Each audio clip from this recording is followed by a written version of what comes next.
Nigga has a motherfucker, by the way. Let me go fast. I am the nigga, young dog. This high ass nigga. They don't dance no more. It's all about the lean. Back in the day, crack was jumping on the scene. Now they slumped on the sidewalk. Can't talk, Golden era faded, but we still feel the rock. They used to be kings, now they lost in the scheme. popping them bottles, throwing money, living dreams. Now they zoned out and mumbling, fumbling. No rhythm in the city, the whole shit crumbling. They used to rock the house, they was riding through the streets. Remember there was dancing, sliding to the beat. Now it's poison in their veins, ain't no pulse on the street. Guess it's over now, they accepted defeat. Back in the day, the rock had them wild and free. Different story now, they got no energy. New drugs got them slow with the hit unload. Out close and they don't dance no more. Block used to be jumping, type shit they was on. Now it's lights out, guess the thrill is gone. I am the nigga, young dog. I bring it to you rough, rugged, and raw, nigga. They don't dance no more, it's all about the codeine. Back in the day, they was rocking on the scene. Back out of pop, Even dancing in the rain, now they nodding off. shit just don't hit the same. I am that nigga, young dog.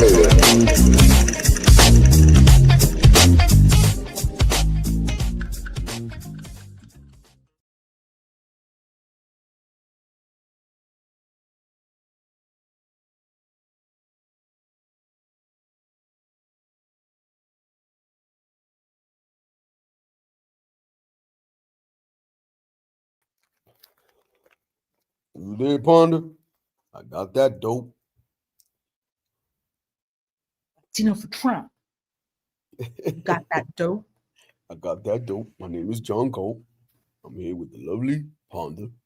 My dude, the one and only. Yeah.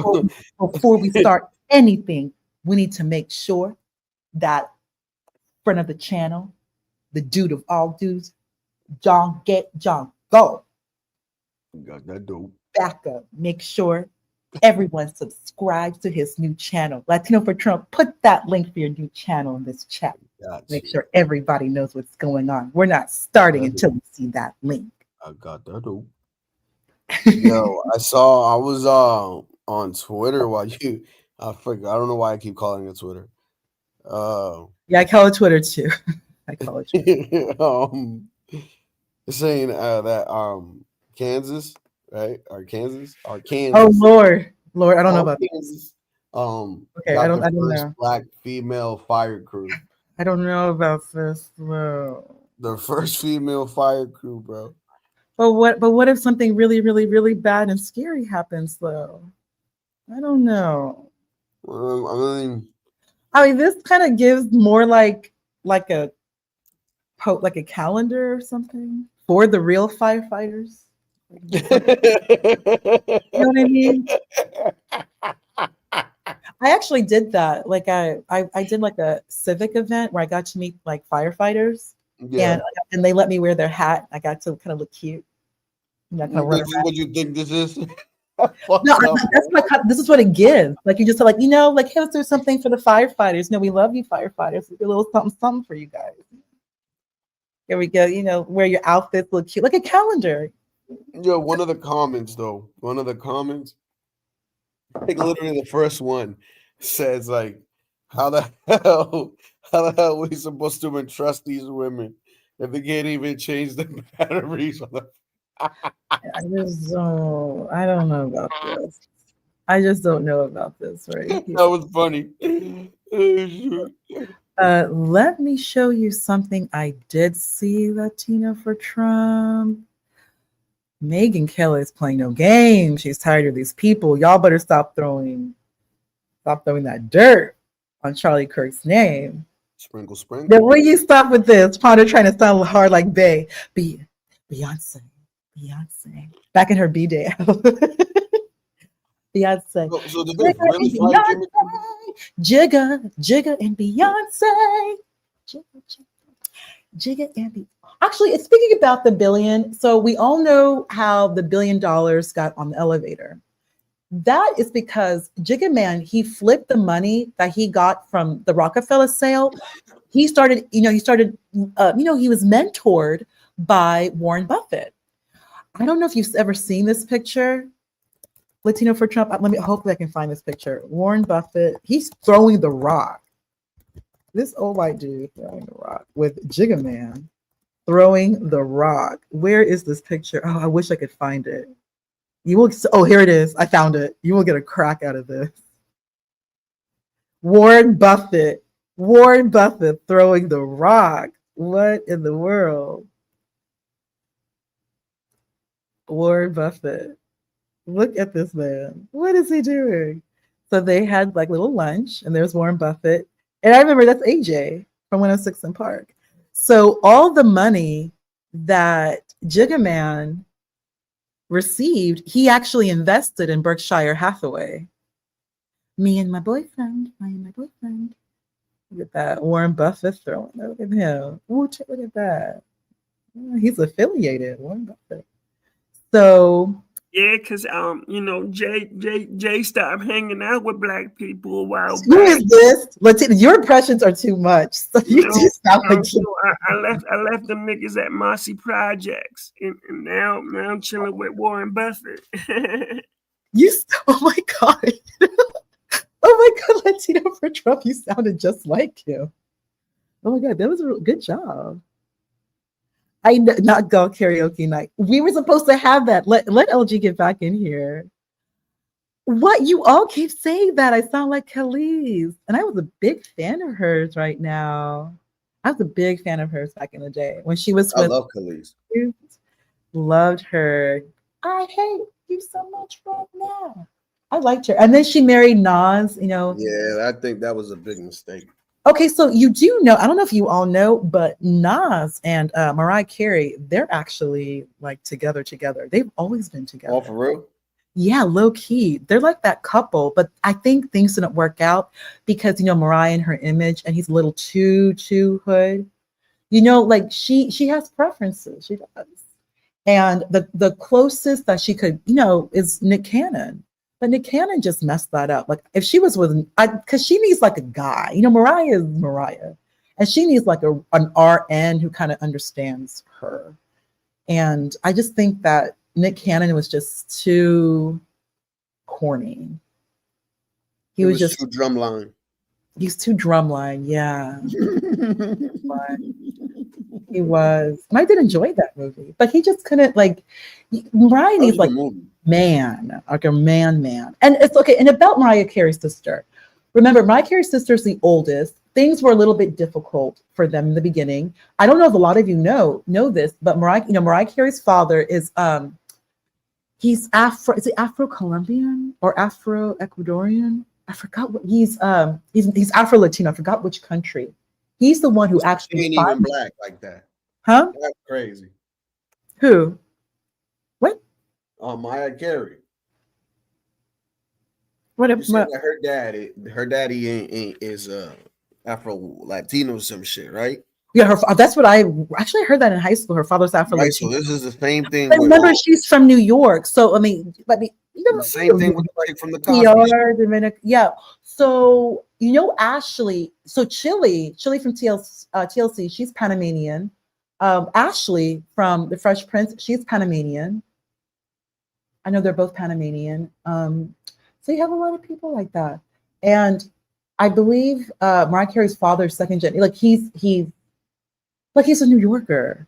So he's Afro Latino. He's a New Yorker. Well, anyway, he's the one who financed her first album. He's the one. No, but yeah, Mariah's mother is an Irish woman who can sing. Mariah Carey's mother is the one who gave her the gift, like her voice in the pen. Venezuelan. Thank you, SB. Venezuelan. Yes, Afro-Venezuelan. Yeah. Thank you, SB. Thank you. She needs a heartbreaker. I love that song. Heartbreaker, you've got the best of me, and I just keep on running back excessively. I love that song. Love Mariah. I know we're spilling tea. Let me drop this link. So, things were just kind of hard for Mariah's. I know that her sister was running the streets. Her older sister, and her older sister can sing too. But, her older sister did, she had some problems and she contracted, she contracted what she contracted. And Mariah was actually advised by Oprah, because she's in like Oprah's like girl group. Just go ahead and just take care of your family. You have the money. You're Mariah. Don't go back and forth with your sister. Just take care of her. Help her out. So Mariah did as much as she could. Mariah took very, very good care of her family. She did. And of course, Mariah really the crackhead sister, Fonda. The crackhead sister. Let's not do all that. No, but real talk though, like her sister was suffering out there in the streets, literally. Okay, then, but what she had the cheeseburgers, man. And what can Mariah do? What can Mariah do? It's me, Mariah. I see my sister's on fire with crack in her hand. I don't give a damn. I swear. We love Mariah. And Mariah's the one who wanted to make her music more hip hop. Tommy Mottola, he made it clear they wanted Mariah to be like a female Frank Sinatra. To be a crooner. Matthew Knowles wanted her to be the next Whitney Houston, basically. That yes, but these two love. They have preferences. Whitney has preferences. Ponda, he literally locked her in the mansion. She said, "Thank you, Jules. Her first album was the best." I don't dance with somebody. I don't wanna eat. Wait. My favorite song, Mariah sang with Whitney, "The Prince of Egypt." Ponda. Oh yeah, I love this. Yeah, and those two were such good. Really cool when you believe. Yes, and Mariah and Whitney were always good friends. There was never any messiness between them. They were. I don't know if you remember that they used to wear like the same outfits too. Yeah. It was always so cute. I love those two. And then Oprah brought them. They would all hang out with Oprah on Oprah's show. Like they would just kiki, those three of them. It's the same thing. The same thing with there was like, yo, why in the hell did Whitney Houston jump up and celebrate when Lauryn Hill won the award against her instead of being can we stop with Lauryn Hill, man? Lauryn Hill was a one-trick pony. Deep game.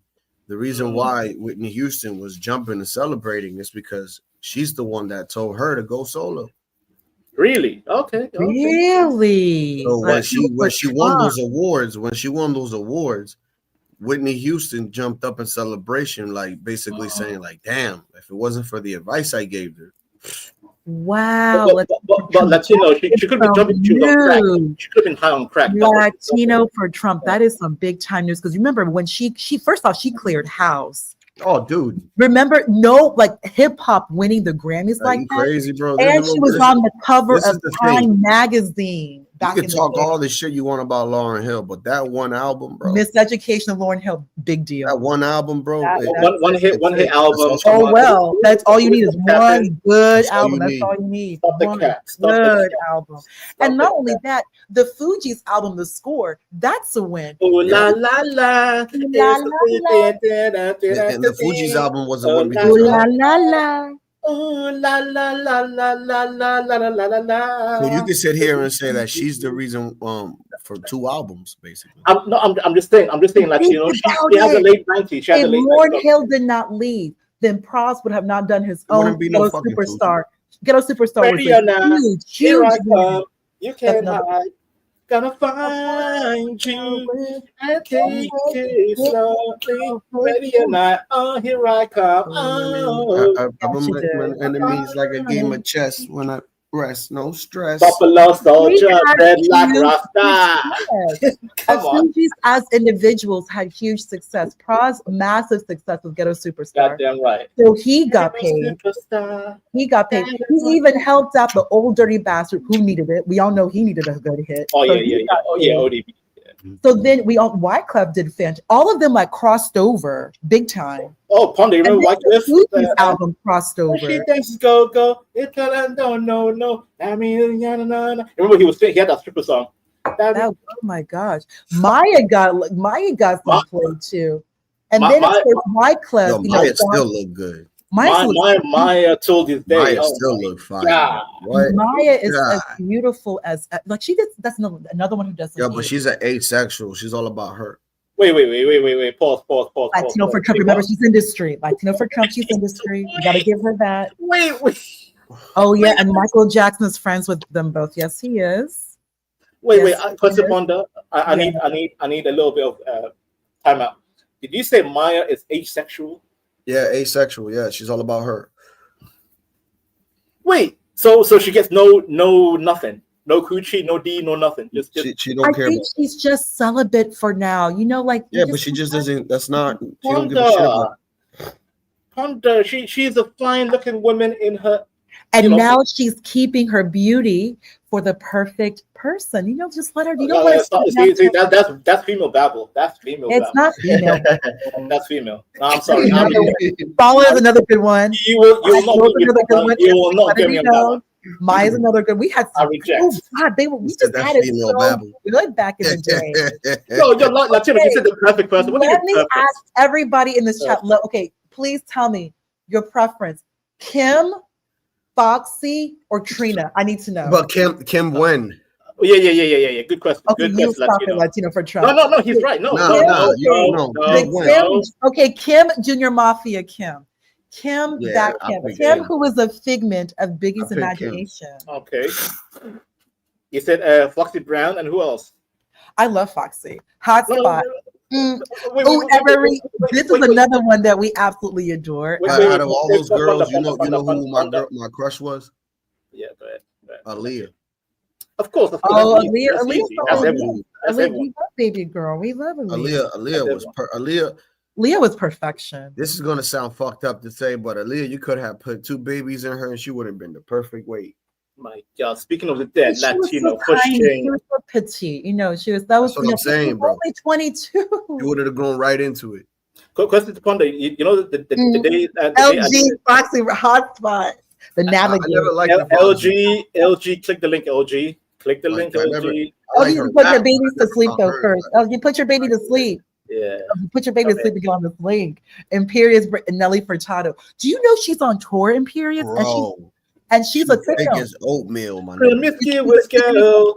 I'm about to pull her up. Alone, and I think like there's some dudes. I'm gonna be honest with you. It's mostly white dudes, bro. Like saying like, oh, she's big, she's fat. I'm like, bro, she's Nelly Furtado's cute, bro.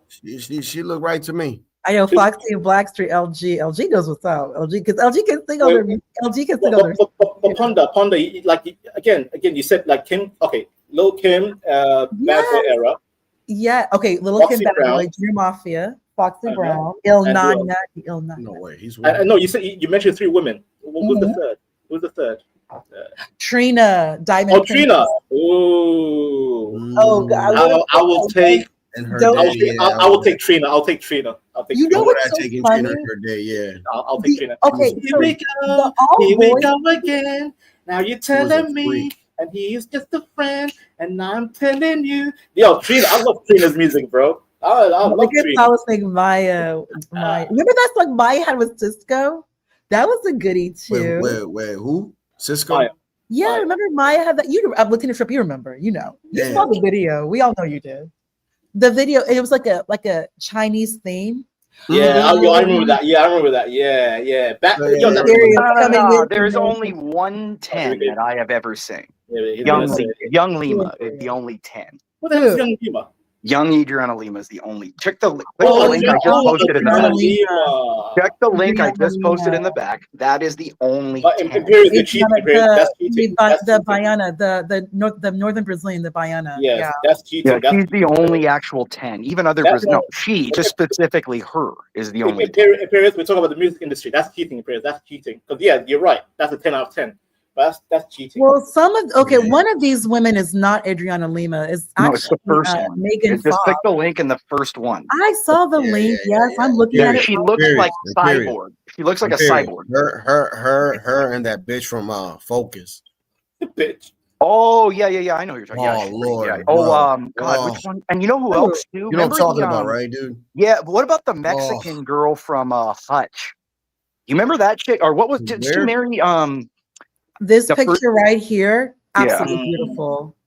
Yeah. Is that Adriana Lima? Yeah. She's beautiful, but you gotta click you gotta click the link of the one that. No, okay. See that? Stop right there. Go down. Hold on. Go down. This isn't even her. That's Megan Fox. No. The one in the white is her. The one in the white under More to Explore is her. Click that one. This Okay. one? Click that one. Click that one. Mm-hmm. He looks Yeah. like unhuman. Yeah, looks yeah, so yeah, good. yeah. He looks unhuman. She looks so good. Now go back, and she's so hot. I'll show you the picture down. Go back. Where she's standing next to Giselle Bundchen and I mean, I hold just on. absolutely beautiful. Hold on. Jesus There's a Christ. picture. If you go back to the page you were on, she has a picture there where she's standing literally next to.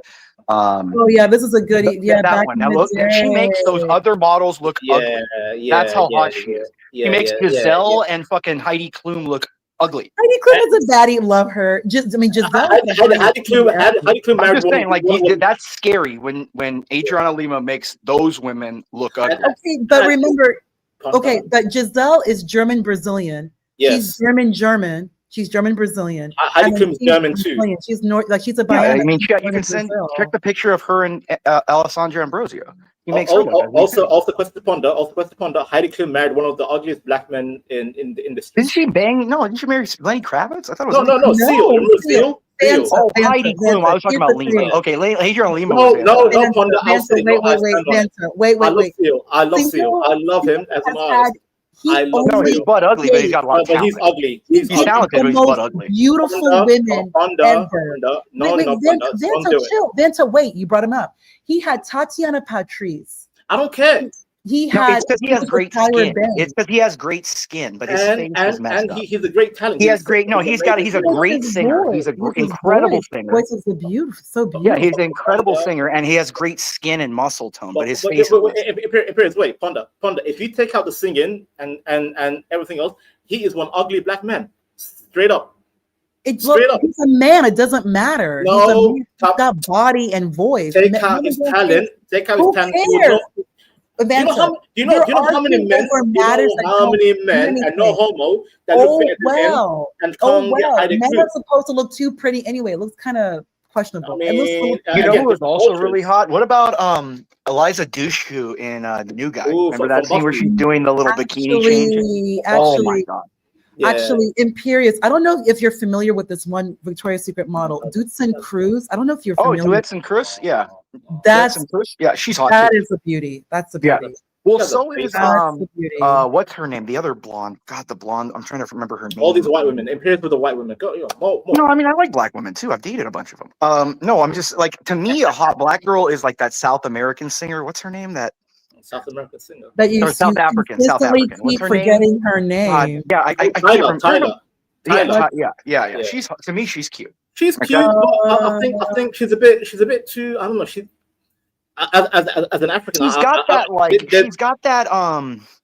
What's that chick's name? God, she's aging. What the hell? That's a little hard. Oh, is that what's her name? Yeah. That's but okay. Type in Tyler, Tyla for Imperious. Like she's cute. She's very cute. Was when she was out of her body. You like Ana de Armas? Yeah, she's hot, but she's got that more like classical kind of like soft woman, like, you know what I mean? Like she's got that classical Ana de Armas. She's got that kind of like classic kind of soft girl. I so miss Tyra in the 90s. Tyra. No, I don't like Tyra. She has a big don't let the hair fool you. I always liked what's her name? Naomi Campbell better than Tyra. I always liked Naomi Campbell better than Tyra. Sorry, I'm a misogynist. I'll say it. Tyra had that big forehead. She's dusty. Like I like Naomi Campbell better than Tyra. Naomi Campbell's ugly. I don't know. I don't like Naomi. Nah, she's super hot. Nah, she's super hot, dude. She's super hot. And there's a Chanel outfit. I remember this. No, Naomi Campbell's black chick. Her too. She was hot. Yeah, Naomi Campbell's like unquestionably super hot just because of her body. She's got those long legs. I'll share the most black woman that looks like a Somalian woman, but it's like 10 out of 10. Ponder, if you don't mind sharing my screen. Who is it? I'll share the screen if you can pull it up. Yeah. Oh my god. Yeah, she's pretty, definitely. But I want to see a non-black. That's not my screen. That's not my screen. I don't know who that is, but I've got it in the back. Dude. No, dude, I'm telling you, Naomi Campbell's like kind of got the ideal kind of like model body. She's super tall, thin, long legs. You know what I mean? Like, I don't know. You know what's hot too? Remember Sienna Miller? You remember Sienna Miller? Sienna Miller. I remember. Wait, yeah, back in the day, Sienna Miller. Yeah. Like early 2000s when she was with Jude Law.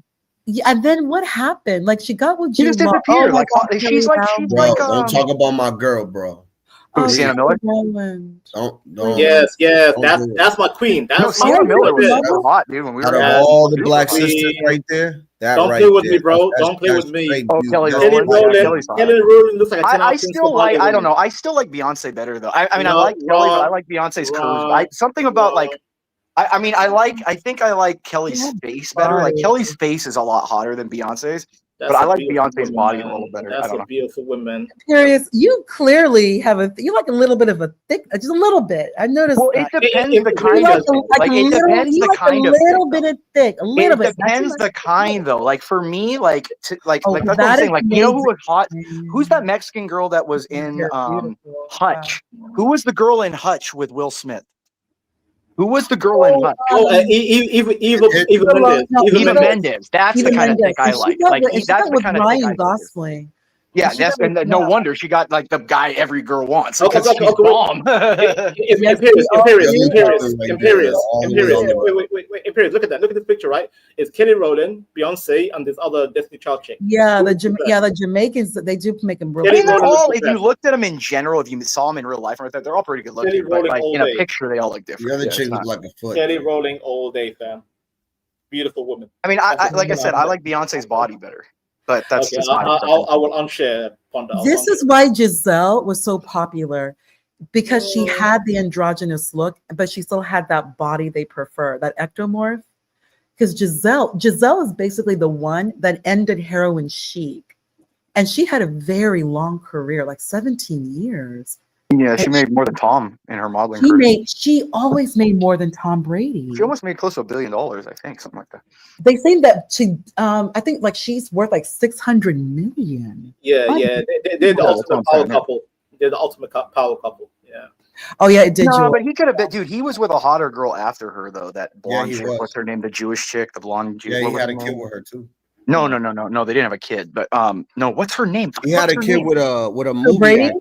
No, yeah, what was the Tom Brady Jewish blonde girlfriend? That's her. The girl's name will come up. No, he had a baby with Monahan. Monahan, Bridget Monahan. That was a long time ago. That was his first wife. That's before he married Giselle. Imperiously never got married. He had a baby. Didn't they? I thought they got married. That's what didn't she get married to him? I thought they did. Yeah, I think they did get married. No, No. Bridget Monahan and Brady never got married. Oh, Brady of course married Giselle. He married Giselle. Dude, Bridget's hot though, dude. Bridget back in the day, her face. You're gonna get mad at me, but I don't understand how Giselle and Brady, their kids aren't as cute. Because you don't usually with two good-looking people, you don't get good-looking kids. They're not yet. Like they don't. I'll stop. If you notice, like Anna Kournikova and Enrique Iglesias' kids aren't good-looking either. Really? No, they're not. Oh my god. That's why Heidi Klum's kids with what's his Steele look good. Because he's ugly, she's super hot. Dude, she's another one that got paid big time. Well, because she was in movies and stuff though too. She did movies, and then of course, remember she owned part of the whole. She owned part of that show too. That show production is a big money. Yeah. Being an executive share my screen, Ponda, if you may. This is another one. I think she's number one of East Africa, like the first. I can't do the short hair though. Other than Halle, I can't do Iman, Bowie's, yeah. And their daughter, that's a very pretty girl. Bowie and Iman's daughter, very pretty girl. Very pretty girl. That's East Africa's finest. Yeah. Very, very beautiful. My God. Look at that neck, beautiful, but I can't do the short hair. I can't do the short hair. Forget the short hair. Just the features. She's real. No, her face, like the golden. She's definitely got the golden ratio. I'm not saying that. You know what makes me angry about these black people, right? They say, "Oh, the Somalis, big forehead, this and that." I'm like, Somalis are the ultimate Africans. Somalis are the ultimate African. I'm sorry, I'm going to be arrogant on this one. Well, they're the tall ones. They're the super tall ones and stuff. We're super tall. We have aquiline features. Look at the nose. They have the golden ratio. Because there's Muslims mixed in there. There's Muslim. I mean, I would say Jewish. Jewish and Muslim. I mean, high school I took beauty and style inspiration. But that's why she could date. That's why she could date David Bowie though, because she has a golden ratio. amazing together. But Bowie that's and because, Iman. like, Oh my look at god! naturally a white guy's not going to find a black chick like universally attractive But just they because white. make sense But together. because she has the golden ratio, her Fonda, face is perfectly symmetrical. You know how angry Look Somalian at how men her are? face. No, but look at how her face. If you split her face down the middle, It's it's completely perfectly symmetrical. symmetrical. Yeah, Yes. that's why. So she's universally attractive. And not only that, like even her body split down the middle, and then she made sense with Bowie. Like Yeah, look these, at But that's what I'm saying. Like you have to have the and who golden that? ratio. That's not Bowie. Who the hell is that? Maybe, I don't know who That's that probably is, but somebody else she got. this Well, Bowie Bowie. died. That's Bowie. Bowie Yeah, that's died. Bowie. I mean, She's Bowie cheating died. She on probably got Bowie? divorced from him back in the day. Yeah, that's probably she's white the man number widow. 2. That's white She man number never, 2. no, she never divorced Bowie. Bowie. Well, then that's her no, widow. That's her second husband after she widowed from him. Yeah. No, I'm gonna remain. Hell no, not remarrying. Hell no. Yeah. So that was part. I'm never getting remarried. If that's not Bowie, that's white man number 2. But then she clearly has a child because she can't leave the Bowie looking dude. Like, I mean, they were together for like well over 20. But Bowie was ugly. Like she's good looking, but Bowie was ugly. He looked like a creep, dude. He had that creepy smile and shit. No, I mean the point is that when DNA mixes and you create the child, it's going to take the best genetics of the different DNA. So if the male's DNA has really good height, hair, skin, eyes, or whatever, and the female has good, Bowie's a good 6'2". but that's what I'm saying. He had good hair and stuff like that. But what I'm saying is, had a gray head of hair, that's for sure. Yeah, but if you look at like the features wise, she got like the women are usually the attractive one, but the males have different other features like eye color. That's why women are so inherent on eye color. Eye color is like people say height with women. It's not even height. Eye color I've seen turn women on more than if you have blue eyes like I do. It's like a walk in the park. Yeah, but the blue eyes is rare. It's recessive and rare. That's what I'm saying. Same thing with redheads. Like people that have redhead get laid all the time. Like redheaded women get laid the most. It was National Redhead Day in Ireland. But I keep hearing that, like, okay, this has to be wrong. That like white people are particular towards redheaded men. We don't like white people. Don't necessarily like redheads that much. Yeah, other people that find redheads super attractive. It's weird. That is very well. First, like Latinos find redheads really attractive. Why do you think Canelo's very red hair. Yeah. But here's the thing, though. I don't. Maybe it's me, but I can always tell if a redhead is natural or like you can't because it's a symbol that you have a lot of white genetics in you. Number one, because you don't get red hair unless it's a social factor. Hold on, it's a social factor. Number one. Number two. It's a rarity of a DNA multi. Hold on, it's a rarity. No, but no. Hold on. No. We look for social factors such as survivability and stuff. So like for example, hold on. So you're telling me that in any race, any religion, any civilization, a woman's not going to look for the man with the traits that he has huge muscles. Yeah, they are, because he can kill and protect her. Yeah, I heard that too.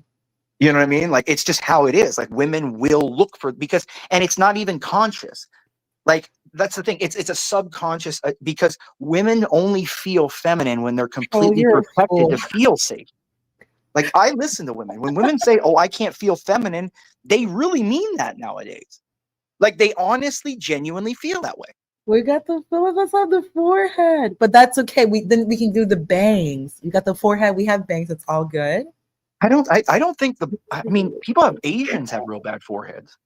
Like if you looked at Asians, one thing, especially having the forehead, just put those bangs, you're good. Like Korean people have huge foreheads. Have you seen Korean people? And they probably do the bangs too. Big forehead just means you just need bangs. Keep it moving. Just put the bangs. You're fine. I mean, I'm not going to say my hair is like as great as it was back. I mean, it's receding now. I'm older, but I'm telling you, like, dude, back in the day, like, I always saw Asian dudes especially had like really big foreheads. You say I have big forehead, hair? You gotta Latino. You say I slope. You say I had slope on hair. You say I slow hair. You say I got big hair. Thursday's panel night. Panel. What's up? What are we talking about? Oh, okay. Panel night. Can I please play this? Okay, I'm not trying to be messy, but Megyn Kelly I'm gonna be honest with you. Megyn Kelly, I don't know what about Sirius. Sirius Radio, she seems more content. The makeup, the complexion is on point. Or maybe it's the filter. Yeah, because it's not so plasticky like Fox. Like Fox does really plasticky. I met Megyn Kelly. Like she's really attractive for an older chick. Like I think she's super attractive. But she's a bitch. Well, see you next Tuesday, man. I'll tell you that. You can tell it's not easy in this industry. They put her. No. I'll tell you. When I saw her, huge ego. Like when I saw her like from a distance, like in person, like I didn't get to meet her, like and shake her hand, but we were in the same room, and yeah, she is putting her smile, but you could tell underneath she doesn't even want her to be. She didn't even want her to be there, bro. Just for those of you who haven't heard what got him indefinitely suspended, he's fired. We'll see, unless Disney bends the knee. But right now, it's not looking good for old Jimbo. Here's what he said in SOT 7. We hit some new lows over the weekend with the MAGA gang desperately trying to characterize this kid who murdered Charlie Kirk as anything other than one of them and doing everything they can to score political points from it. So he's a despicable pig. And he said that when he knew that it wasn't the case. The evidence had been ubiquitous about this person's left-leaning and commitment to left-wing ideology. We've gone through it repeatedly. You all know. And all of that was out before Jimmy Kimmel said that on Monday night. Did he come out on the air on Tuesday night and try to correct his lie? No, because it was a lie. It was an intentional misstatement of fact meant to mislead you. It was not a mistake, as some left-wing defenders are saying right now on X. And his plan on Wednesday was not to go out and apologize that night either. His plan, according to the Hollywood Reporter, was to go out and claim that he was the victim because it was taken out of context.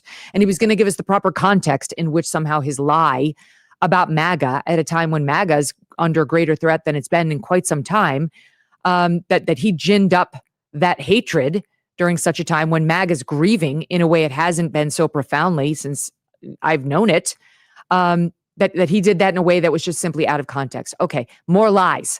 And so the stations groups from Nexstar and others, by the way, it wasn't just Nexstar, Sinclair went to Disney and said, we're not running this show. We're not going to be a part of this.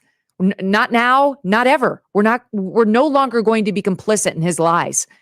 And the FCC commissioner, Brendan Carr, had said earlier in the day that he wasn't going to tolerate this, that they have an actual duty to uphold the public interest on the airwaves. And Disney caved, as it should have. He had no right. That's literally what some are saying. He had a right to be out there with this show. Swalwell, he's an idiot. He had no right, and now he's accurately and justly been taken off the air. So, Walter, your thoughts on the leftist claim that this is government interference, which does make it a potential free speech problem. I mean, at least they have it right that when the government's involved, you have a potential First Amendment issue. But I mean, my own thought on it is, pause it right there, though. Government actually here does have a role that's actually statutorily prescribed. Jimmy Kimmel wasn't sorry. Real quick, okay, we played the soundbite on our show for you yesterday, and I'll play it here. The issue here, okay, sure, there's government involvement. What about Operation Arctic Frost? Have you guys heard about that? What's going on right now? No. No. Oh my God. Well, damn, Imperious, let us know. Okay, so a couple days ago, Chuck Grassley, the ranking committee member on the Senate Judiciary Committee. See, what's great about Chuck, I mean, say what you want, he's half rhino, half cool, but he's 90 years old, and he's been in the Senate for like 60 years. He's got all the connections, okay? And he gets all dirt. He has dirt on everyone. Is that what you're insinuating? Well, there's that, but he has friends he's been there so long, everyone knows him. Naturally. Okay. So he gets a lot of whistleblower information. You know what I mean? And we find out that during the Obama administration, an operation called Arctic Frost occurred, where the FBI, the NSA, the Republican Attorney General's Association were all being investigated, wiretapped, pressured by the FBI and the DOJ So Turning Point USA was involved in it. Catholic Charities were involved in it. Yeah. So if the FCC can't be involved in looking at Jimmy Kimmel, why can the FBI and the DOJ go after all these conservative groups and go after free speech for private organizations and investigate them for criminal activity? Would anyone like to have an input on that? Or you really believe they're going to be investigated? There's going to be a congressional investigation. Oh, there already is, because Turning Point was involved. They were tapping Turning Point. The IRS was investigating him. Say it again, Chuck. What's it called? It's called Operation Arctic Frost. Put that in your.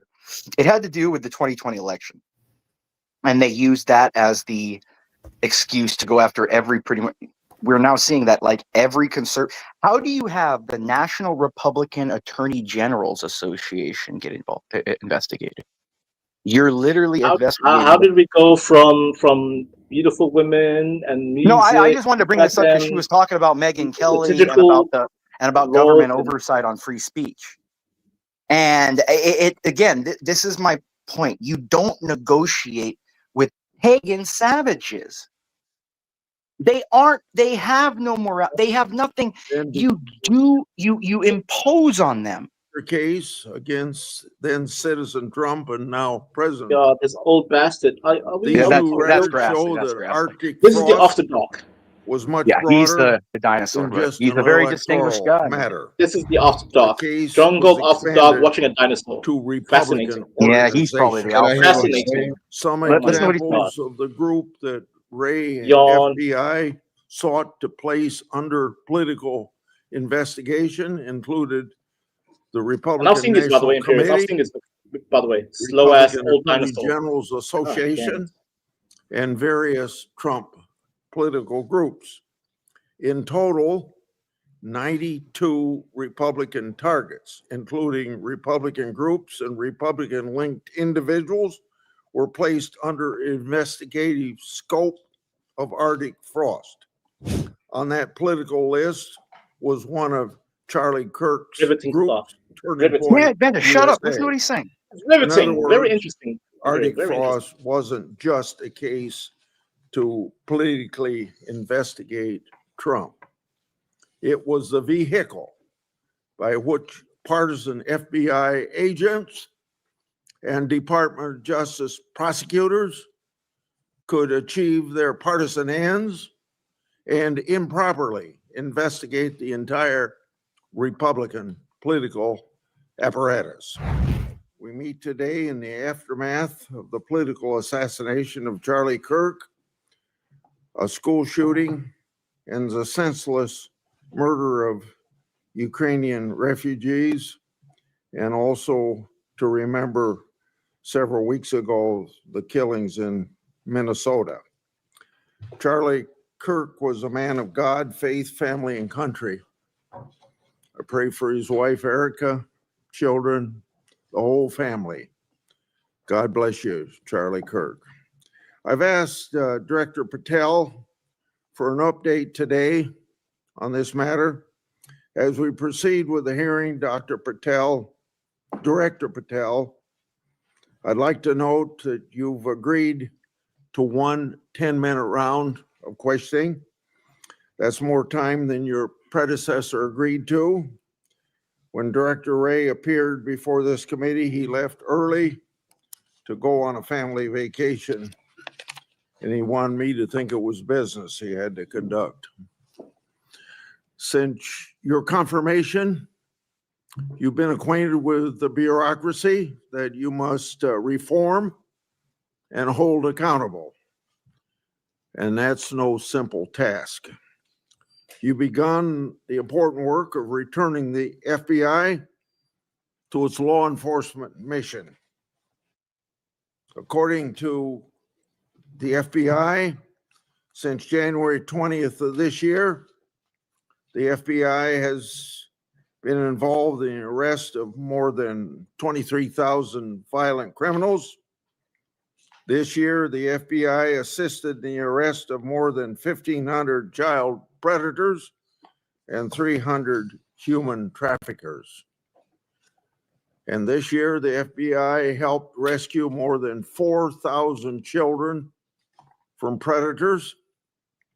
FBI teams nationwide are working alongside immigration and custom enforcement. This teamwork has resulted in the arrest and removal of a historic number of violent criminal aliens, gang members, and child sex offenders. Those are overwhelming better records than at least two of your past predecessors. During the Ray era at the FBI, the Bureau reallocated resources from child crimes to January 6 work. Director Patel, you've also moved agents from headquarters to field offices to better align with their law enforcement mission. Under your leadership, the FBI has apprehended several most wanted fugitives and secured the extradition of senior leaders of the Central American gangs like MS-13. Now, well, it's well understood that your predecessor left you an FBI infected with politics. I'm going to provide examples of that today, including making public new whistleblower records. At your nomination hearing, I made public records that whistleblowers provide me about Arctic frost. Arctic frost was the FBI case opened and approved by antitrust Trump FBI agent Thibault. Arctic frost then became Jack Smith's elector case against then Citizen Trump and now President Trump. This is the viewership killer. Okay, you can stop it. I just wanted you to hear what this was. Much broader. You can pause it now. Than just an electoral. You can pause it. He is slow, but I enjoy listening to him. I like listening to him. To me, he's a very interesting man. Some examples of the group that Ray FBI sought to place under political investigation included the Republican National Committee, Republican Attorney General's Association, and various Trump political groups.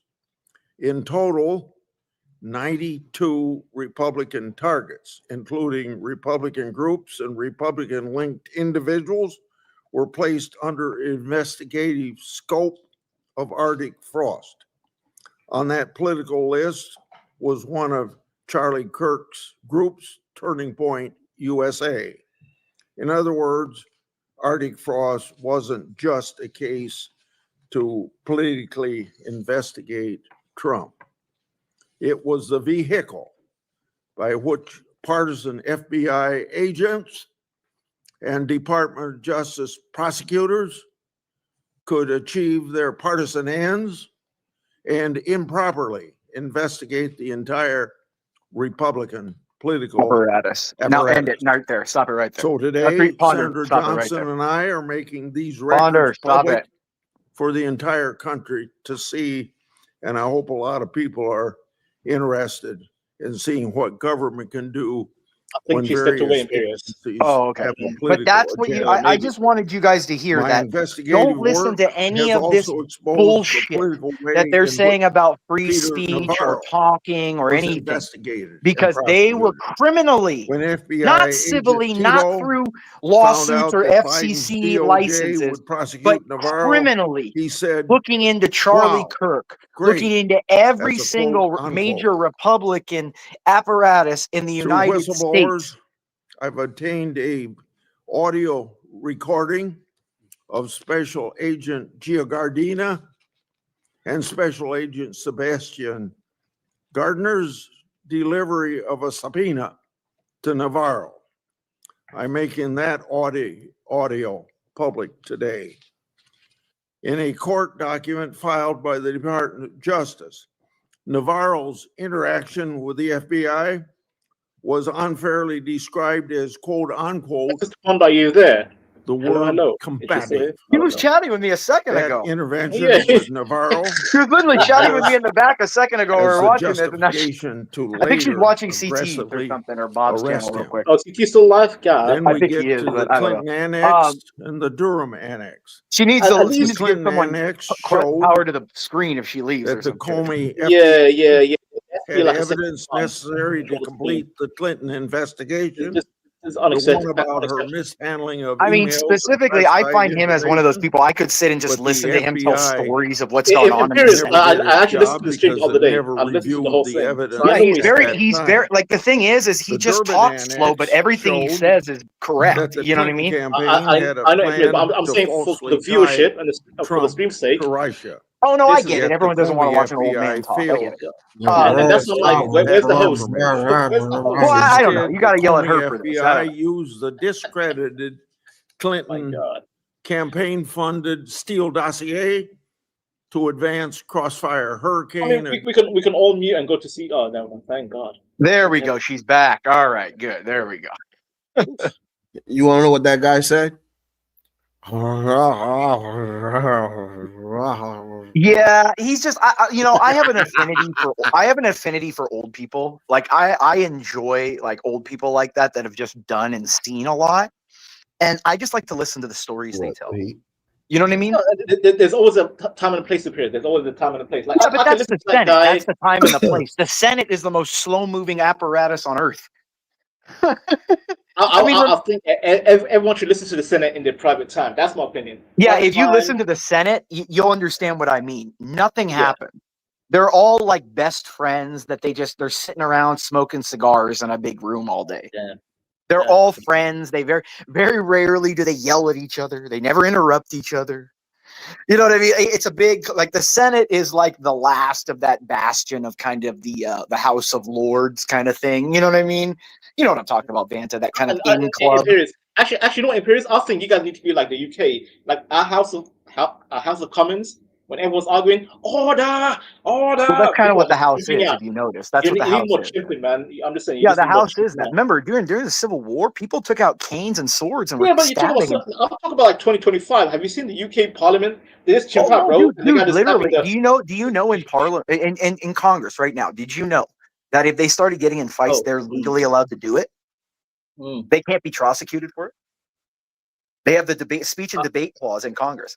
They're able to fight each other and do it's pretty much anything you do while giving a speech or doing an official act in the House or in the Senate, you can get away with. So like if you're in the middle of a speech and some guy like says, "Oh, we don't like it," you get up there from the podium and start whacking him with a stick. Nothing happens. Nothing happens. It's a very interesting place. See, remember the legislature, Congress used to be the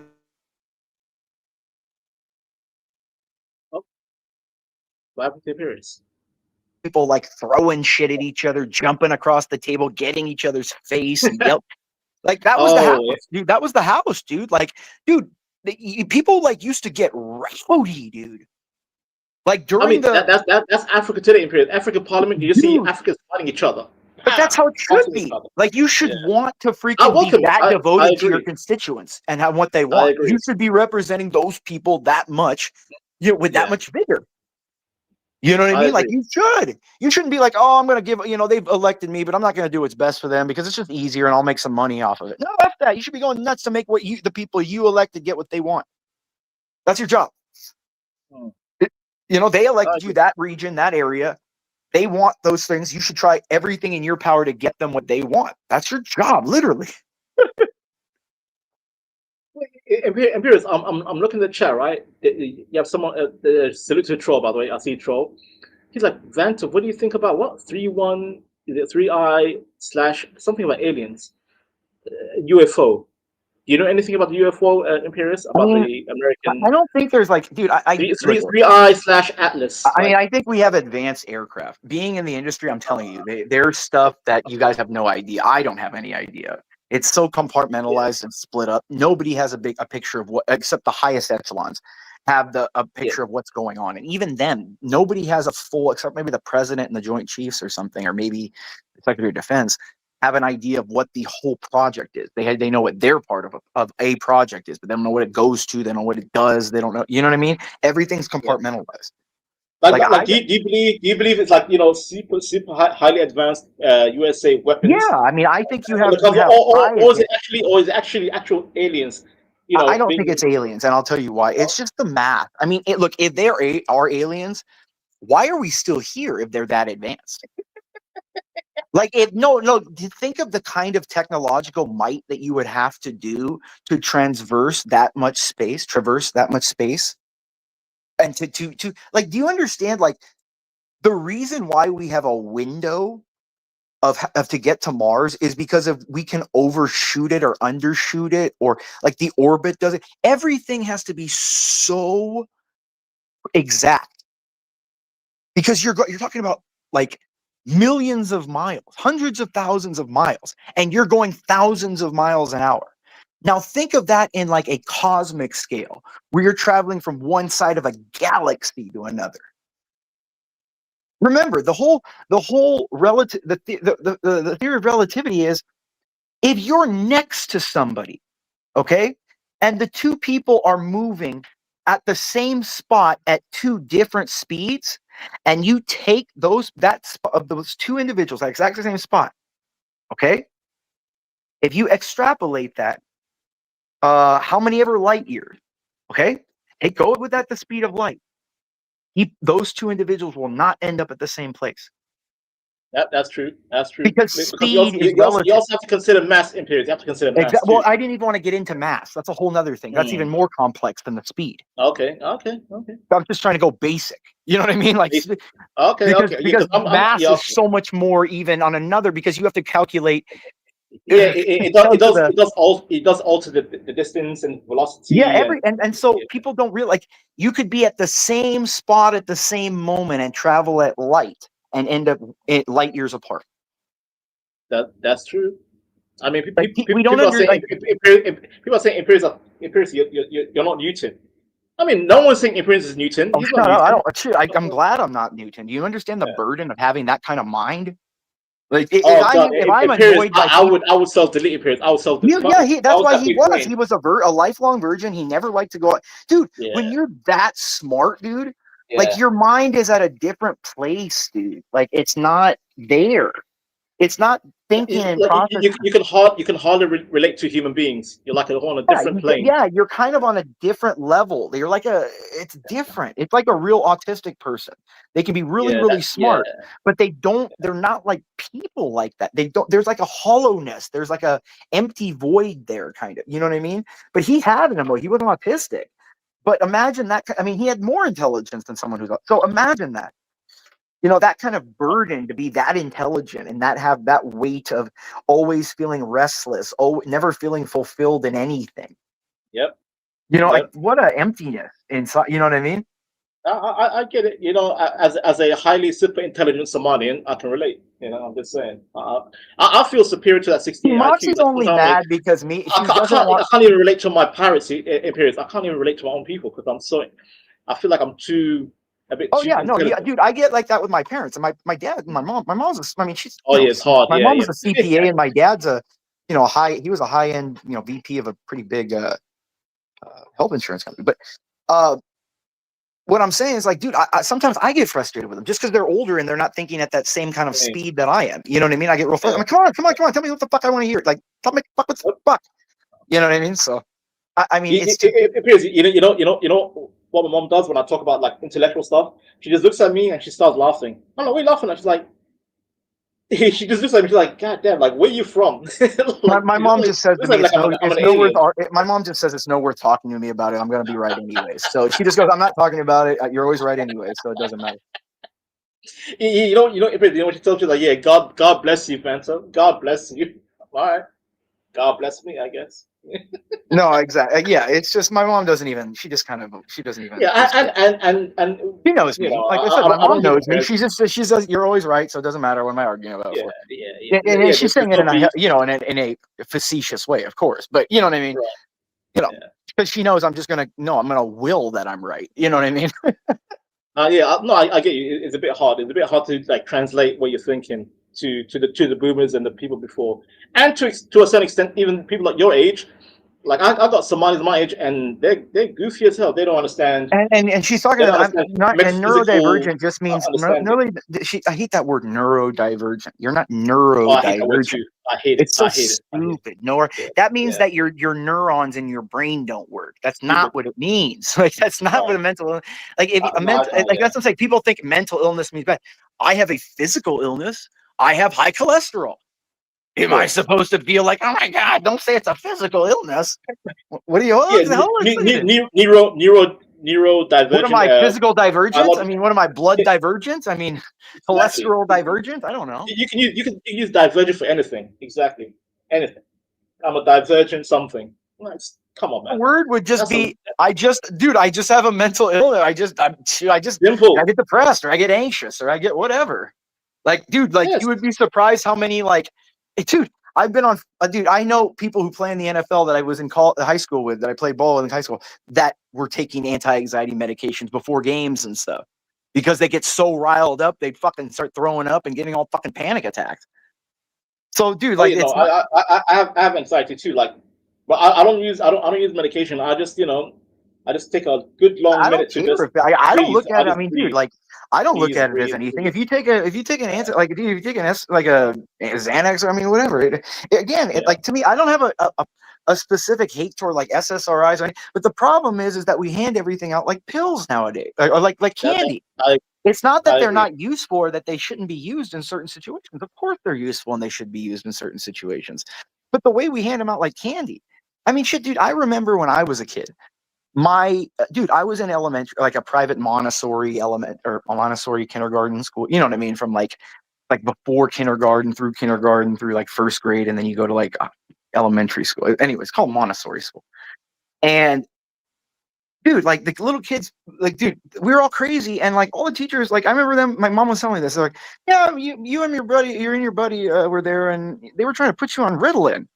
And 5 years old, 4 years old. Oh no! And my mom and dad are like, "What the fuck are you talking about? They're little boys. They're running around. They throw things. They play in the yard. They throw dirt clods." Yeah, you know what I mean. So, dude, trust me, I understand. Where I lucked out in the Western society, I came to the UK when I was 10, 11. So by that time, I exhausted my energy when I lived in the Middle East. Over there, they don't believe in Ritalin for young men, for young boys. You just run around, go to the park, run around the block, go play with some boys, play some football, exert your energy. There's wasted energy, and then come back home, eat your food, and go to bed. That was the order back then. But then luckily even till I graduated high school, and then they started introducing Ritalin and all this stuff for young boys. I'm like, what the hell is that? Oh yeah, boys are hyperactive. I'm like, then let them run around the streets. Let them play football, basketball, whatever, run around until they get tired and come back home. When the street lights go out. I was told, when the street lights come on, you get home. When the street lights come on, you get home. Yep. That was the rule. Yep. You know what I mean? Street lights go, because we were on our bikes around the neighborhood. We were riding bikes throughout there, doing jumps on we had ramps and stuff at the end of the block at the cul-de-sac and stuff. You know what I mean? Periods. I was 6 years old. I used to walk from block to block across the whole street. I used to even cross traffic without anyone holding my hand, go to the arcade at 6, 7 years old. But today, these 6, 7-year-old kids, they're scared to even leave the house, bro. They're scared to leave. B's telling the judge he was prescribed Ritalin. People don't realize Ritalin is crack. It's smack. It's freaking, it's smack, dude. Horrible. It's smack. You're going to put a kid on smack? Are you kidding me? What the fuck? Yeah. See, when I have kids in the future, any doctor tells me your son is hyperactive, I will uppercut the doctor. I'm like, it's meth, dude. I mean, you're gonna give a kid meth at 4 years old. You know what I mean? You're fucking crazy. Super provocative. Deep. Tell us what it is. But Charlie. I wanted you to say it here and expand on it. Here it is. Watch. Women want to be taken care of. I know this is super provocative. But deep down, they want a man to be able to provide for them. financially. And pay on the first date. 100%. Like, what kind of a wuss beta male is splitting the check? Of Like, who? course. It's like, Yeah, I'm what sorry, kind of a it's man like, isn't paying? I would Didn't go you go- into hold on. debt and like Wait, pay, what? like It's scrub not even with dishes before a women. woman Let's- pays I it. insist to did- pay when I suppose take it's my quite a buddies lot. out. So Quite a I'm lot. sorry, I don't mean Yeah. to offend you. You guys are great. That's No, remember, it's a incomprehensible. power play. You I think eat, I To me, I pay. thought it was a great financial decision. I've just Okay, like, so from your prism, I totally get that, and like you have really good financial discipline.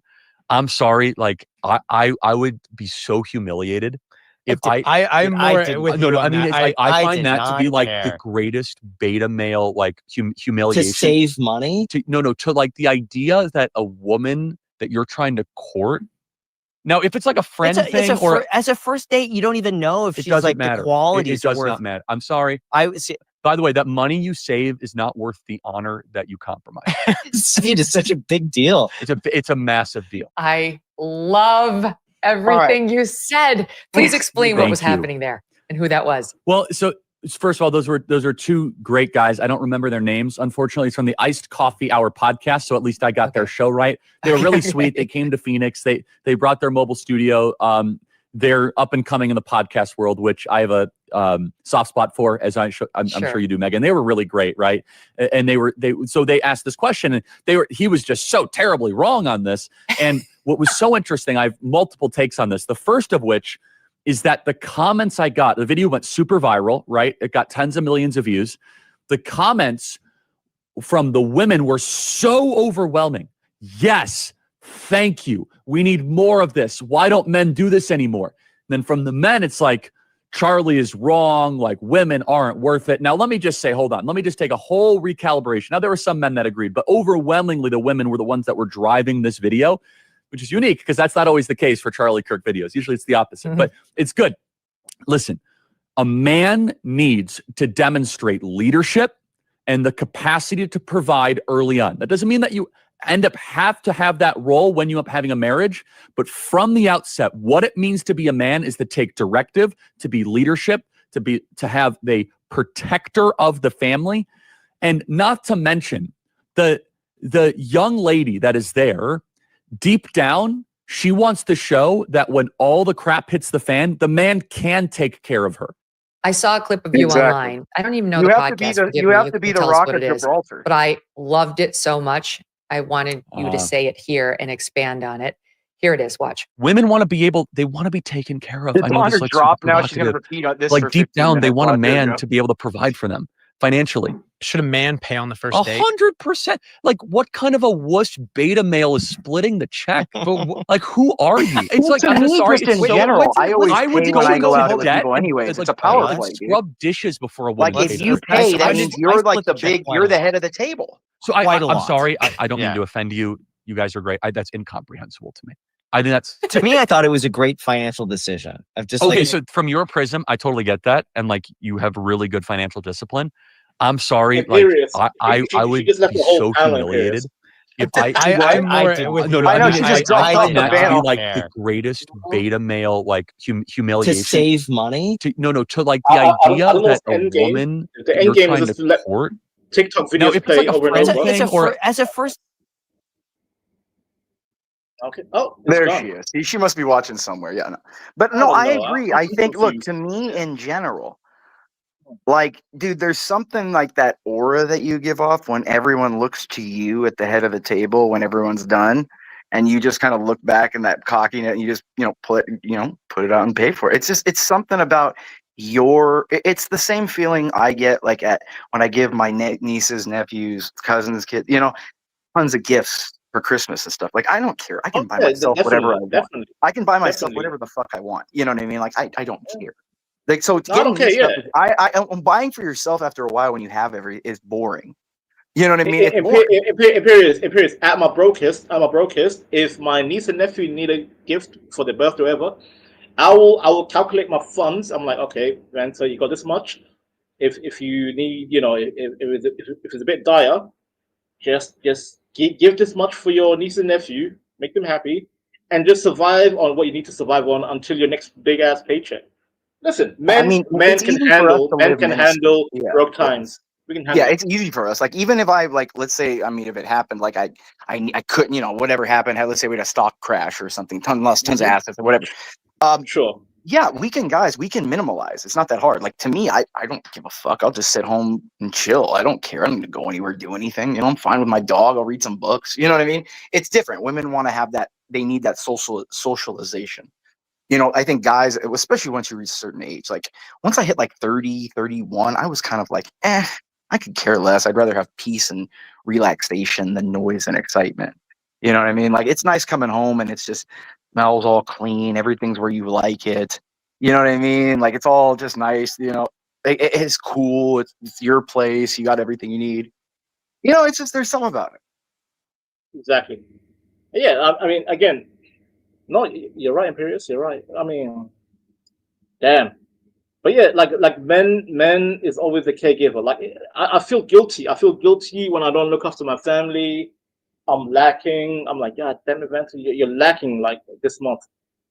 Put more effort in. Yeah, for the I family. mean, and not just that, but that people don't really realize that, like people take girls too seriously. Now, Ponder, don't take offense to this, but isn't kind of like 90% of what you say and bitch and complain to the dude really just because you want to bitch and complain and not really because you want him to do anything about it? Like, a lot of the time, women just want to bitch to bitch. They oftentimes don't even want you to do anything about it. Not necessarily, Imperious. Sometimes you just want to vent. Not necessarily. Sometimes you just want to vent. But I speak with purpose. But that's what I mean. You just want to have someone hear you. You know what I mean? It's not about like the guy solving something or actually solving the problem that you're expressing. Actually, that's exactly what the quote unquote rant is about. Is that generally you need help solving the problem. Yeah, but you don't want him to feel that he's making you feel incapable. So there's this dance that you have to do where she wants to be heard. You have to let her process it, and you can't just take it upon yourself and just do it. Trust me, like, there's no girl that just like. But you may not even know. You may not even know. That's what I mean. Like, it's impossible to crack. There's this whole code. Yeah, there's like this code that you're trying to like communicate. But the thing is men and women don't communicate in the same language. You know what I mean? Like, that's the problem. Like, women are trying to communicate through body language, hints, subtle gestures, when men don't understand subtle hints and gestures. You know what I'm saying? It's like, that's why women always like, I'm trying to show interest. I'm showing. Guys like, I didn't even fucking know. Yeah, Imperius not lying because listen, I mean, me and Imperius, like we all grown. We're in our 30s, possibly 40s. Till this day, we're still trying to learn body language because men are just more direct. We are literally direct. Just tell us what you want, and we will provide. Simple. Don't That's give why me when some men get home silent, and like silent codes. Yeah, and like, Imperius, I've seen all the women above us, right, Imperius, like women in the 40s, 50s. They still behave that way. They expect their husbands to read the body language, sign language. I'm like, God damn, you're in your 40s and 50s. Can you just tell the husband what you want? That's not how they communicate, though. That's not how women communicate. They just don't come up to you and go, I want you to go buy a 10-pound bag of dog food. That's just not how they do it. They'll go to you and be like, well, the dog might need some food. Yeah, the dog is sick. You get what I'm saying? Like, shit, that's how you got, that's how it is. It's not, nothing's direct. Nothing's just, you know. I'm playing a goddamn video game with puzzles. It's annoying. Yeah, that's why I said I don't think I can get married. And you know this, Ponder. Don't lie about married. I can't deal with that, man. You know, you guys are like this, Ponder, too. Like, don't even think that you're not. No, I'm trying to be more. You are so you act like this robot. Like, this is like you and EA. I think you and EAE would be perfect, honestly, because you both try to be like these cyborgs. Like, Ponder, like you're trying to be like, you're not like a girly girl. Yes, you are. I am a girly girl. I just get to the point. But no, stop. Not when you're dating a guy. Maybe on here, not with the guy you're dating. Stop. You don't go to like. I'm trying to not. I don't want to be like. It's not that you're trying. I'm not saying you're purposely doing that. It's just how girls are. Like, do you go up to a guy at a corporate? I don't want to come off like I'm. That's my point. So do you go like yeah? Do you go up to a guy and go, oh my God, you're really hot. I think I would really love to spend some time with you. Imperious, how do you think you would interact with Ponda if she was your girlfriend or wife? I mean, I would just, dude, everything.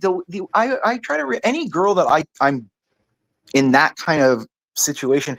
It's just a play flirting tennis match. Like you're hitting the ball toward her, you insinuate something, or you say something, and then if she's interested, she'll hit it back. And then you go and you instigate more and more, play it a little differently, say more. Like it's just a game. It's just a flirting verbal tennis match.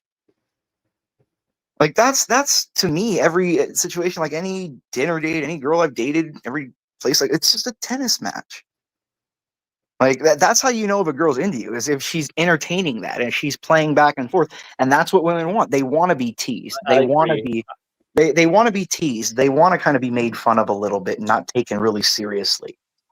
Imperious, why do you think I don't hold back with women? Like, you know, I do troll women because that's a way of me like trying to learn if the women can handle banter, if they're more human, instead of this, you know, trying to hold back and be more defensive. I don't like defensive women. I want women to be more engaged. I don't mind defensive. I mind more open women. I hate women that are super just open and blah blah and just verbal diarrhea. That's too you much. get what I'm saying? Like I hate verbal diarrhea. Like I like the teasing, that like little joke back and forth, a little jab here, a little make a little coy, like in between, a little coy, little like kind of what is that called? Brash, a little brashness, like where, you know, a little bit of insinuation of like an attitude, you know, here or there. You know what I mean? Like that's how women are supposed to be. What happened today? What happened today in the current society? Why young men can't date anymore? Because the women have become way too masculine, and the men have become too feminine, and the women are more defensive now, and the young men are kind of coy. Like this is backwards. It's so backwards.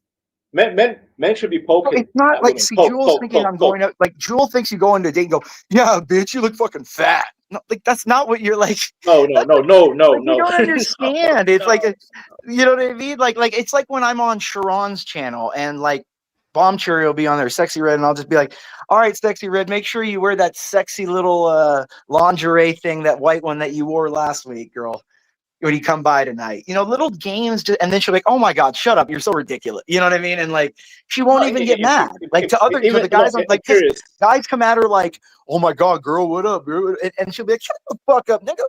You know what I mean? But like, but then I tease her like in a certain way, and it's just, you know, that's how you play the game. No, for example, if it's like first date, I take a girl out for. By the way, as a young man, I used to take women on a fancy dinner, and I learned never overtreat women with the fancy stuff. Yeah, never treat them like. Don't ever treat them like little breakable things.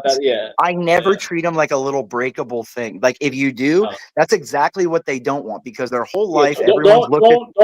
Don't overflex. Yeah, Bonder, let me ask you this: your whole life, everyone's looked at you like this thing you have to be taken care of and made and done everything for and all that kind. Don't you want to just be treated like everybody else and have someone that's honest with you? That's what that's the best thing that works for me. Yeah, just be honest. Don't lie. That's always. But that's the whole thing. Like no guy's honest with you. They're all smiley, glad hands with hidden agendas. They are cheaters. Yeah, they're smiley, glad hands with hidden agendas. They're cheaters. Big time. Imperious, the best girlfriend I had. The best girlfriend I had. We went on a date. We went on a fancy restaurant, and I was trying to drop big money. And she was like, Banter, if you drop this big money on me today, then I'll drop big money on you on the second date. Because she felt guilty. She's like, this man's like dropping big money on me on first date. Because, you know, I'll be like, young 20-something. Yeah, it's just simple banter. Like it's insinuation of a female's sexuality. She told me instead of her using me for the money, and you know, she's like, oh, thank you, you know, giggle. She's like, Banter, next one is on me. So at least that was a sign. Like, yeah, she's exactly reciprocity, returning the interest, things like that. Like you have to bounce it off, girls. Like that's the thing. Like a lot of times, guys are just like, yeah, she's totally, because you're into her. Just because you like her, don't mean she like you. Like you got, like it's weird. I don't know. Like that's one. And then a lot of guys now are weird, kind of, where they think like if a girl goes on a date with them, it entitles them to something. Yeah, Like that's the whole thing. I'm glad you and I were both born millennials. I mean, Like, the if I was best Gen thing to Z, do to get a it girl on hurts. the first date is to kiss her and not want to go any further when she does. Like that's the best thing to do. Like kiss her at the end of the day. But if she wants to, if she says, "Oh, do you want to come in?" or "Hey, do you want to like hang out a little more?" You say, "No, beautiful. I had a great night, and I want to I wanted to build, so I want you even more next week." Or something like that. And dude, like it'll make her want you more, dude. Exactly. Because it's something she doesn't have immediately. So like anybody, everyone wants what they can't have. No, my father told me if a girl puts out first date, she's not the one. I'm like, okay, dad, got you. Yeah, I mean, Girl that puts out I first guess date, it's what you want. I mean, if you're just looking to hook up and have fun, like at spring break or at a party, it's serious. fun. Like I'm talking about, like if you're seeking like a literal, like a serious Yeah, relationship. if you're in a relationship, if Yeah, you're trying for if a you put relationship. out first date, that's a danger. That's a red flag. Yeah, no, absolutely. No, absolutely. Like that, then that's what I'm saying. It's just, it's again, like, I just think people just aren't rational. Like, I don't, like, if you really look at it, like, it really, like, the body count, if it's in, like, reason, like, 5, 6, it depends on an age. Like, if a chick's 35, like, let's be real. Like, how many people, I've been with countless women. And you know what I mean? Like, and so at 35, if you haven't married as a guy early enough with the responsibility, or you haven't built the wealth or power enough to have a virgin or whatever, you shouldn't be bitching. Like, if she's not a total whore and she's not fucking every dude around, and she's not like, hooking up with 5 guys at once, all that, has no STD, doesn't have kids, then really honestly, dude, like, you should just shut the fuck up. Like, these bitches, like, if you're real about it. If you want to be real, because to me, if you haven't built the kind of wealth or didn't get a girl, like a virgin, when you were young enough to hook up with or hang on to, and you lost that, or you didn't get enough wealth to have that now, you don't get to bitch about something you aren't qualified for. That's like me going, okay, I'm not a Supreme Court justice. I'm mad. I'm mad that I'm not a Supreme Court justice. But wait, I'm not qualified. Right. Imperious, wait, I need to read this comment in the chat. SB says, this conversation is fitting for the setting of a coffee house plus restaurant / bar hybrid environment, wood accents, tough leather seatings, whiskey, tea, coffee being served. You know what, SB? First date, I will take the coffee house, I'll take the wood accents, leather seating, maybe whiskey, tea, coffee. That's cool. But first date should never be like exaggerated, extravagant, dinner date. Like a great first date is like a tasting at a wine bar. Go to like a wine bar and just go taste like 5 different wines. It costs like $20, dude. It's like, fuck. Keep it simple. Keep it simple first date. And you just chill and talk and get a little buzzed and just have fun, because the bartender is going to talk to you and play a little, and talk to you and be like, "Who are you guys?" I was like, "Oh, we're on our first day here." But oh, really? Weird. I guess just people aren't social anymore. They don't do shit. I've seen young men our age back in our day, in our 20s, where they just go on a date like, Banter, I took this girl out for a dinner. I'm like, how much you paid? Like, £200. I'm like, what's wrong with you? Yeah, that's desperate. That's just trying to see. Women don't want you to lead with your money. They want you to have an aura, and your money kind of accentuates it. It's just like a suit. Like a suit doesn't make a man; it accentuates. Yeah, of course. Oh, wait. SB says, I'm talking about this nocturnal pod. I mean, come on. Maybe in the future, SB. Maybe one day when we all come together in real life, we can put money together for a studio. We can have the whole leather seats, the whiskey on the side, Imperious, me, Quest the Ponder, sitting on a couch, talking shit with a microphone. Dude, the problem is if John's there, he's just gonna get a contact high on everyone. That's the problem. Like, fucking John will be on the producer. Yeah, I don't fucking smoke, and that whole studio is probably gonna be filled with it. I'll be fucking dead. You know what I mean? Like, the fuck? Yeah. I mean, that's the thing. I don't know how he does it. I don't know how he does. I genuinely, I don't know how you do that much. You know what I mean? Like, I knew people who did in college. Like, when you're in your 20s, sure, your teens, 20, you can smoke, drink, do all that 24/7. Your body's pretty resilient. Damn, John's like 50. Jesus Christ! But Imperious, some men, because I have uncles who still drink in their 60s, like from their 20s to 60s. And by the way, they're still functional. I don't know how they do it. They're like, they come to the family function. They're functional with the alcohol. I'm like, God damn, how do you control yourself with the booze? But yeah, Imperius, LG is saying, all right, Imperius, wait, let me read this. Yeah, she All right, wants to get me Imperius, on a podcast to we want to get you on reform school. a girlfriend. Okay. Yeah, it's probably. I mean, I guess like honestly, like as I've gotten older now, like you don't get that like sexual drive to just want. Like, I mean, I see a girl once in a while, I'm like, damn, but I would love to just smack. But then I go, that's a lot of fucking effort. I'm tired.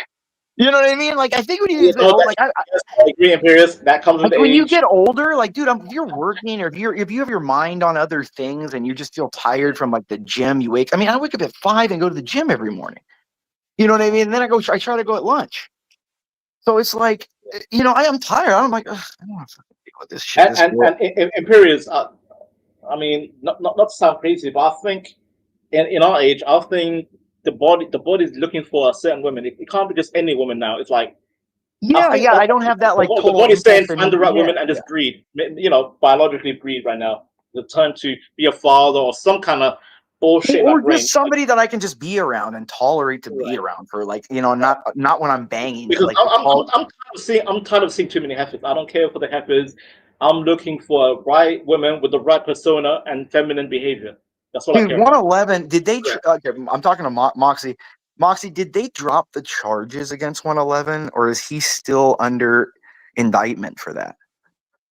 I wanted to answer because I haven't been over there to listen to that. But did you hear that 111 got arrested and stuff? I have zero information. I have no clue. And to be honest, I want to stay out of it. No, it's just like silly. It's like, dude, Mike.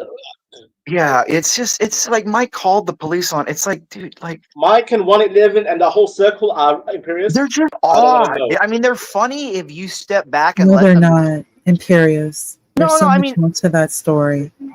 Well, I mean, look. All I know is they're terrified of me, and that's fine. So, like, I'm fine Imperius. Imperius. He is in his mid-20s. Why? 111. Yes. Yeah, I know that. Yeah, he's like 28 or something. Twice his age, getting involved with That's this. what I mean. Like, Mike's like 60, right? 55. Yeah, he's pushing 60. I mean, I understand 111. He's autistic. Seriously. Okay, if I may share something with you. Yeah, please go ahead. I'll shut up. On the other channel, with that pilot, they had some like 24-hour thing. 111 popped up early in the morning. He just popped up out of nowhere. Art let him on. He just started talking, and apparently, I didn't know this. There's some issue with that channel and 111. I really don't know in its entirety. So 111 was being contrite. Okay, all right. In the live chat, somebody called 111 a street shitter, using real nasty racist commentary. And if you think about it, you know who it is. You know who it is. It's just really weird. It's like this one little group. Well, dude, they're like what I'm saying. They're these self-destructive weirdos. It's just really odd how Gimpy, Mike, and but Gimpy, I talked to Gimpy. I know what he's doing with it. I mean, Gimpy's he's the one doing it. He's kind of the puppet master behind it. You know what 111 said? Because somebody named 2623 specifically asked 111 who was trying to destroy this channel, that Bob channel. Who's trying to destroy it? 111 said you and Moxie. Oh, I know. Yeah, no, I know, dude. He tried to get me involved and say I was the one that was taking CT's channel down and stuff. Like, come on, if I wanted to take CT's channel down, I'd take it down. If I wanted to take Bob's, I'd take it down. Like, it's not, you know what I'm saying? Like, I say it a lot because I want it in their mind that I could. You know what I mean? That's all. Like, again, like, if you're really upset at someone, you just do it. Like, if I was really upset, I'd just do it. I don't care. I've got to say a shout out. Savage. Oh, there's Savage. Right? Oh my goodness. He's a good guy. Savage. Yes, he is. I love his kids, too. He has some great kids. The most beautiful babies. He's got some great kids, though. Well, yes, and the great is like he's going to teach them. I'm sure they're watching him while he's doing it. Salute to Savage. Salute to Savage. Yeah, salute to Savage. No, he's a good dad, man. I appreciate it. He's a good dad, man. Really good dad. I'm surprised to even know about this channel. Yeah. Imperius. I was promote fathers. Thank you, Savage. Thank you. Kids. Salute to the fathers, man. Fathers all day. Yeah, no, you got to have dads, man. I mean, mothers are for nurturing and raising. And one thing, Savage's babies never cry. They're always with him, and they never cry. Because they're watching him. They're watching him like a sponge what he's doing. Yes, and absorbing everything. Yeah, like it's kind of like when it's the back in the sweetest day. thing. Yeah, it's like back in the day when a blacksmith Daddy, would I'm work. making ice cream. Well, not Daddy, just it's that, just but so like sweet. I'm sure he does a lot of work at the house. Like he probably does the like electrical at his garage. He's moved working stuff, and they're just watching. He actually, like I don't know, like a month and a half ago, he did like a tour of his whole property, 6 acres. It was incredible, like just absolutely beautiful. His property, like the extent of it. Oh no, yeah, he has a huge showing property. everyone. Isn't he in Ohio? Right? I think he's in Ohio. I think he said. So. I don't know. Yes, last time I checked, that's what I'm talking about. I think he said he lived near CT. So I mean, he's probably got a lot of acreage out there because there's a lot of land out there, beautiful land out there. Ponder, you got another one from Savage, I believe. Yeah, you got another one from him. Something like I'm hip to a lot of things. Yeah, here you go. What did I say? My eyesight's terrible. He says I'm hip. Savage says I'm whenever hip to a lot Savage has a little bit of time. Yeah, 6 acres. Yeah, he's got a lot. Yeah, 6 acres is a ton too. Well, she's thinking 6 acres in New York City too. 6 acres in New York City, like $2 billion. Like Savage has actual land. Yeah, like I mean, it is expensive. I'm sure he's probably got about $600,000-$700,000 into it. But I'm saying is like, she lives in Central Park West, dude. Like, you guys understand like where she lives? Like. That's why I always say, like, she always dogging me for money and stuff, like saying, you don't donate enough. You know, it's like she lives in Central Park West. In periods, I had the chance to go to NYC with my college back in the day when I was in uni, and I refused. Because I'm like, why am I spending high level money to go to NYC? Yeah, and it's like in periods, it's like London 2.0. It's like just going to London. Yeah, well, not even that. I mean, Manhattan. Jesus. I mean, I don't care. The West Side of Manhattan, yeah, it's bad. I mean, the amount of wealth. It's like San Francisco, like Nob Hill in San Francisco and stuff like that, or I mean, La Jolla. Down in if I came to the US, I'll go probably like Texas, maybe. You know what? See, I even says shut up, but I'm crazy. Montana. I think Montana is one of the best. Montana is one of the best looking places in America. Oh, dude, not just that. Try if you really. The Grand Tetons in Wyoming, man. Grand Teton National Park. Look a picture up real quick. Ponder, type in Grand Teton National Park. Like I've been there 3 times and I've done the river rafting tour. And it's just this feeling of connection with the world when you're in those like you're canoeing there with a couple other people, and it's literally you see like bison on one side, elk, like freaking, like Ponder, are you listening to me? Put a picture up, type in Grand Teton National Park. Yeah, I'm looking it up right now. Like that, it's literally one of the most amazing spectacle. That's why Jackson Hole. Yeah. That's why Jackson Hole is so expensive to live in. I'm hating on Americans that live in those parts. I'm like, what a beautiful sight. What a beautiful sight, man. Yeah.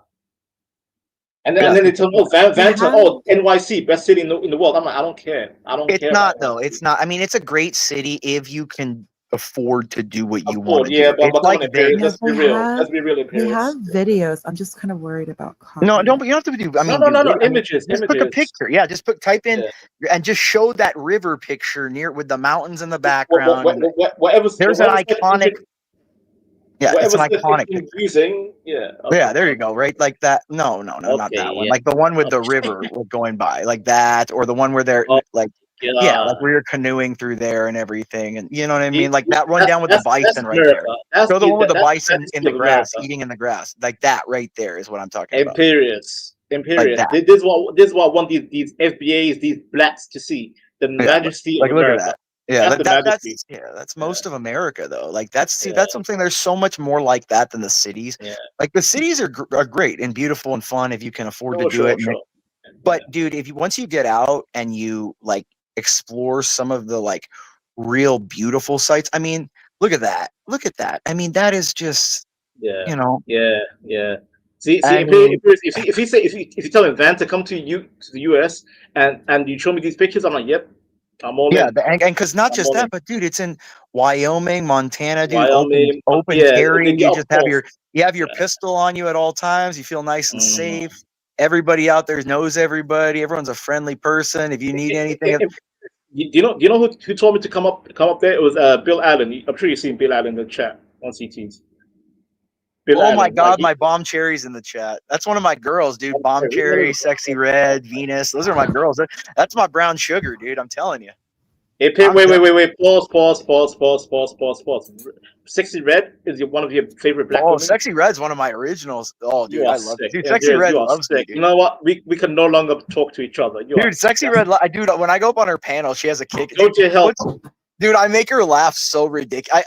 Dude, I'll say this. She makes me laugh when she laughs. She has a really infectious laugh. Her laugh is so infectious. You know, one of those just, dude, and you know why? It's because I dated a black girl like her before that has that kind of like sassy attitude that you want to like spank her really hard, bend her over and pull her hair. You know what I mean? Like it's that sassy kind of like talk back girl, like come get me attitude. You know what I mean? That's why she's fun. And and she lets you play back and forth with her. She's a good sport. You know what I mean? I'll say that. She's a really good sport. Like she'll let you like I said, ping pong back with her. Like if you say something real suggestive, she'll say something back. Like, you know, if you say, damn girl, you know, I'll do this and that. She'll be like, well, you got too little of a dick. I don't think you're going to do that. Yeah. She's just fun like that. Like that's what girls that are fun. That's how you know girls. Imperious. You're a God-fearing man, a Catholic. Why would you entertain a low subhuman like that? Why? She's not subhuman. She's funny, dude. It's subhuman. Dude, come on. She's the one, dude. Have you been on her show? She's the one talking about black crime and black men aren't doing responsibility. I don't care, bro. Yeah, dude. Stop it. She's just a crazy dude. Do you really take anything these girls like? Look at Ponder. Like, do you think I took Ponder's argument earlier seriously? Like, she's just a girl, dude. She's just. I don't take women seriously. Imperial. I don't take them seriously. I mean, she's smart, but I'm just saying, like, I'm not gonna like get mad at Ponder. I mean, she's a girl. You can't get mad at her, dude. Like, that's like Imperius. LG said Imperius to use the hot ER over there. Yeah, I have before. Yeah, I have before. She's fine with it. Like if they are, I mean, Vivan Venus, dude. I remember I did a one-on-one show with Venus like 6 months ago on her show, and she went like viral because all the blacks were coming after her. How can you entertain a white man? How could you let him say these things? And she's like, but he's honest. He's honest. It don't matter if he's honest. He's a white racist cracker. Blah blah. You know what I mean? Like it was just funny how. To be fair, you get an N-word pass from me too. I don't care if it's. JP gave me an N-word pass. I don't care. JP gave me an N-word pass. I don't care. So it doesn't even matter. Yeah, I don't even care what Imperius can say the hot ER in front of me. Yeah, like when JP says I can, like he's like the commander of like the lowest low. If he says I can, like who's gonna come after me? Imperius, when King Pookie says you can use it, it's done. Yeah, that's what I'm saying. Like that would be like saying like Freeway Rick Ross said you can use it. Okay, well I'm gonna use it then. Like we're gonna say to Freeway Rick Ross.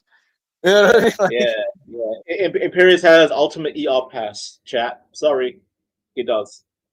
Go cry about it, chat. Cry. Yeah, it's like the JP. Like I might as well get that N-word pass credit card. Have you seen that? Like they have the N-word pass card and then the white privilege credit card.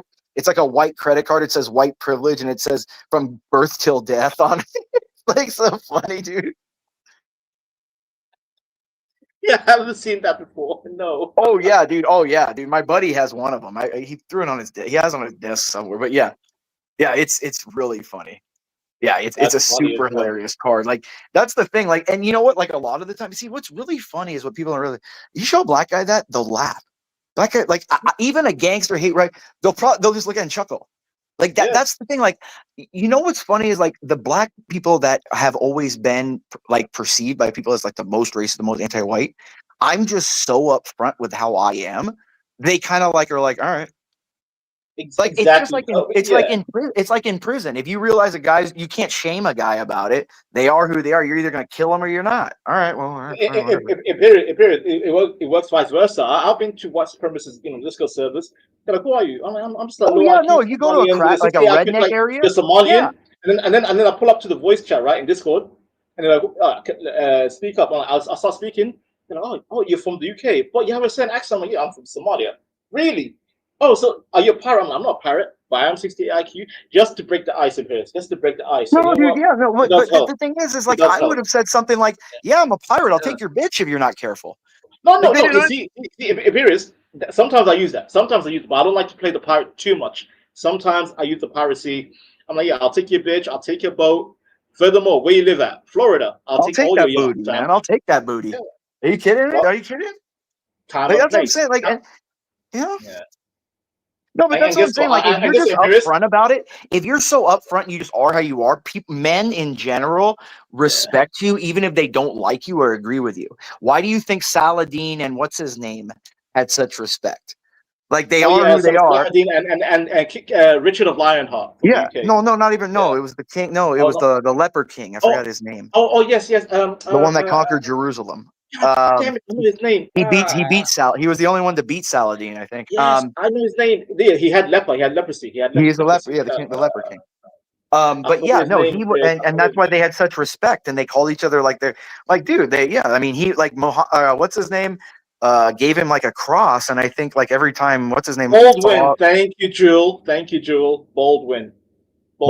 There you go. Yeah, Baldwin. Yeah, Baldwin and Saladin. That's like an old tale of like two rivals who because they beat each other so bad, each of them. It's kind of like a bird magic. It's like a bird magic. Even Salahuddin respected the cross. Like when the cross was like disrespected, he's like, nope. Well, no, yeah, because he was a governor. He didn't remember he conquered a lot of North Africa and some Spain and stuff too, and he never oppressed the Christian population. He didn't allow his soldiers to, because he was he understand how to govern before of course he made Islam the national religion. He just didn't. But then after that, Richard of Lionheart went to Jerusalem after that to take back Jerusalem. When Salahuddin took it, Richard was like, you know what, activate. And by the way, Richard the Lionheart is considered one of the greatest kings in. Yeah, great conqueror. Yeah, of course. Yeah. And that's the thing. It's like my cousin. Like my cousins call me, my black cousins call me some of the craziest shit, dude. They call me like Mayo maggot, snow roach, what do they call something with the bread? Something. God, I forgot what he called me that. There's something about the bread though, like soggy, something about soggy white bread or something. I can't fucking remember. But they have all kinds of shit. Moral of the story is that like the ultimate black. Wonder bread. That's it. Yeah, they call me like Wonder bread. We can meet halfway. But these guys, right? Some of these guys, like on CTs and some people here, they just think like, oh yeah, white is always evil, and vice versa. Black is always evil. I'm like, bro, we can actually talk to each other, and we can say crazy shit to each other. Like, but there's a unique history in America. Remember, America in reality is a black and white country. It's not like because at the founding of the country there were two people, black people and white people. That was it. There were no Native American citizens. There were no Mexican. There were no Mexican citizens. There were no way Asians. It was black people and white people. So I always have a problem, other than black people and white people, discussing like the racial issue, because everybody else was just kind of allowed in or conquered in. And so like there's a unique history that you can't extract. Like, I don't like when black people or like white people try to extract black history or white history from American history. The reason it's American history is because it's so intertwined. You can't separate black history from white history, nor can you separate white history from black history. In periods, I always said the founding stock white should unite with the FBAs against the immigrants. The founding stock plus the FBA would be way more powerful. We're the original Americans. The original, the first, and not just slaves, but there were free black men too. Like there were people forget, like they're like a lot of the blacks that came were like interpreters or were sons and daughters of like royalty in Africa that had to be let go after a certain time as part of the agreements to become, you know what I mean? There were a lot, like people don't realize it's not just this thing where it was like, everyone get on the fucking ship, chain them to the fucking walls, and that's how it goes. Like it's not. It's like, yeah, it was brutal, but being above deck was brutal. Like people don't realize. Like it was it appears as an outsider myself. Oh wait, wait. I'll come on the panel so you can yell at me. The Savage want to come up? Savage, come up, man. Hit the link if you want. But Imperius, as an outsider, I've noticed a pattern. I think the founding stock whites need to unite with the FBAs. If you guys want to be a powerful, united front against immigration, that'll be a great start. It's been like that. If you look back at like the 30s, you look back at the Civil War time, freed blacks in the North and native whites did not like immigrants. They did not. If you look back, like even in the TV shows, that there's subliminal messaging of that. If you go back to Boardwalk Empire, if you watch that, or if you watch Gangs of New York, you will see that the native white people and the native blacks at the time did not want these people here. Oh yeah. Gangs of New York, wasn't it the Wasp versus the Irish? But the Wasp. It was the Anglo-Saxons versus the Irish and the Italians and Germans. Mm-hmm. Yep. Like, dude, they hated my people when we came. They called us popists. They called us papists. Oh, you're stupid popery. Your popery. The Roman Catholic Church. Yeah, that was their big enemy. If you remember in that movie, it was Catholics versus Protestants. It's Anglo-Saxon Protestants versus traditional Catholics. So correct me if I'm wrong, Imperius. The Anglo-Saxon Protestant, they had to escape the English Catholic crown because they were getting deleted, literally. Well, that was the whole Mary Queen of Scots thing. Yes, that was the whole issue where Elizabeth executed Mary Queen of Scots, and that was when Elizabeth first. Yeah, and that's when what's his name sent the fleet from Spain, and it hit the storm, and then King Philip, was it King Philip? Philip II, the Armada. Yeah, it's still to this day called the Armada. What was it, like 500 ships or something like that? Yeah, it was the Armada, the greatest Armada in human history. By the way, where's Corresponder? Like Savage wants to come up. Where's the? I don't know where she is, dude. She's just what she does, dude. She's a girl. Again, women. I can't. Amazing. That's the thing. Like, I think I've always, what I've realized is the best way to deal with women is just go, you're gonna do what you're gonna do. It's literally, it's just you do what you're gonna do. Do what you're gonna do. God. I'm gonna talk to John Galt. I'm like, Mr. Galt, can you give me extra powers as the UK correspondent foreigner? Whenever I'm up here late, I can bring people up. Maybe. Yeah. No, and then Moxie, she's always sitting around like the snake in the grass. You know what I mean? Like, that's what I'm saying. Like, she's the ultimate snake in the grass. She's just like waiting for you to walk by. No comment, Chris. No comment. Doesn't even, it's just waiting for your foot to just walk by. No comment. Mm-hmm. Yeah. He's evil, dude. Savage. If I'm you already asked. John Galt respectfully said no. That's fine, but like okay, well, I'll be quiet. Welcome, Savage. Yeah, John is very sensitive with his channel. It's like his little baby. I feel like it's his little weed plant. I feel like it's his weed plant. He Serious. My only contention is that people want to come up, and we just need a host that's actually active to drop the link and bring them up. That's what I'm saying. That's what I'm saying. Salute, Savage. What's good, Savage? How you doing, Savage? Speak up, bro. Speak up.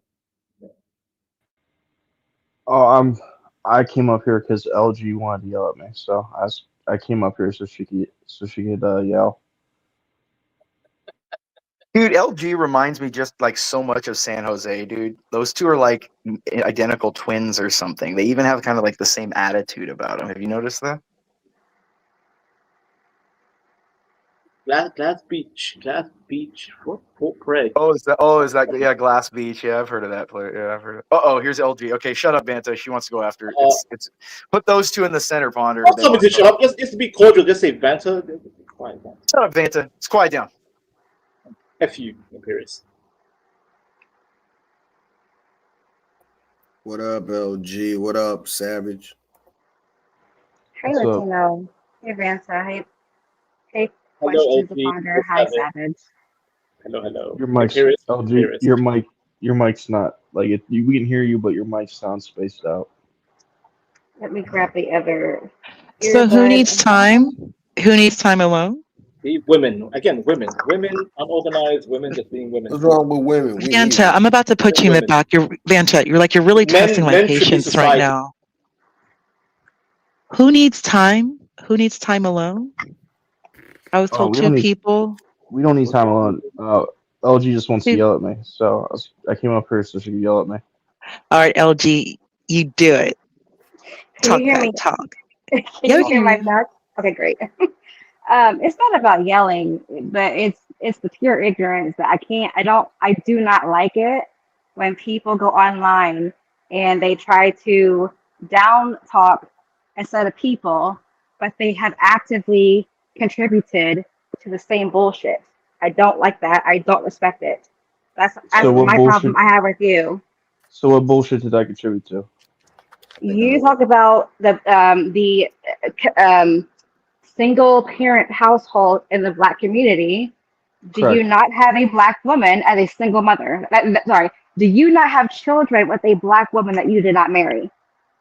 No, so I have a child with a Black woman that would not marry me. Were you in prison during that time? Did she not marry you because you were a criminal at that time?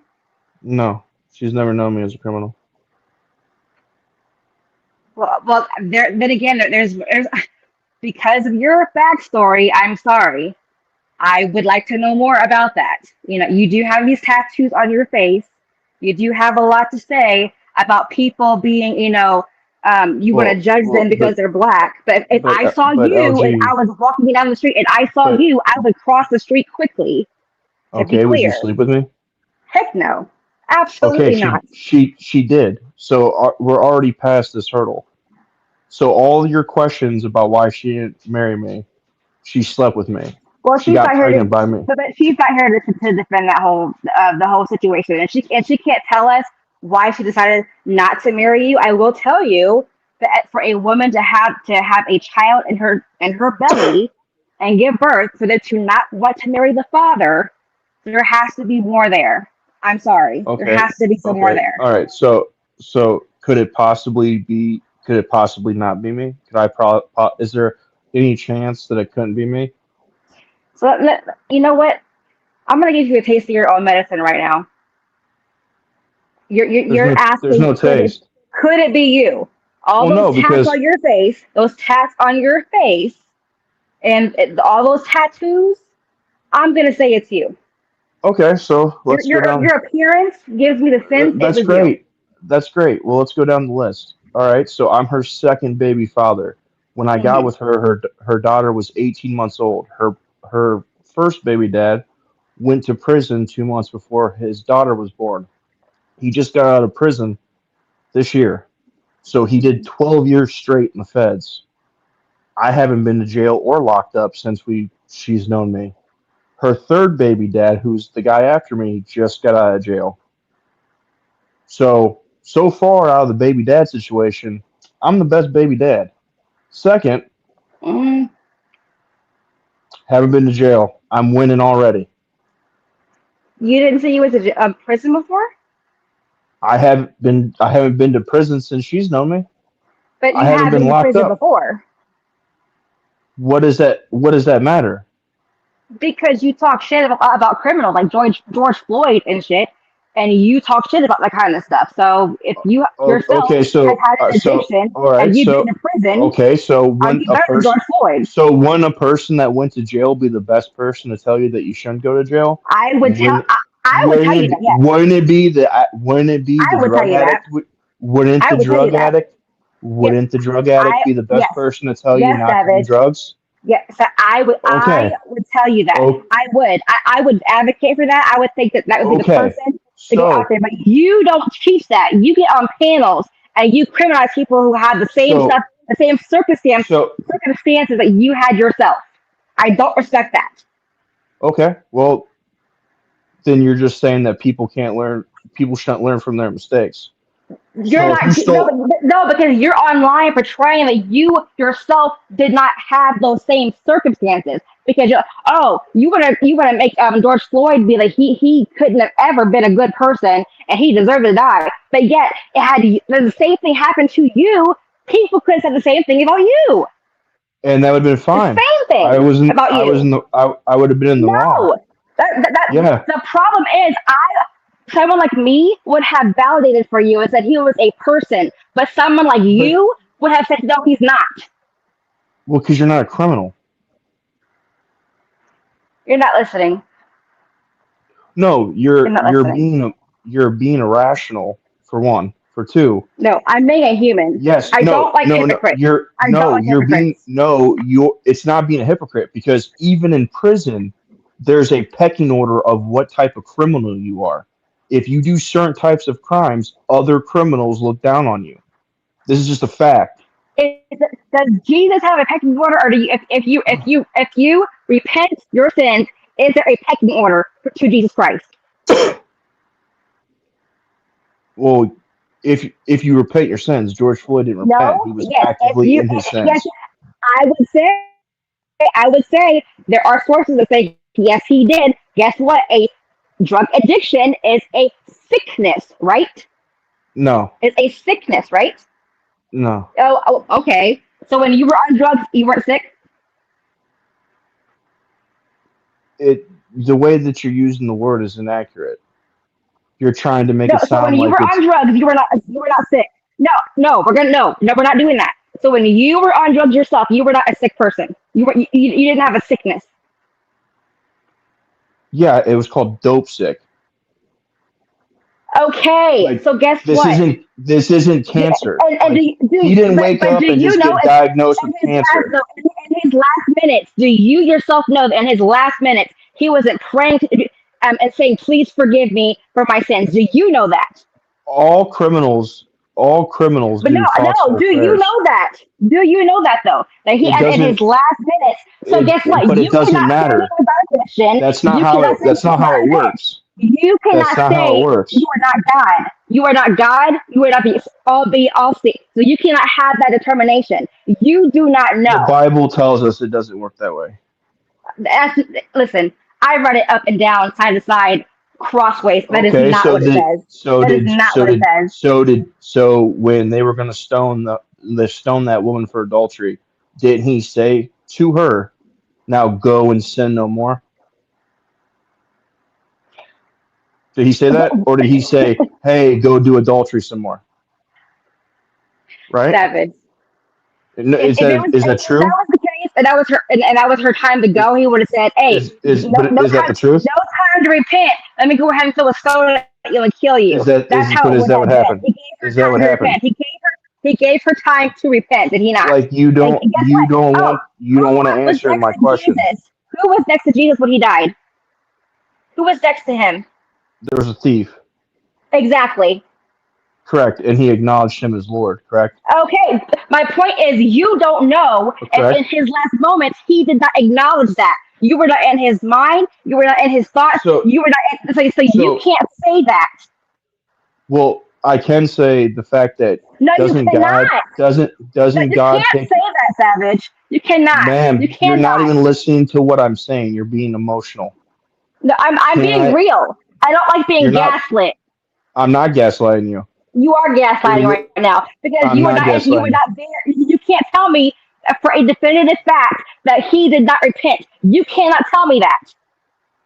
You can't tell me that. You done? If you want to keep going on that side, no. But if you want to move on, yes. But you're not going to sit here Well, and tell no, me. I'm waiting for you to stop speaking so that I can actually speak. Because you've just been over talking. You're not going to sit here and tell me that he does not have time. In your mind, to how things work, you're not going to sit here and gaslight me and tell me that he did not have time to talk to his Lord and Savior to say, "Hey, I am sorry for all of this." So who calls people home? I don't know that. You Who don't calls know that. people home? I don't know that. Who calls people home? Not you. Who does though? Not you. But who? Not you and not me. Not you and not me. But who does? That's what I can tell you. But who does? You tell me. What's my lesson to learn? What's my lesson you want to teach me? Go ahead. Go ahead, teach it. What's my lesson? Who calls people? Who calls people home? Tell me. Who calls people home? I'm asking. Tell me. No, I asked a question. I'm not going to answer my own question because you want to be a cunt. Who calls people home? Wait, because I want to be a what? A cunt. You heard me. Oh, that's not very Christian-like. It's just not. Jesus wouldn't like Because, that. yeah, Jesus also doesn't like women preaching Jesus either. wouldn't like that. Oh, guess what? He had Mary. He had plenty. They had to cover their head, but women preachers are very well prevalent. Don't give me that. They're Don't give not. me that. And he wouldn't appreciate you calling another person Women of can't. the Women Lord can't a be cunt. preachers. He That's wouldn't that. appreciate Women. that. So guess Women what? literally. You are It says that establishing in the yourself. Bible. You're not a true Christian. You're not. You're not a Christian. You just said Christian Okay. women can be preachers. That's not in I the didn't Bible. say preachers. I said they could preach. They can go and teach other people the word of God. They can do It that. literally says that women cannot have They authority can over hold men. So Bible you studies. cannot. They You can do yes, that. over children. You cannot have it over men. Okay. I didn't say over men. I said they can hold Okay, so by Bible you studies. trying to They can preach do the that. Bible to me, you're So, trying to assert dominance over men. That well, goes against the Bible. apparently I know more than you. So I'm your superior, sir. What do you want me to do? Oh, so you just said women can preach, I mean, but you're you calling me know a it better cunt. than me. I'm gonna say you're not very much I a Christian. You're kind of not. oh, did Jesus call people serpents and dogs? I'm pretty sure. I mean, he wasn't a nasty little prick like you, a little racist prick like you. Oh, But go ahead. But go ahead. did Go ahead. Jesus make a whip and whip the Jews in the temple? Is that unchristian? Okay, Savage. Listen. Get your Duck Dynasty ass the fuck up out of here before I really hurt your fucking feelings. You ain't gonna hurt my feelings. Okay. Okay. What age did you go bald from your damn stress? What age was it? 12? I start going. Going bald is just genetics. That had nothing to do with stress. Is your mom on meth at 15? What made you go to No. drugs? What made you go to drugs so early in life? You meth-headed Well, how old bitch. did- What made you go to drugs that early? Like you meth-headed bitch. Is your mom on drugs? I didn't even do meth. I'm sorry. I'm a Like, cunt. So like now if you're gonna I'm if you're be a gonna cunt. insult me, at least do it right. Like Now I'm gonna you're be a trying cunt. to insult. So, Well, you dad on meth? can't Was really your be grandma on good, meth? cunt, because you don't Who know was what you're on talking meth? about. Who was on meth? Who was on it? Nobody's on meth. We all know whites are on meth. Who was on meth in your family? Who was on it then? Nobody in my family is on meth. Are you in Ashtabula, Ohio? What part of No, Ohio I'm you in, not. bitch? Oh, what part? Not Ashtabula. Okay. Is it fun to you? You want to I've call never me a done cunt? meth. I don't do meth. I don't do I can meth. also come Why back would to you. Why would you ask me if it was I can be fun? fun. I Well, don't do meth. why would you call me a I cunt? wasn't on meth. I didn't do What meth. That drugs wasn't was what I it? did. What drugs was You it? keep saying, why would I like What? it? I never I'm did it. sorry. Are you retarded? I'm sorry. I would look at you and think meth. So what drug was it? Yeah, I would think you're a single mom, but But you I'm not. know. I'm married. Ha ha ha! Guess Oh, what? well, crazy. Statistics can be wrong, right? Exactly. Yeah. So what was your drug of choice? You know, a little bit of this, a little bit of that. No, what was it? What'd you do? Well, no, a little bit of this, a little bit of that. Hair on? Some hair on? What was you doing? Yeah, I loved hair on. Yeah. Little Percocets? Yeah. Little lean? Yep. Was you lean with it, rock with it? Okay. Yep. Okay. Yeah, I learned it from, Lil Wayne. Rap videos. Oh my god. Yeah. These rap guys. These rap stars. They Yeah. just put stuff there, Okay. Yeah. I didn't have any It's crazy. It's crazy that black music really did the influence of the lean, right? Like Weird. a victim. You sound like you're I'm living. not a victim. It sounds like it. Your circumstance, like you were being a victim. I never said that. I heard the same music. I bet we're around the same age. And guess what? I did not do drugs or jail. Ooh, you sound like a victim. So women you sound like are a victim. I've actually not claimed anything happened to me in any way, but you said it before. statistically women You don't said go it to before. jail, and statistically women aren't drug addicts. That's more of a male trait. Is it? Yeah. Oh wow. Okay. That's the ones I saw, but okay. All right. Well, you might have your. I do suspect you have your own statistics, anyways. Hey, guess what? Did you know, as a whole per capita thing? Did you have any idea that not all law enforcement reports their statistics? Yeah, they stopped reporting. They've been not reporting them since 2020. Before that. No, It was before that. no. Most of the country Yeah. reported prior to 2020. No, it was before that. What, they stopped reporting in the 80s? What? When did they stop I'm reporting? just saying this whole per capita thing cannot physically be accurate if you don't have all of law enforcement giving you statistics. It can't be true. Then it's Yeah. it'd probably be higher, but It could be, however, we can't say that no, because it's guess probably what? higher. We don't know that because guess what? The ones that did we not do report know that they've been underreported. No, We the know cities for a fact that in have the higher cities. diversity are the ones that did not submit their data with higher diversity. Higher diversity, which We means do it's know. not just black. It was We more do people know. in the city. So you don't We know. do You don't know know. anything. Okay, We what do you do know? know the cities have been underreporting their crimes and reclassifying their violent crimes to lesser Mhm. charges for years. We do know this. Yep. And what cities were those? There's literally they just went after a lieutenant in New York City over this. What city was it? Okay. And what was the demographic of that city? I just told you, New York City. I asked you what was the demographic of that city. I don't know the demographics of New York City. Okay, well you should probably know that first. Why would that matter? If you want to use it as a talking point, you should probably know that first, right? Well, being as a city and they're underreporting. No. If you want that to would use mean it'd be whatever the numbers are would be higher. you might want to have the facts together first. The demographic doesn't matter for it to be a fact. It does matter, It because doesn't. if It does not. city, it could be more white or more Latinos or more Arabs or more anything else. It doesn't. It could be more than that. If it's more The diverse. argument wasn't based on race. It was based on underreporting. Your argument is full of shit. I'm sorry. No, the argument was based on underreporting and a city that was doing it. So The you're demographic is not relative to the point. You're saying No, it's you're probably shifting more. you're shifting the goalposts. So no, sir, I'm not. You are. That would be you. That would be you. That would definitely not be me. That is definitely you right now. No, You don't have the facts. You don't No, have I the do facts. have the facts. This I city asked you what it underreported. was. The demographics don't matter. It does matter. It does not. The argument was if the matter. no, the argument was that the argument no, the argument was that the argument that you had. You're done. The argument that you had. You are dumb. I'm sorry. I'm not doing this anymore. You are dumb, and you know you lost.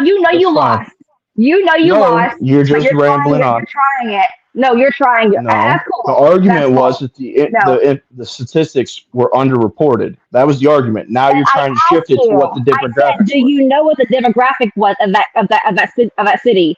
I don't know the demographics in New York City. It doesn't matter. So you don't have an argument then. It because doesn't. That does matter. If we're talking about race, if we're talking about race, You're talking about race. I never brought up race. I said per capita of the black community. You're acting like yes, it matters. It does matter. It doesn't matter because all the numbers would be higher, which was my point. Okay. That's what I said. That's I said it was underreported, correct? I said there have been big cities with higher diversity that have not reported their statistics, and you said, none of the big cities are majority white. So I don't know what you're talking about. Then give me proof of that. Give me proof of that. Is Chicago majority white? Give me proof. Is Boston majority white? Is Memphis majority white? Give me proof of that. Is Philly majority white? America is the majority white, so give me proof of that. The cities, most of the cities are not majority white. Excuse me, I've been in Chicago several times. It is split. There are definitely areas that are more white.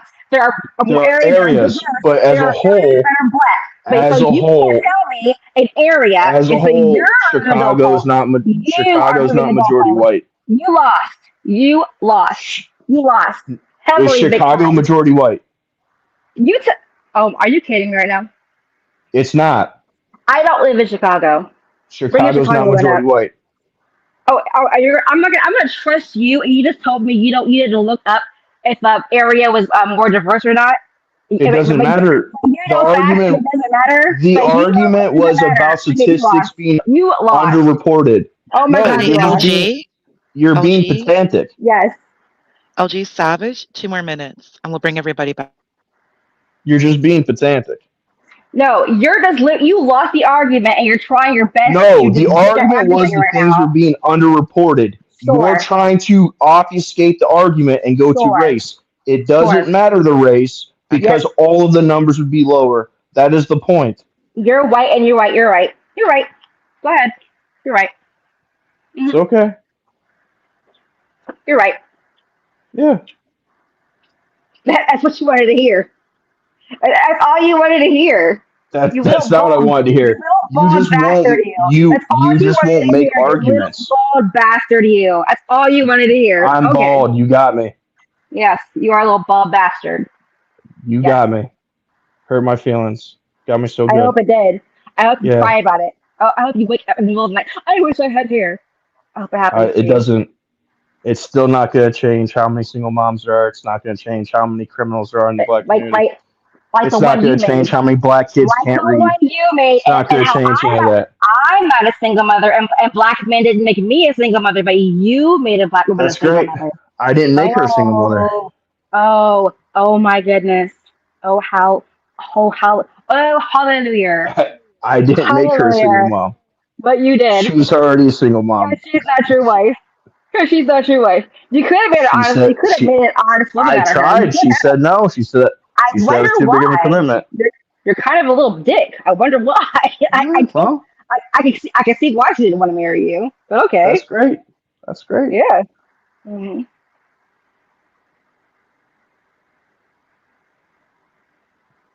Anything else? I have nothing else. I'm done. Great.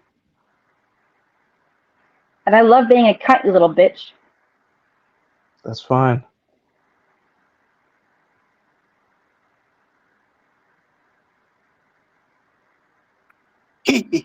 That was funny.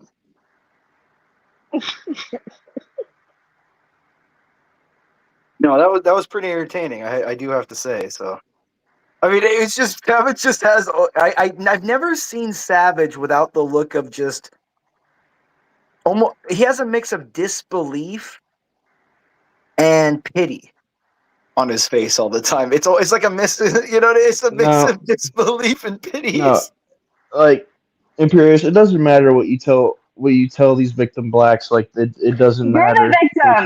They can't get out of their emotions. Victim.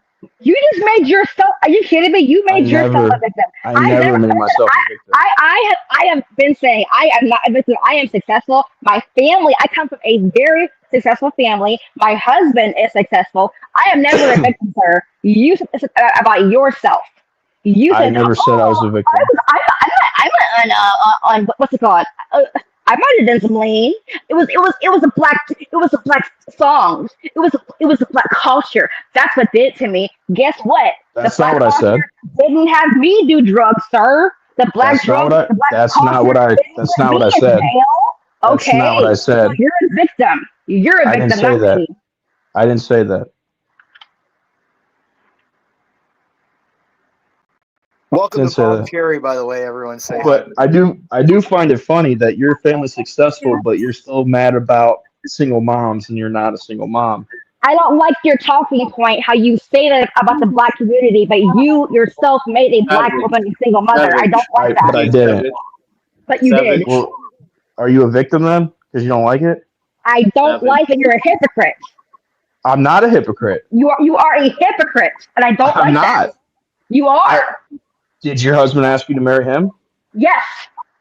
Could you have told him no? I could have. And I'm telling you, I don't blame her for saying no to you. I don't. Well, that's great. That's fine. That doesn't. If she says, but hey, LG, whatever. It ain't my LG, business. you're taking LG. If she says no, then that's she made herself a single mom. That's not me making her a single mom. But you're going around putting your penis in women not married to them. You have a responsibility yourself. LG, why you getting personal? LG, why you getting personal? I didn't say that I didn't have a responsibility. LG, I didn't say it. I'll tell you this right now. I didn't say. It's not the time. I didn't say I didn't have a responsibility. Why? Listen, are you going to be captivating a white man right now? Vanta, stop. Yes, I'm going to cancel the white man. Yes, LG. Vanta, stop. Vanta, stop. Vanta, don't do that. No, Just leave it alone, Vanta. Let them have their man. Leave it alone. Hello. Oh, hello, Bomb Cherry. Hello. How y'all doing? LG. How you doing, Bomb Cherry? The guy Savage, I have a question for him. Hello. Okay, hold on a second. LG. Hello. LG. I'm not the one that didn't say I had any I didn't say I didn't have responsibility. But you're taking all responsibility from the single mom. Are you a man or not? Just they I am. conversation is boring. What are you supposed to do? Kidnap him? Bomb Cherry, I know it's getting boring. What'd you want me to do? Did you want me to abduct her and force her to marry me? Hey guys, let's take on the side. Imperious, we're bored. We're literally bored. Enough. Enough. So enough. LG, you got to yell at him for a good 10-15 minutes. Let's You're right. let's have the She's panel. a defenseless woman. She can't take dick.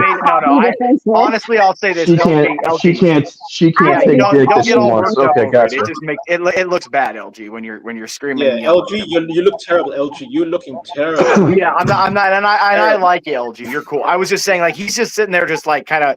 Because he's not interacting with you in the same level, it kind of just looks like he's just like, all right, whatever, and you're like going nuts. So it's making you look being personal. Like, why you going for the family? Why the wife and the kids? You sure you're not Spanish? So the words I'm saying mean nothing. It's my delivery. I can calm down. I mean, they mean something. But again, you gotta listen. Hold on, LG. He said, okay, even if let's say, dude, LG, I've asked women to want to date me and they've said no. I can't force them to want to date me, let alone marriage. Like, yeah, women, like, dude, remember, it's usually, and it's not always because they don't like the guy. It's because they just don't feel it, or they're not ready, or whatever.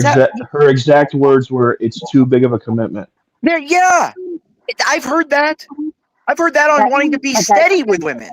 I'm gonna say this in my nice, calm voice. That sounds like victimhood to me. I'm sorry, but that's not. He's literally saying. He's saying. I did what I could. She said no. She's empowered. I'm empowered. I just moved on. Yeah. She did what she wanted to do, and I did what I wanted to do. The issue, LG, is you're trying. LG, you're trying to tell me that I had a malicious action, which there was no malicious action. I'm just saying. LG, if it was malicious, why would he keep the kids? Hold on. The woman always takes the kids. How do we know? How do we know that there's other situations where it wasn't malicious and they didn't, and they also wanted to marry the mother? We don't know that. The facts and the I don't need to lie about it. Say the same. My son lives here with me. I'll tell you why. Hold on. If you don't want me to yell, she is an unmarried Black mother with Black children. And the statistics have it where Savage is a part of the statistics. If we're gonna go sit there and go through everybody's background, hold on. It doesn't matter. She's not a single mom if she don't have the kids. Hold on. The statistics don't sit there and tell you, hey, guess what? This was that situation. This was that situation. She had an 18-month-old daughter when I met her. Okay. I'm the only father. I'm the only father that girl knew until this year when her father got out of prison. Why didn't he marry her? Because he went to prison. He was in 12 prison. Years. So then you put your penis in her unprotected and put your sperm in here to have a baby. Are you that much smarter? What is going LG, on? He make her a single mom. LG. The other guy made her a single mom by going to prison. No. LG. You're being silly. Please. You're being silly. LG. You're being silly. Stop Listen, LG, it's real simple. It's not. Listen, Banter. She was Banter. she was LG. Banter needs to drop. Is she LG. slow or something? That's what I'm saying. LG, we're trying to be nice. Bomb Cherry's just saying, "Are you retarded?" Like Bomb Cherry's like, not, "You just shut up, LG. I'm trying to be good to you. I'm trying to be chill with you about this." But LG, in all seriousness, When you let Bomb What she say? Bomb She Cherry, said, what? "Are you a dumbass or something? Are you retarded?" Because he's saying he made her a wife, not a single mom. He made her his wife while she was a single mom. Took her away from being a single mom. She didn't want to do that, so she remained where she wanted to be. Okay, well, is she a dumb bitch because niggas lie? Is she a dumb bitch because niggas lie? Hey, Bogger, are you a bitch? Are you a dumb bitch because these niggas lie? LG. But how about that? LG. Man, you the one LG. Hey, listen, you are also an idiot. You are also an idiot. I don't give a fuck. You are also an idiot. LG. LG. talking to you like you're a baby. I don't know who the fuck you think you're talking to, you dumbass bitch. I don't even know who you are. LG. Are you married? Are you somebody's wife? LG. Are you somebody's wife? No? I wonder why. Are you someone's wife too? Hey, who dropped Bomb Cherry? Bring her back up. Who dropped Bomb LG. Cherry? Bring her back up. LG. LG. Uh-oh. Is Onder here dropping or what's happening? I don't know who's dropping. LG. All right. In all seriousness, she was a single mom she was dating a guy she'd been dating for a few years. You guys better bring up pick me bitches and a whole bunch of niggas, so I guess I'm gonna be outnumbered here. Even though I won the argument, that's why we're talking I'm about gonna be outnumbered because he's LG, we're your friend. Put their 2 cents in, Guys, and non-niggas gonna come up here. Guys, I lost the argument. So all right, LG. all right. LG. I'll drop off. LG. I'll go ahead. LG. I'm not trying to yell at you. As a married woman, and not pick me ass hoes on here. I do have to get to bed here soon, so I guess I can jump off now. Listen, I'm not trying to yell at you. I'm trying to tell you what happened in a sincere way and not scream at you. She was dating a dope boy. He was on parole. He got arrested selling guns and drugs to an undercover cop. He went to prison 2 months before she gave birth to their daughter. When I met her, I was like 17 months, 17 months sober. She never knew me as a criminal. She never knew me drinking or on drugs or anything like that. I was an electrician. I had a job. I had a place. Like, she didn't know me as some degenerate. I moved her into my place. Hold on, Ponder. Did you kick Bomb Cherry and them off? You got to bring them back off. Don't kick them. They were fun. Like, that was going to be good content. I wanted to hear what Bomb Cherry as a woman had something to say to LG. That's not a woman. That is a pick-me bitch. That is not a classic woman. And she should not represent American women. I'm so tired of that being the representation of a nice woman. I'm so tired of it. Because if you go to a conservative platform, that's not what you're going to find. You're not going to find someone like her. I'm over this shit. Okay, so LG.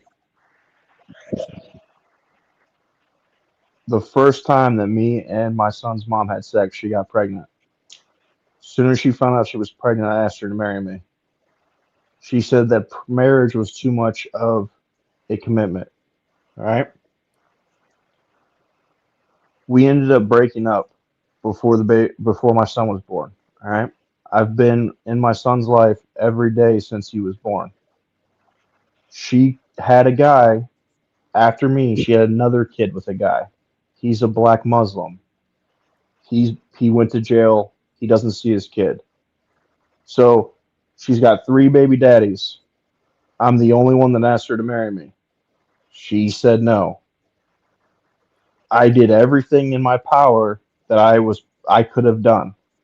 My son lives with me, and I still pay her child support. So Like you can hate me for whatever reason you can hate me for whatever reason that you pick, but when it comes to my kids and that stuff, I don't. That's not like I don't take that stuff lightly. I actually do what I'm supposed to do. All my kids live with me. Her oldest, like her youngest son and her oldest daughter, I pick them up. They see me like involved in their lives. So I can be a degenerate. You can call me baldy. You can do all that stuff. But what you think I did to this woman is not what you think. It's just not.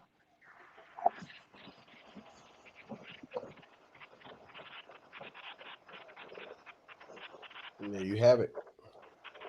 Apparently, me being extremely boisterous and me being upset because I am tired of the gaslighting of the situation because apparently people don't understand that this is a hot topic for myself.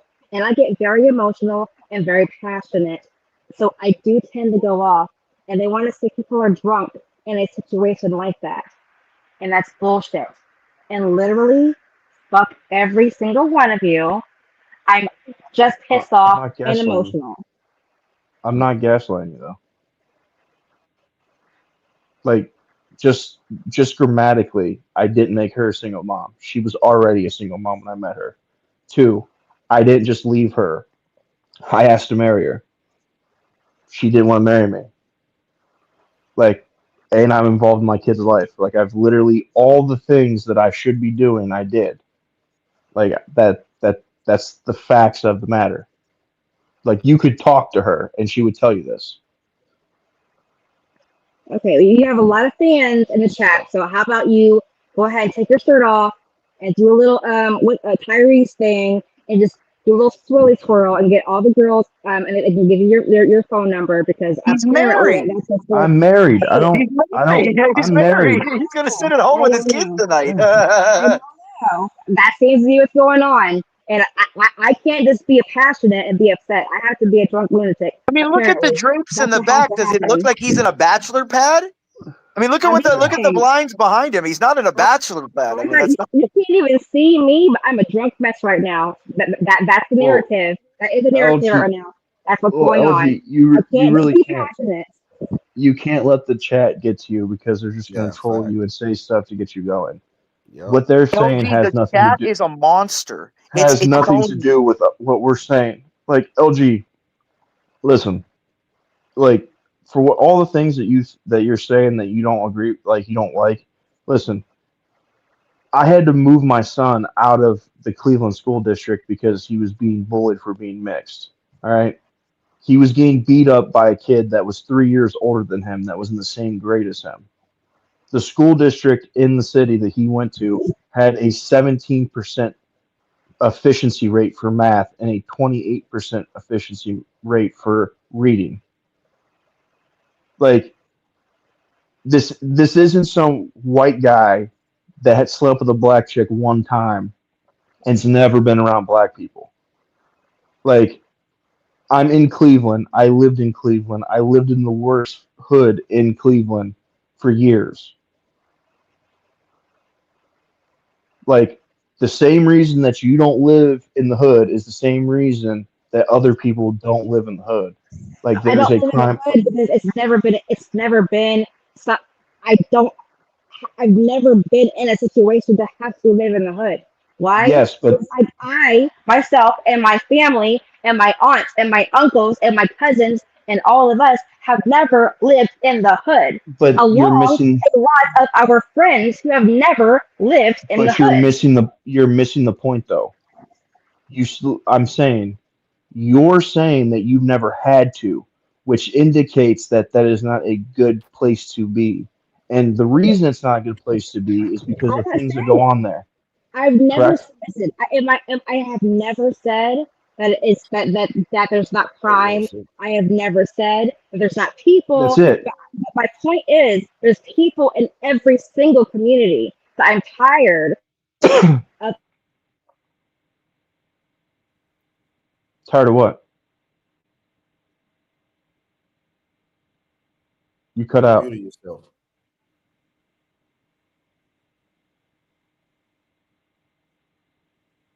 LG, you cut out. Good box You're one. muted. She might get a phone call or something.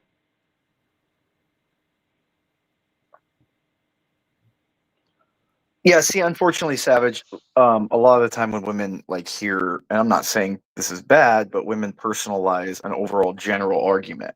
So she's thinking that because you did something like this, it affects her you know what I mean? Like that it upsets her because she feels personally that you're a hip. You know what I mean? Well, no, Like it comes down to she doesn't like the talking points that people say against black people when black people say that racist shit all the time. So like. Yeah, there's no one people that just aren't racist and say all this nice shit. Everyone says horrible shit about everybody, including themselves. Like, dude, against white people. Dude, most of the shit, because I live around white people, I say the most racist shit around white people, about white people. Like, are you kidding me? Like, of course. Like, I don't know. And again, there's that whole belief that like all white people just are all the same. When there's definitely segments of white people that don't like other white people, like like me, I don't like being around other Hispanics. Well, like I had a friend who was Guatemalan in college, and the Guatemalans and was it the Hondurans hate each other. Yeah, and the Mexicans hate both. Yeah, like hate, like blood. You know what I mean? Like, well, see, this is the issue that she has. She has the issue because on CT's panels, I play a particular role for CT's panels. So I'm intended to come up there and stir the pot. That's my role. I come in, I stir the pot, and I leave. Just like JP has his role on the channel. CT brings him up there for a certain purpose. Same reason he brings Be Brave. The problem is a lot of these blacks don't understand that most of the things that are being said on CT's panel is just content. Yeah, do people really think CT believes the bullshit he's saying? Like, that's the crazy. Like, do people believe a movie? Do they believe that The Rock really says, "Do you smell what The Rock is cooking" when he walks around? Well, no, like just the thing of it is for whatever reason, for certain blacks, they just don't like when people criticize black people. They take it personally. But those same black people will criticize white people, and when white people give it back, they absolutely hate it. They can criticize everybody, not only white people. Like she is. Yeah, Bomb Cherry, go ahead. Talk to Savage. You wanted to talk to him. Go ahead. I'll shut I up. had a question for the guy named Savage. How you doing? So, what's going on? I was wondering if you are you black or like what race are you? I'm Irish. You're Irish? Yeah. You told these people you were Irish, baby? Because you know I can see you, right? Yeah, I'm Irish. No. And then they said that you said you was a ginger. Are you saying that you are Irish and ginger? Because I'm gonna be honest with you. I see you being a black man who have albinoism, right? You just a light-skinned black man. And the idea that you over here telling these people like you don't have any color in your hair, you're not a ginger, right? My hair is red. And you have albinoism. You are an albino. You don't have any color in. That's why it looks like you're bald. Even Savage is smiling. Look at even Savage is laughing a little bit. I know. Oh. And listen. So Go ahead. So my first ancestor on my grandmother's side that came here in 1700 from Ireland as an indentured servant. So I am a lot Irish. On my mom's side, I have an ancestor that's half Indian, half black. So I'm a mutt, but I'm mainly Irish. No, and you English. don't look like I'm Irish. Irish. I know what Irish look like. Now, but if we're gonna go to ancestors way back then my ancestors come from Germany, and I am a black woman, you know. But I just wanted everybody to know because I can see you. I see the black in you. I actually all I see is a black man with albino, who's an albino. And I'm sorry, I didn't mean to, let everybody know, but I don't know why in the hell they can't see. I have red hair. I am a ginger, a black ginger, but you are not a ginger. You know what they say though? Irish people are the black whites. Is that what they say? That's true. Yeah, them and the yeah. Irish and the Albanians. We all hate the Albanians. If you're an Albanian, you might as well just be done, dude. I don't know. There's something about the Albanians. But anyways. Yeah, the English hated the Irish very much. Oh yeah, that's a blood feud that goes back for 600 years because of the religious differences, the Protestants, Catholics, things too. Hey, Empress, how you doing? You know they mad because I like you. You said I'm one of your girls. Remember you said I was one of your girls? You can't have too many of us, baby. It got to No just way, be dude. I me. can't. Like I said, I'm Mick Jagger. I can't. I like my brown sugar. I hear it, but right before midnight. Look at. I have no discrimination except for the real pale Asian girls. I'm not. I have never hooked up with one of the really, really white Asian girls. You know, from like China. You know, I like the tan Asians. I can't do a totally white Asian, but anything other than that, I'm fine with. I've dated everything. Okay. Well, I'm just saying you can't be more than me. I'm the one and only bomb cherry juice. You know what I'm saying? And you Now, can't be here's cheating the on me with question, no though. sexy red. That's out of Well, hold on. We can solve this. No, hold on. I got a suggestion. Why don't we have you and Sexy Red bikini wrestling, and whoever wins, you'll be the main one. What do you think about that? We can do that on stream. That'll be a great viewership. Now I don't fight women over men. Men just choose me over other women. That's all. Listen, what are you doing? Just choose me.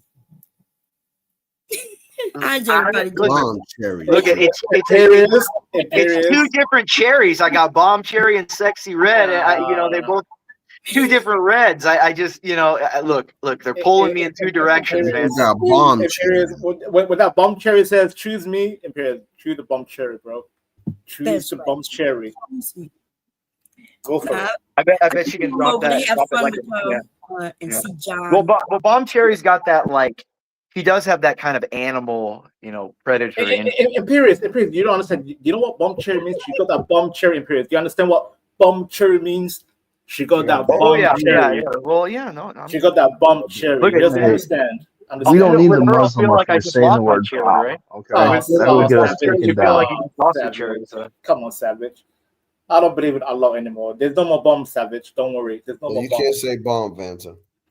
He said it. Savage said it. Yeah, Banter, you can't say that. The FBI might be listening. They got all that AI right now. Can I say Allahu Akbar? Can I say well, you know what? In England, you might be able to. Your phone's being tapped right now. No, but he's in England. He's fine with it. It's a conquered country. They might as well say Allahu Akbar all over the place.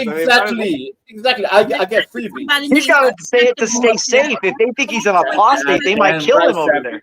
Allahu Akbar. We're going to get rid of Imperius, right? How you doing, Untrackable? Look like you've been hunting. What you been doing, baby? Who, me? Untrackable? Yeah, dude, look at him. Yeah, look at him. Yeah, look like a hunter and one of them go ahead, baby. What you doing? I'm just hanging out, listening to everything, and I gotta say, you guys are hilarious. I love each and every one of you. You sound black. You sound like a black man. You have any black in you, baby? Are you black? Untrackable black man. Yeah, I'm a black beard. Look, I'm black. I'm only 3 inches from the ground, so I can't. It does. That's too much. Imperius. That's too much information. We don't need that, man. That's too much. Oh my god. At least he knew what Is I was that doing. when you're laying on your? Is that when you're laying on your stomach?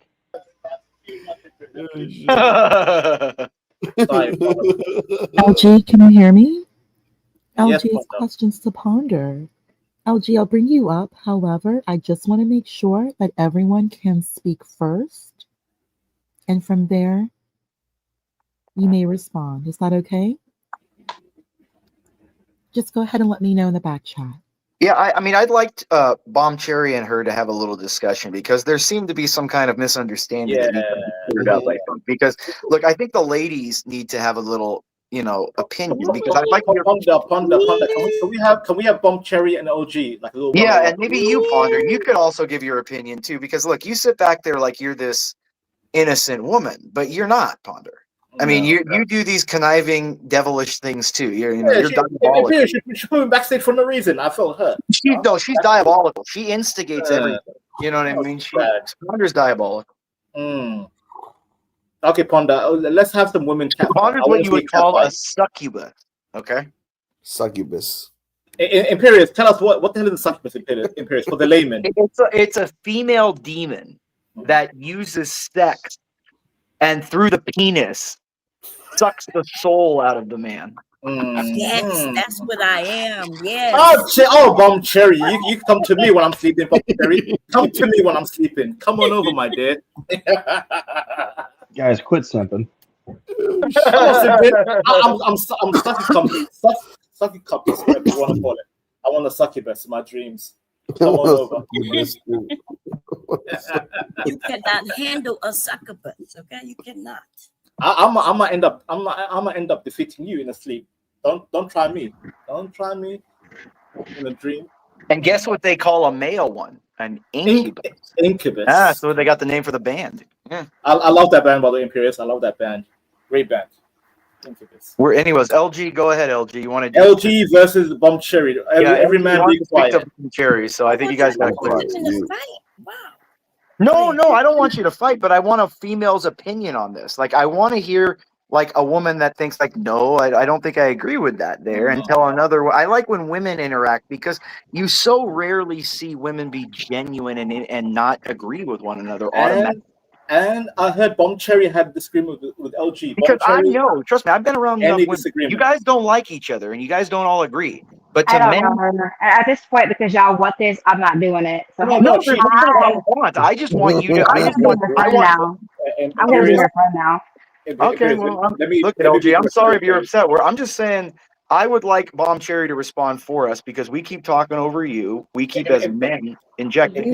You would like a dirty scandal to happen. I'm just saying. Now that I know it's what you want, I'm not giving that to you. LG, your dirty scandal already happened. Going nuts on Cherry Courtship. You are a lovely woman. Let's bond together and have a great. All right, LG. LG, don't do LG. Oh, we're gonna do that.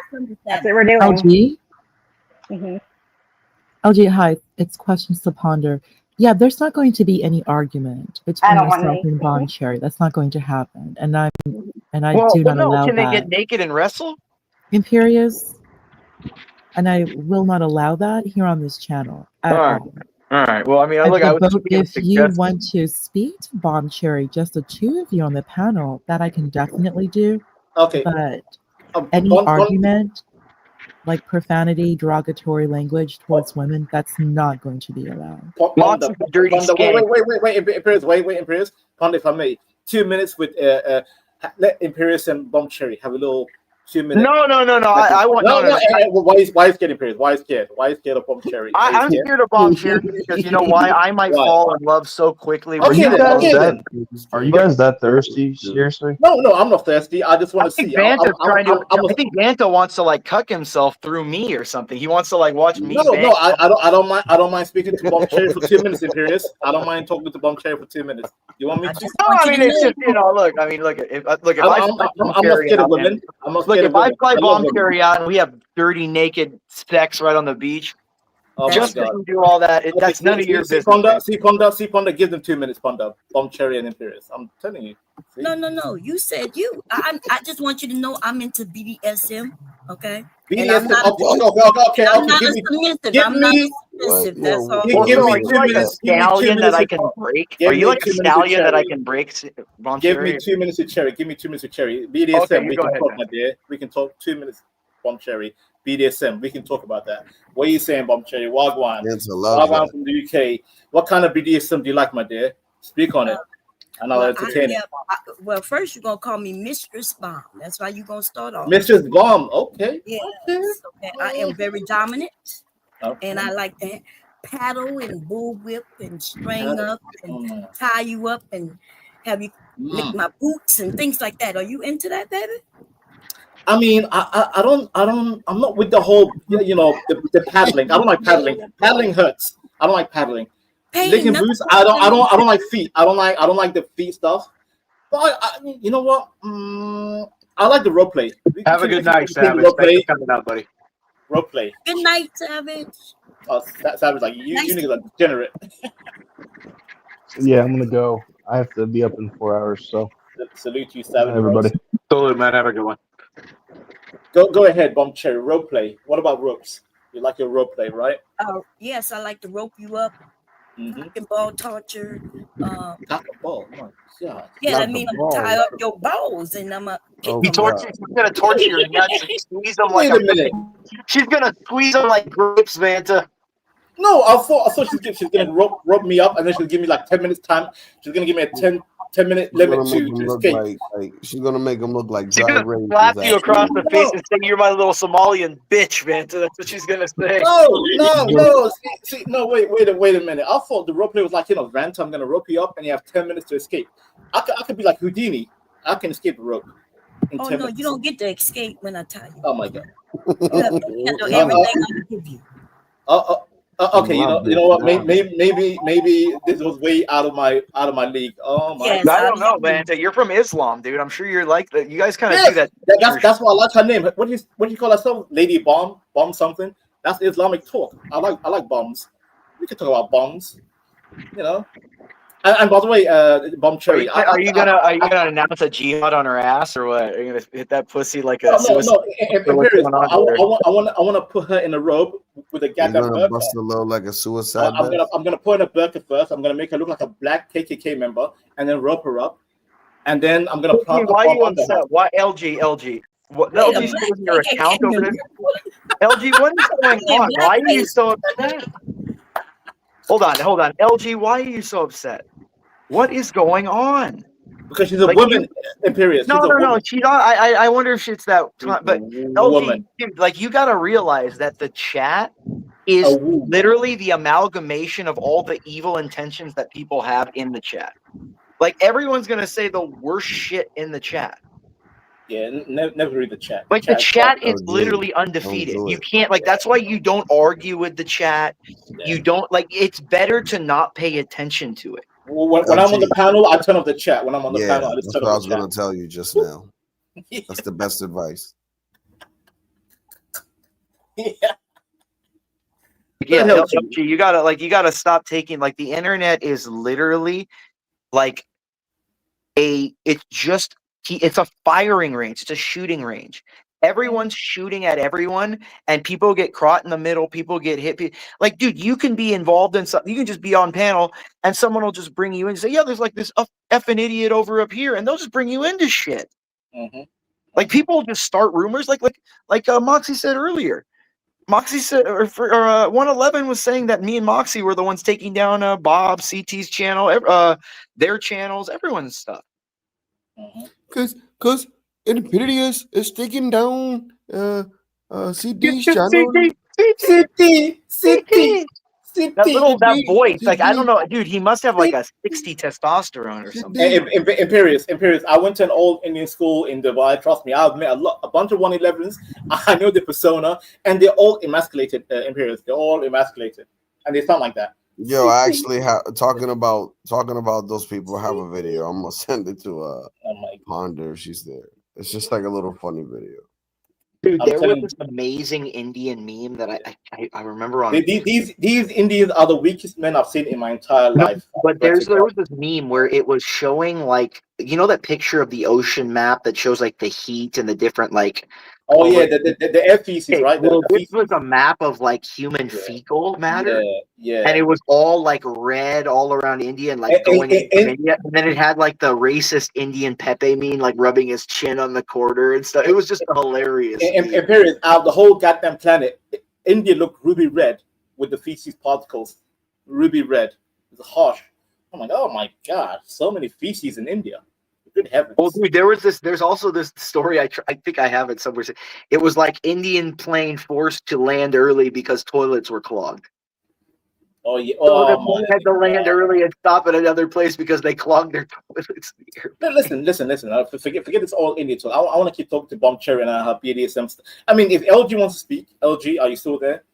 I'm more fascinated with Bomb Cherry. He's all upset. LG, if you're gonna say something, we're trying. We've all, even Savage was being super nice. He didn't even call you. He didn't even call you a bad name or nothing, man. Nope. Uh-oh. Who didn't call me a bad name? He did call her a bad name. He called her the C breed out word. of control and have no regard for their natural habitat. Now we know that Pajeets are a plague on humanity. And knowing... Stop! I saw what you did back there, Pajeet. I had to make the poo-poo. The world isn't your litter box. Go clean it up. Pajeets are filthy, amoral bioweapons that breed out of control and have no regard for their natural habitat. Now we know that Pajeets are a plague on humanity. And knowing is half the battle. Stop. Yeah, I saw what you did back there, Pajeet. I had to make the poo-poo. The world isn't your litter box. Go clean it up. Do not redeem, sir. Pajeets are filthy, amoral Do bioweapons. not redeem, sir. Sir, do not redeem. Please.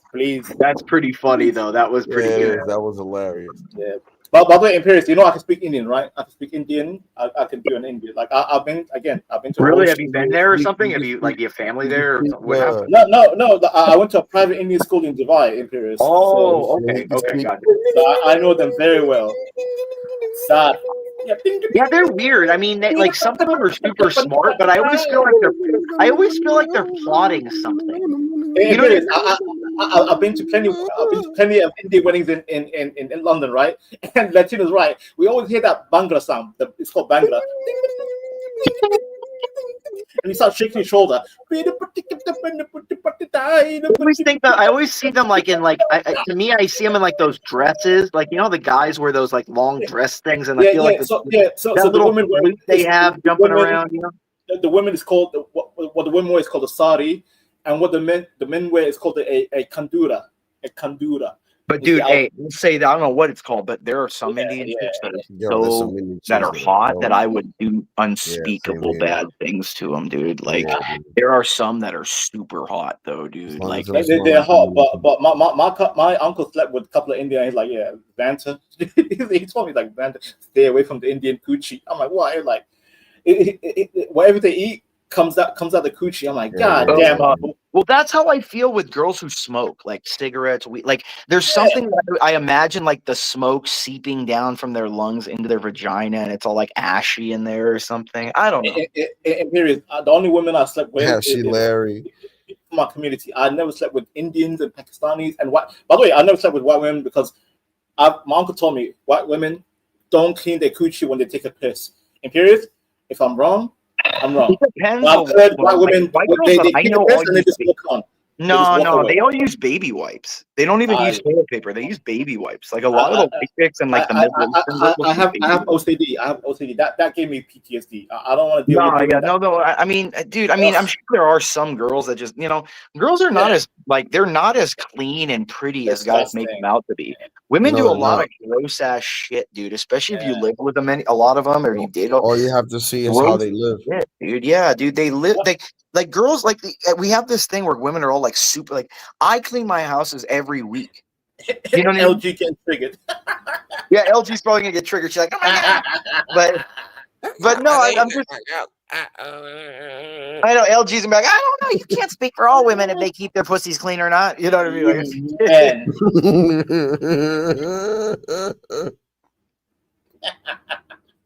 I love being misogynist. Sorry, LG. I just feel that if I had one of those, though, I'd be so like self. I'm just serious, Latino. I'm just serious. I know. I'd be scared like all the time because, dude, I feel like afraid to sleep. Like, what if an ant crawls in there? Imperious. You know what I'm saying, like, dude? Like, do you? No, hold on. But swimming in the beach with sharks. Oh no, well, fish. What if you're in like the lake? And there's like little taplia or tappy, whatever the fuck. Yeah. I get you, Imperious. I get you. Yeah. You know what I'm saying? Like I would just be paranoid all the time, dude. Yeah. Oh, Imperious, have you heard like certain parts of like South America? If you like start drinking, if you start taking the piss in the river, there's some Savage. Hey, Ponder, Savage, read a chat. You want your robot voice? Let's go, Ponder. Read the robot voice for Savage's chat. Yeah, Ponder has been a bit slacking tonight. He is, dude. She's out. You know what she's doing? She's over there using the rabbit. That's what she's doing. It's just. Imperius, do you want to read that? You can't be interrupted. You know when the girl's in the middle of it and they're kind of like bend forward and look you in the eye while you're like, don't stop, don't stop, don't stop, don't stop. Imperius, you're the second host. Read it. Just read it, man. Just read it. If you can see okay. Well, I'm not a host, but Banter, your uncle told you this because he's gay. Savage. $2 Savage. I see Savage. Somalians. We taking over your cat. You know, I won't do it. I won't bring that into existence. I'll be fair. Okay, Savage. I'll take it. You know, let's see, Imperius. Again, and I'm not saying it's not hygienic. I'm saying that like if I had one, I'd be like paranoid all the time that like dude, okay, and this whole gay shit. Can we stop with this gay shit? Like, who started this whole pause? Who started this bullshit with the pause? Yeah. It's the black. Like, number one, dead ass. Dead ass. Does that mean you got fucked in your ass and you can't feel it? What does dead ass mean?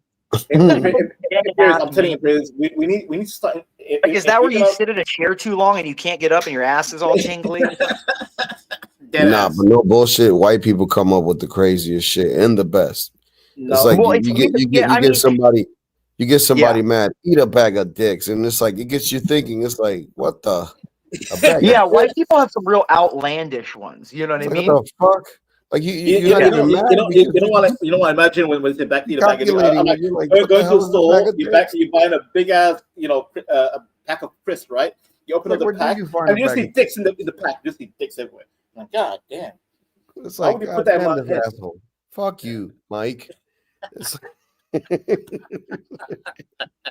But real talk though, why did black people start introducing pause? Because any man that says pause, he's bougie, like sassy black. That's like Sharon. That's not like I've never heard like I call him Sharon.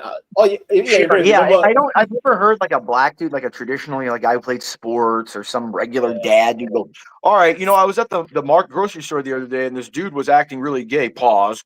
Like what? That just sounds so like eating a banana. Imperious. Any man that says pause, right? Any man that says pause, I think he's the gay one. Because wait, please hear me out.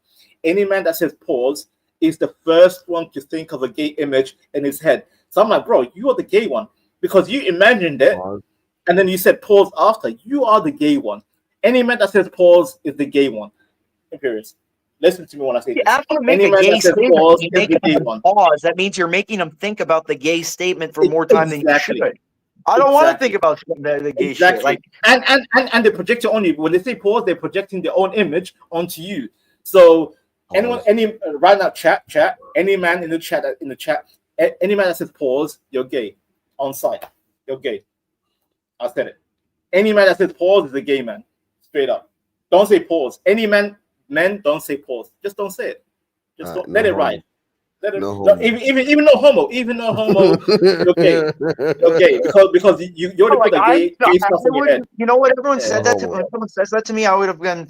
I didn't think you were a homo until now. Someone says I didn't think you were a homo until now. I mean, see, I just stay quiet. Pause, man. No homo, man. I'm like, you're gay, bro. Why do you even think of that? What's wrong with you? Sick. A sick human being. So yeah, that's some gay ass shit, bro. All right, moving on from the gayness. Where's LG? I want to focus on the women. Where's the women at? Where the light skinned women at? This is what my question is. What did Ponder do? Like, is Ponder of a thing for John? I think Ponder is trying to get in with John. I think she's trying to push lovely Lisa out of the way, is what I think. I think that's what's going on. What do you think, Vincent? What's going on, Imperius? What now? You're trying to rub somebody out of John's life. That's what I think you're going all the time. You're so unnecessarily messy all the time. You're so. Where else are you going? You're supposed to watch the show. I mean, the only thing more important than the show would be John, right? So I'm just. What? You're all speaking at the same time. What exactly is it, Imperius? No, I was saying. I mean, look, you're running the show. You take it. The only thing more important than the show would be John because it's John's show. So I mean, you must have 100%. If you're not paying attention to here, I mean, the only thing more important than the show is John. What exactly do you want me to do? You're all speaking. Why would I interfere? You're supposed to input more, Ponder. You have to. We want more input for Imperius input with you. Really? No. Input with us, Ponder. Input with us. Question, Ponder. Why don't you interview this fellow black man here? I think he's black. I don't know. I'm confused. Untrackable. I've never seen Untrackable before. Like, what is he? Is he Latino, black? I don't know. Why does that matter, Vanta? You and your colorism is incredibly annoying. Colorism. You want to speak about colorism? No, I don't care. Untrackable, thank you for joining the panel. Whenever you feel comfortable to speak, you may speak. I want to. Some people just untrackable. Some people talk to talk. One thing I recognize, a lot of people just like to sit back and listen and enjoy the show and the entertainment. Whenever you're ready to speak untrackable, go ahead and jump in, sir. Furthermore, we're approaching midnight. No need to I'm a friend of the show for quite a while, so this is very entertaining. If anybody wants to ask me a question, they are more than welcome to. What are you? Colorism. Would you bang LG? Would you bang LG? LG, do you want to come up and I just speak to you with Moxie? Oh my God. Would you bang Ponder? That's a good question. Dude, Ponder, I feel like Ponder's a freak, though. Like, that's the thing. I mean, I feel like Ponder's like a... Imperious. Moxie's already, like, after midnight. Ponder is a Black Widow spider. That's what, if I had to pick, she's literally just like, welcome to my LG, web. you know you're always welcome here. We all know you. You're fantastic. There's no struggle. You stated what you wanted to state. Savage responded. You know there's absolutely no negativity or bad blood. You know that's not the case. I look at the horrible shit I said to John But don't earlier. think that you're not, like, don't see it like people seeing you struggle. Not so sure about that. You know, the chat's going to chat, LG. Everything is perfectly fine. Untrackable. And you're always welcome here. Untrackable. Yeah, go ahead. Uno te amas aquí, okay, LG? All right. SB, are you Eastern? Yeah, we all like you. LG, we all like you. Yes, that's what I just said. I still want to. I feel like LG. Appearance. Wait. Untrackable wants to engage with LG. Go ahead, Untrackable. Oh, go ahead. There's no problem. Like there's LG, look at me. LG, look at me. Hey, Latino. Thank you. Look at that. Untrackable and Latino. They want to focus on LG. Okay. We love you, LG. LG, if you need any love, I'll fly you out. Nah, that's trafficking, bro. Yeah. No, but she's over 21. She's, it's willing. I'm not buying her. I'm just saying, over 21. You mean over 31, sir? But there's no money being exchanged, so it's not trafficking. Yeah, if I fly her out because I want to see her, I'm paying for a journey. No, not necessarily. I mean, she could love me and fall in love with me. I mean, wait. It happens all the time. Like, LG might fall in love with me the first time she sees me. You never know. Imperious, can we have our brother Untrackable speak for a hot minute? Untrackable has been silent. He's cammed up. He's observing. Mr. Untrackable, do you have anything to say, sir? Do you have anything to say about this whole conversation, the energy you've been absorbing? Go ahead, Untrackable. Yeah, no, it just seems like a shit show, and I love it. So continue on with your business. Well said. Well said. It's a shit show. LG, do you want to clear panel for a minute to just state everything on your mind? No, like LG, I always will let you speak without being interrupted. Now she's all shy. She's put on No, the spot. but I don't want to be accused of being a drunk or, LG, ignore them. Ignore them. You're just being a woman, LG. You're being a woman. Ignore LG. LG. They say that to everyone. Like, just let it go. Ignore it. Like, there's some people. Let it go. It's me in the snow. Let it go. Listen, I love Frozen. Frozen is one of my favorite films. Dude, when Savage came up, the whole chat was like crackhead, heroin addict, crackhead. Yeah. Like, you gotta stop. And then you go off to the family, the wife, and the kids. That's you're single. You got no black. You're not really black. You're white trash. All that. Like, that's the chat, dude. Like, LG, like, the chat is literally just a scrolling through of the worst things people want to say just to F with you. But it's one thing, like when when it's random people. When it's like people like who you're like, all right, I've talked, when you have a certain, it's different. I'm sorry. I guess I'm new to this. Like I said, I guess I'm new to this whole thing. Have you hung out with these people? That's why I say I guess I'm new to this Then whole they're not thing. friends. Like, unless you know You're people in real You're right. I have a question for LG. LG, when you start using social media, like how old, like roughly, like how far back? Like social, like I'm not even forums, gonna say social media. I'm gonna say YouTube. But I said that like the last year. The first time I was on a panel was a year ago. So LG, are you telling me at your age you never used, AOL, AIM, I didn't Facebook, say that. MySpace, Hi5? Because no, wait, LG, because back in the day, the people were even more savage back in the day on forums. No, I'm not used to this whole propaganda. I'm not used to being a part of this whole propaganda shit. I'm not.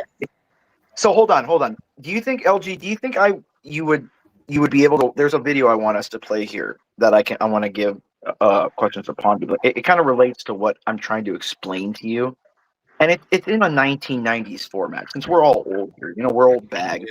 Yeah. So let me find that video, and I think it's called "How to Respond to Internet Comment."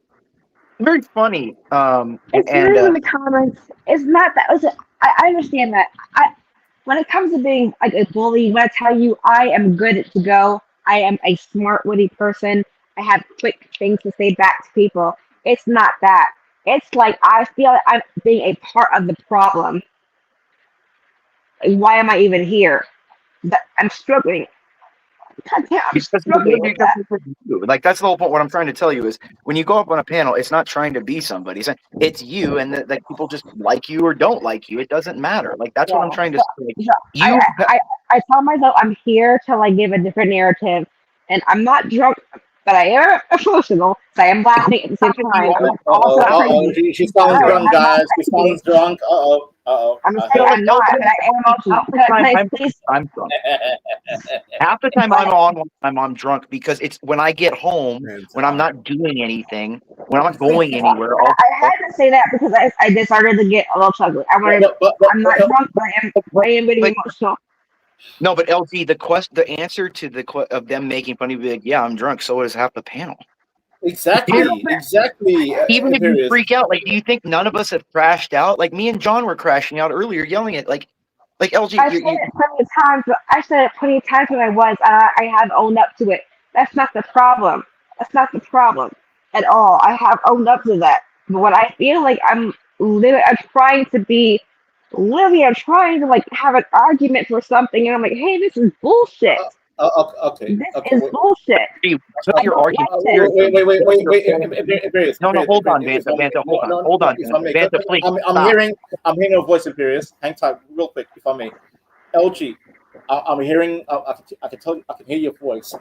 Do you feel tonight was a bit too heavy for you, like with the chat and everyone? Do you feel like it's not this, and it's everything. I don't like this. No, it's that she doesn't feel we took her seriously. No, it's not even that.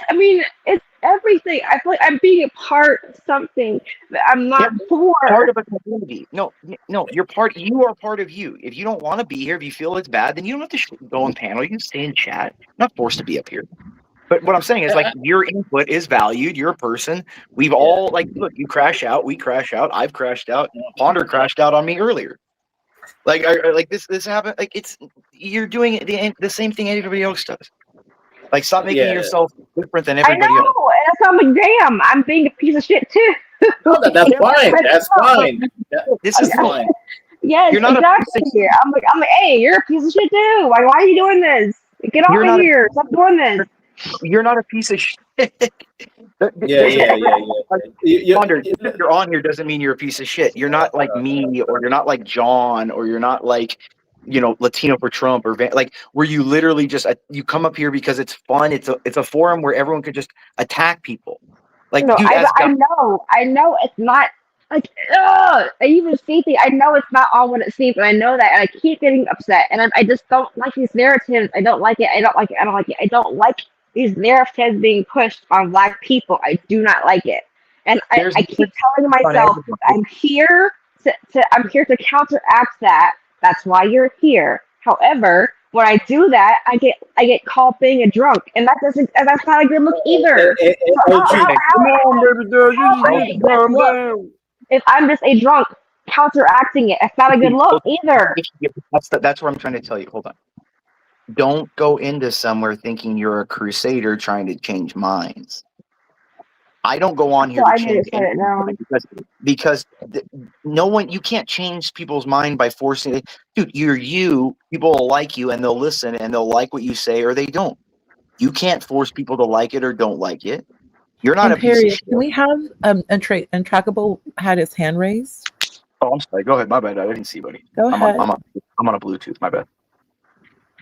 Yeah, it's okay. Drink, don't drink.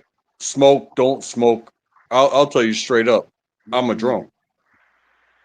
I enjoy it. It's fun. And I get to enjoy all these beautiful people that run their mouths all directions. It's like a 4-way car crash. You know what I'm saying? Exactly, my guy. Exactly. Thank you. Semi-organized chaos. Like it's like a forum. It's like a mini coliseum where people just go in. It's what was the Acropolis? I think it was called in ancient Greece, where people would just go on. There was this huge, it was a big. Imperious, no need for the. No, I'm just saying people would just go there and start arguing, debating each other. People would just start arguing all day. Right. That's what they would do. People would just go over and argue about things like, why is the sky this? I don't think the sky should be. People would just, that was your job as part of a citizen, to just argue. Also, LG, you could be 200 IQ, people will still clown you. That's such is life. I know. I've understood that by now. Like, it doesn't matter what you know. People are fun of you. Like, do you think you're like me, where everyone hates? Like, come on, dude. Like, you're not creating a persona to where you want to be. Like, you're just a girl. Like, and I'm sorry, but half the people here they're in the chat are simping for you. So I'm a misogynist. I'll stand on it. I'm a misogynist. God damn it. I don't want to be a part of the problem. I don't want to be a part of the problem. You're not a problem. You're part of the entertainment, LG. You're part of the entertainment. Is the problem more that there's not enough speech right now, or is the problem that there's too much speech right now? No, there's not enough. I can tell you that, because I feel like I'm the only one that says stuff. I'm the only one. Let me correct that. I'm not the only one, but I'm one of the only ones. There's a few of us. Okay, so you're encouraging speech being on here. So you can't like Charlie said, when people stop speaking, people start killing. Yep. So you can say, oh yeah, even if we're saying the most horrible things, what that is called is a social pressure valve. Yeah. It's a lot better for people to go out there and say horrible, mean shit that then they settle down because they got that out of them, than to start killing each other because they're not allowed to say anything and they build up. LG, why do you think I say, women ain't, I'm a full misogynist. I say women are inferior to men? Because if I say this shit out loud in the UK, for example, because I live in the UK, I'll get arrested. Whereas on this platform, where God bless John Galt and Quest to Ponder, is a relief valve, like Imperial said, like it's a release. It's a release. And you have the right to disagree with me because you say Banter, F you, blah blah. And by the way, that's fun. I love engaging with women. When I say I'm a misogynist, I have a feeling you like that, you weirdo.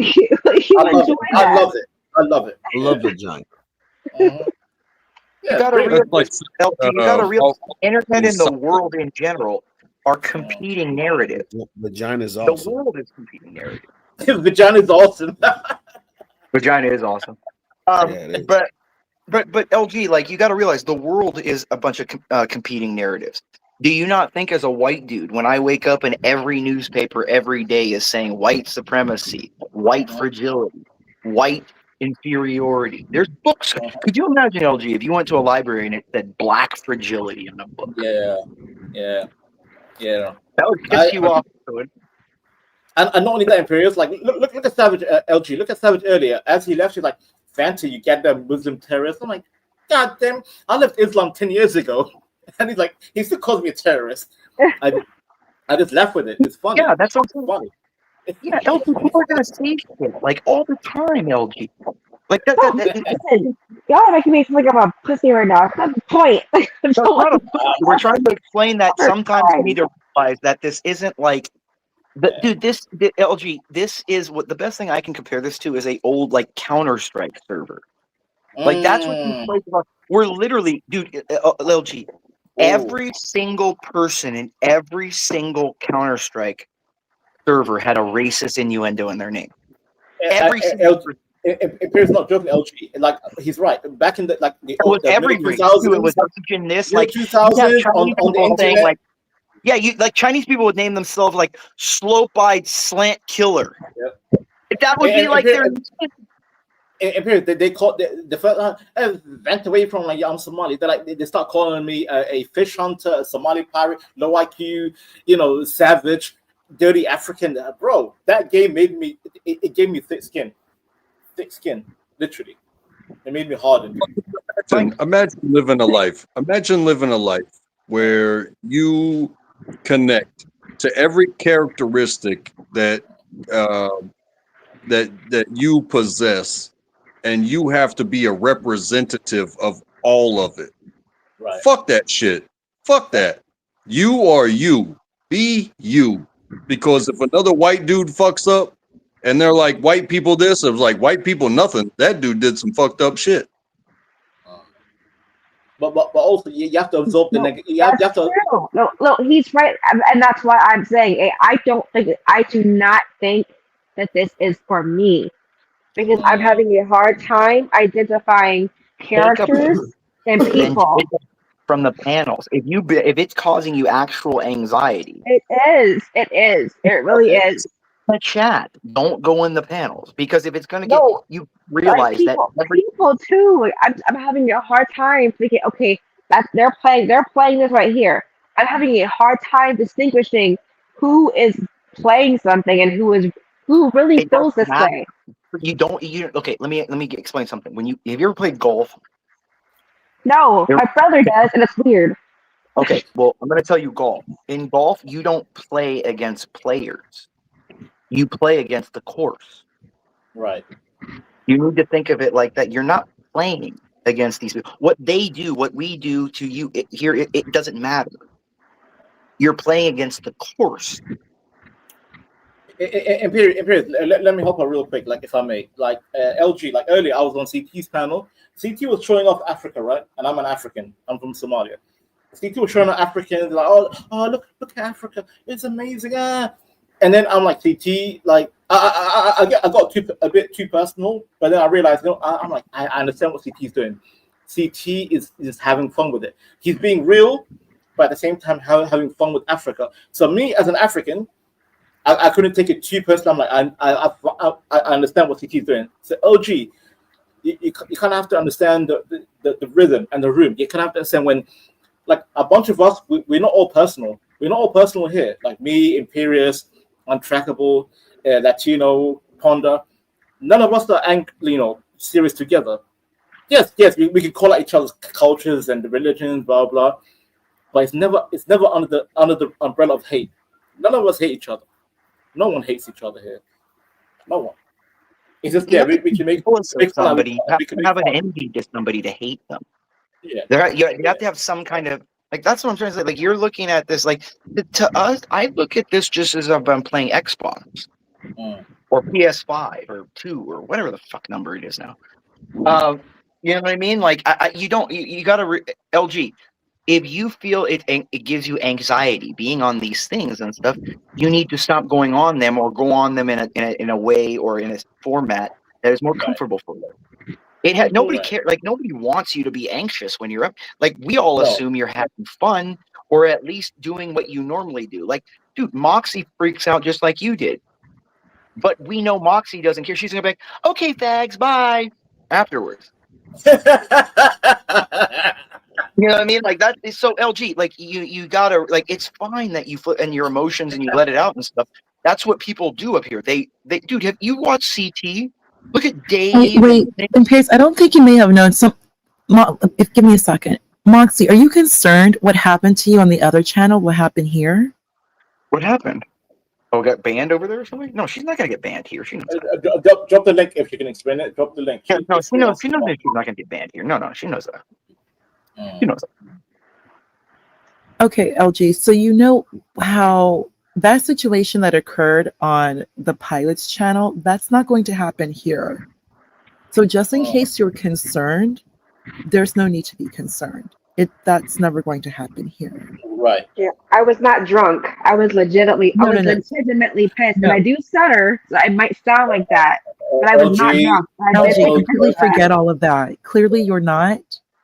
And you know they throw that around. Yeah. Clearly, you're not. Don't worry about it. It's just in the past. It's like saying you're on the rag, LG. Like if I had said you sound like you're on the rag, those you were so comments. emotional. They're always saying very, very misogynistic comments. They all do. I mean, I you do like. It's just LG, it's basically YouTube's a male environment. It's like if you hung out with all your brothers. Very much a very male environment, and they enjoy making these types of comments towards women. So, and it's I'll tell you why though. There's the reason why. I'll tell you why though. You know, I'll tell you why though. Like the best thing, just pick and choose. Everything else, let it go. Because one thing is the next day, it's all going to be forgotten. One thing, men generally don't hold grudges, especially. I don't remember what John even said to me earlier. Like me, I don't even remember. Stanley. Well, yeah, but Stanley's a chick, dude.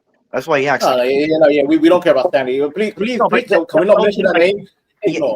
Don't look at the reason guys do this here is because as men, the way we initiate other men and women, because we don't treat any different, is to rib and see if they can take it, and then they're initiated. Like you gotta understand, like dude, I get ribbed all the time everywhere. Like, dude, every chat I go into says, "Oh, let me go ahead and just read this super chat. Thank you, Savage. I thought you're supposed to be getting some rest. You better go to bed. Savage, thank you for the super chat. Thank you for all of your support this evening, Savage. So glad you're here and that you know about the channel. So we'll meet more of you. Savage Red Recovery. I hate JP.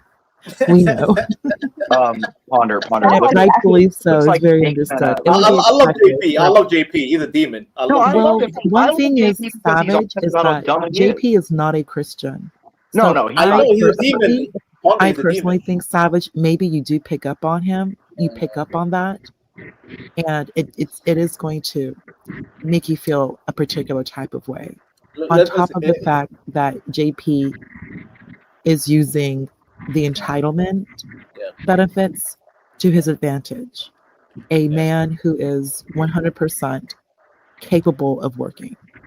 Dude, you know he's okay. We know Proverbs. Pride, like he's gonna crash and burn in the next 6 months. But Imperious. I don't care about Christianity. I don't care about moral. I don't care about. JP is living his best life because he said himself on CT like. He told some other guy on the panel like, "Work for me, bitch. Make money for me, bitch." To me, Imperious, that was some funny shit. Oh no, he's JP doesn't care. He doesn't care. He's fucking hilarious, dude. I love it. Why do you think he wants me on his show, dude? He's always like, Imperious, come on up, man. I want to talk to you. Dude, I love Jay Prince, dude. I don't like Bob and them because they're using Jay Prince and thinking he's an idiot. Like they're using JP as like a minstrel show. I just want to go back to LG real quick. LG, I'll say this right now. LG, Banter speaking. If you ever hear from Banter saying I'm a misogynist, or you see him in the chat saying, "Oh yeah, guys, LG is drunk," please don't take it to heart. It's called humor. It's called comedy. No, because I am intelligent, and it does kind of make me feel like no one's going to take me seriously. I do have a brain. I am kind of smart. Did I say this an hour ago? It's because we think we're going like, "Oh, you're just a girl. You're dumb. You're drunk." We're not. No. I'm talking to like a regular person. I'm saying what she feels. Savage Recovery, once again for the $2 super chat. JP also talks about my wife all the time. Savage, one of the reasons why I believe he speaks about your wife is because she's a Christian woman. He talks about CT's wife too. I do believe that. She's married. again, you have a very Christian family, and he wants the benefits and the value that come from having a I Christian don't wife know and a nothing Christian about home. nothing. He You wants a see? Christian home for his benefit. Furthermore, Savage, CT's live when Jeannie came on, Jeannie, JP's behavior was deplorable. Oh yeah, And dude. other people called out the behavior and actually they partly blamed Chaotic for it too. And Chaotic actually went to Bob's channel to discuss that. But yeah, JP is just a nuisance throughout these YouTube streets. You are 100% correct. And wait, question upon that whole topic will end up blowing up more topics. Like, if you want to go into it, you can go into it, but I would recommend we should not open that door, because that door was already sealed last night with CT. Like, can it remain sealed? Like, no more Genie, no more all that stuff. No, with the Genie, all we're saying is that JP, like, did you even see him on his channel? I was live. I was live watching the whole thing in period last night. Yeah, he almost got in a fight on the van and every. It's like, Jesus, but in period, I just don't want that whole rumor to just keep building. I don't know what the rumor. All I was saying is that I almost saw him get in a fight on the van. Okay, with kids there. That's up to CT. That's up to CT and JP, like, and Genie. Like, I think it feels like, you know, it ends up being like gossip rumor spreading around. Like, I just don't want that to open up. I don't know what rumor. Genie's not going to date JP. Stop it. Okay. No, please stop. Come on, dude. Imperious. I've seen last night. A lot of men were triggered. Of course, that's the point, because Genie's good looking, and they're like, what? Why? CT is. But Imperious, that's the whole point. I don't want CT's name dragged around, and now it's not dragged. It's not dragged. He's using it to milk cash. He's getting the simps in the chat to be mad that he's trying to insinuate that Ginny would be with JP more than the simps in the chat. So it gets the simps in the chat to end. But cash is one thing, but the more rumors spread around, the more it creates the more chaos between connections. I don't know the rumors. I'm not. All I was saying is, I saw JP with his kids in the van, in the bus, almost get in a fight in front of his kids. Yeah, we saw that. Yeah, that was horrible. That's what I was talking about. And what I'm saying is, if you don't think a guy like that is going to crash and burn with all this stimulus in his life now. See, the problem is JP now is more excited, and like these internet things, his streams to him are like now the center of his life. That if he has a job interview, he'd rather not do the job interview and do a stream. Imperious, I saw him get fired real time. It was like last Saturday from Chili's. He was like, guys, you know, he was at home. He called Johnny, like, yeah. They told me, yeah, JP, yeah, we were looking forward to working with you, but because you know what, Imperious, what happened? Someone told on his stream to the corporate, and they said, yo, this guy, he's live right now, and he's talking mad shit. He don't want to attend work, and corporate said, you know what, he's done. And then he got a message, and then he had to call up to work, and then JP was like, yeah, who reported me? And then the guy was like, oh, we got a message, and yeah, man, like, unfortunately, XYZ happened, and we were looking. Imperious, you know the language, right? We were looking, looking looking forward to working with you. That means he got fired. He lost it, and I saw that real time, Imperious, on Saturday, real time. And that's what I'm saying. So it's like, dude, like what this is going to do is, honestly, people are hurting JP's life, because JP needs to stop all this outside stimuli. And Imperious, the whole chat was saying, JP, get off the goddamn stream, end the stream. He just kept going. The chat was saying, end the stream. It's a stream. Attention like this, what I'm saying, like, he's the kind. JP is no different than Raja Jackson. If the chat riled him up to fight that person in the bus, he would have fought him. Like, if his entire chat was like, fight him, kick his ass, JP, you're a pussy, kick his ass, he's gonna touch your kids, kiss his ass, kick his ass, he would have fought him. I don't like seeing people get fired, man. I don't like seeing that. I want people to stay in work, functioning. I just. But you can't force people to want to work. He don't want to. He don't want it. Like, that's what I'm trying to say. Like, he's now become addicted to this small little bit of importance that YouTube has given him.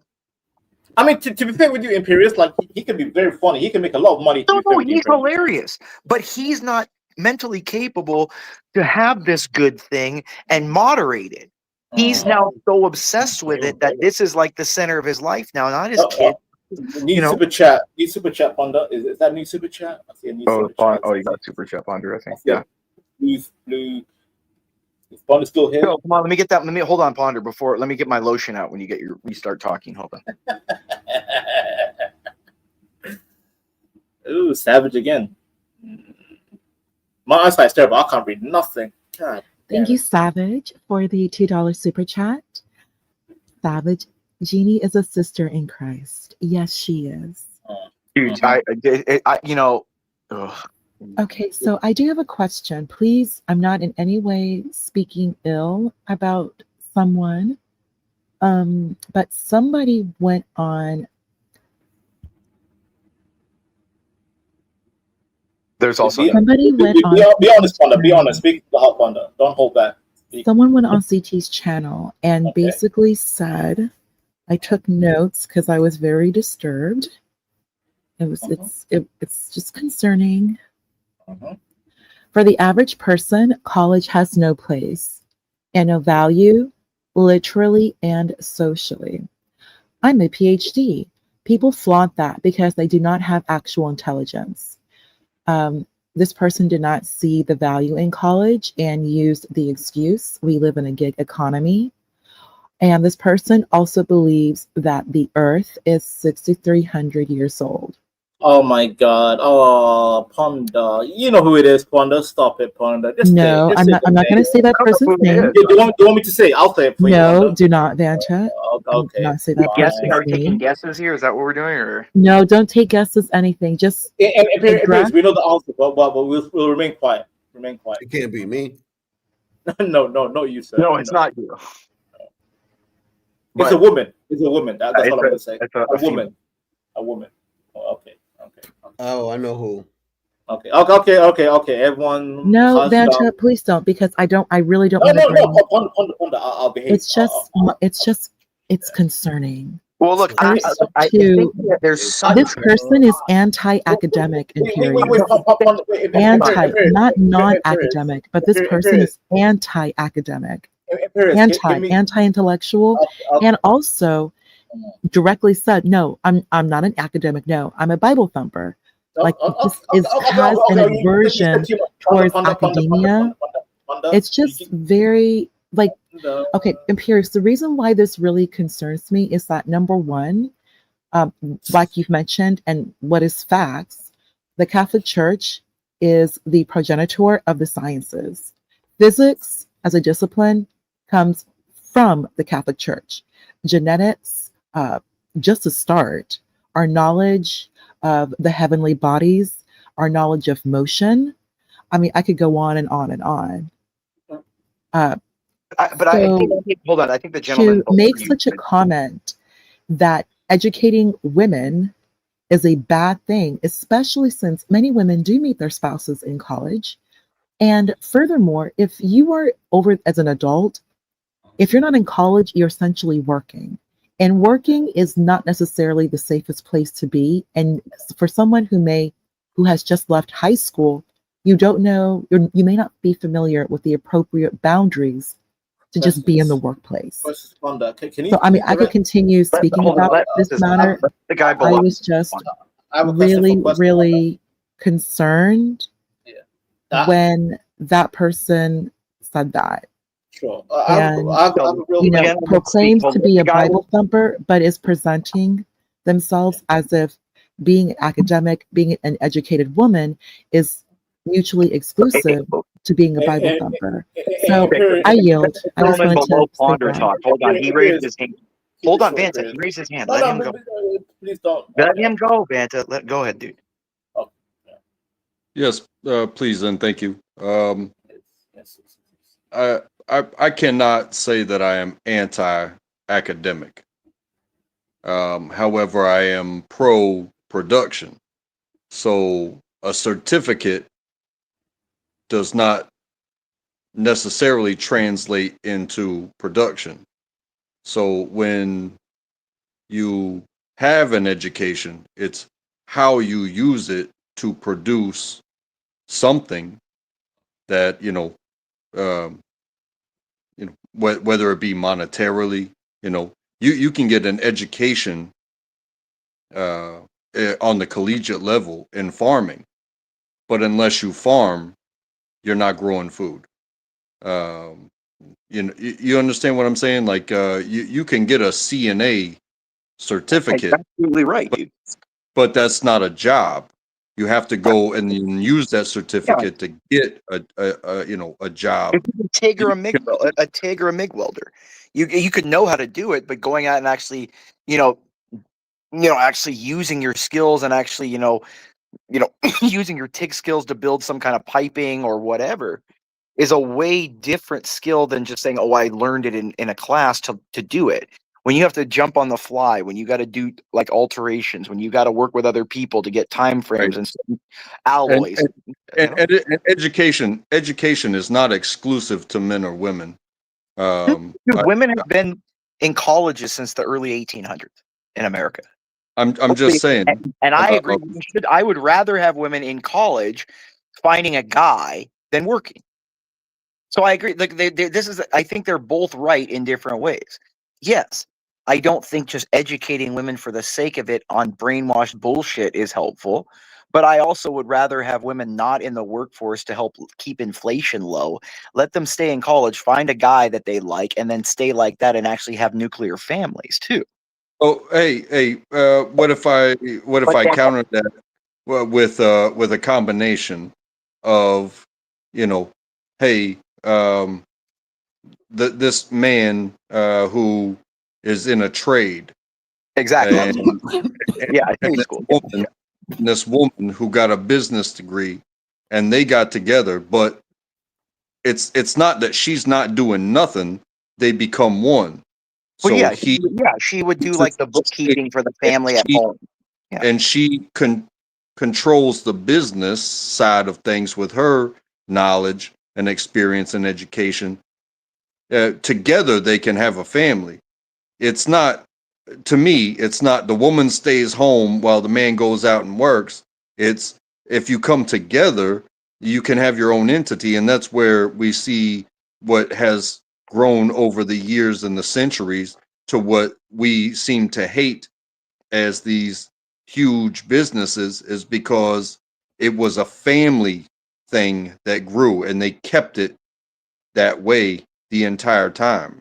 You understand what I'm saying? No, I agree. I think, again, this is a complex. It's not one or the other. It's kind of a little of both. Like I said, yeah, you want like me personally, I think I think women are happier. I think society is better. I think men are happier, women are happier, families are happier when for the early years, women are having kids, they're taking care of the kids, and then when their kids go, work.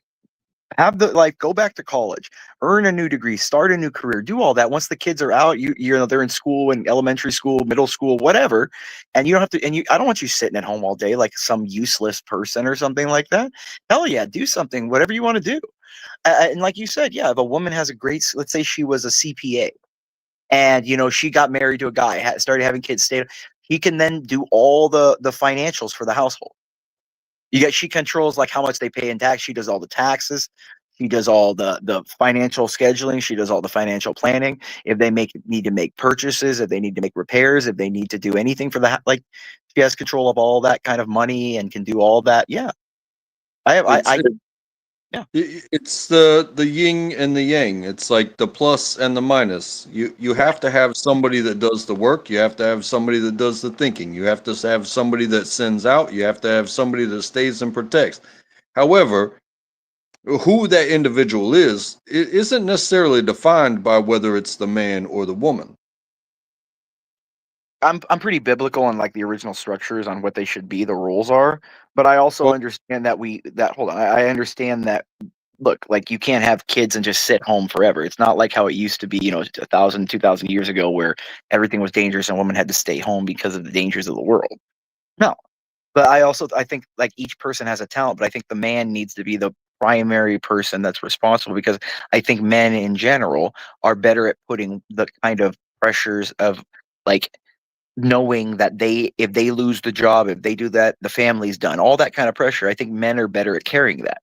I think women are better at supporting that man and giving him the comfort and the love and the nurturing that he needs, so that weight is not always heavy.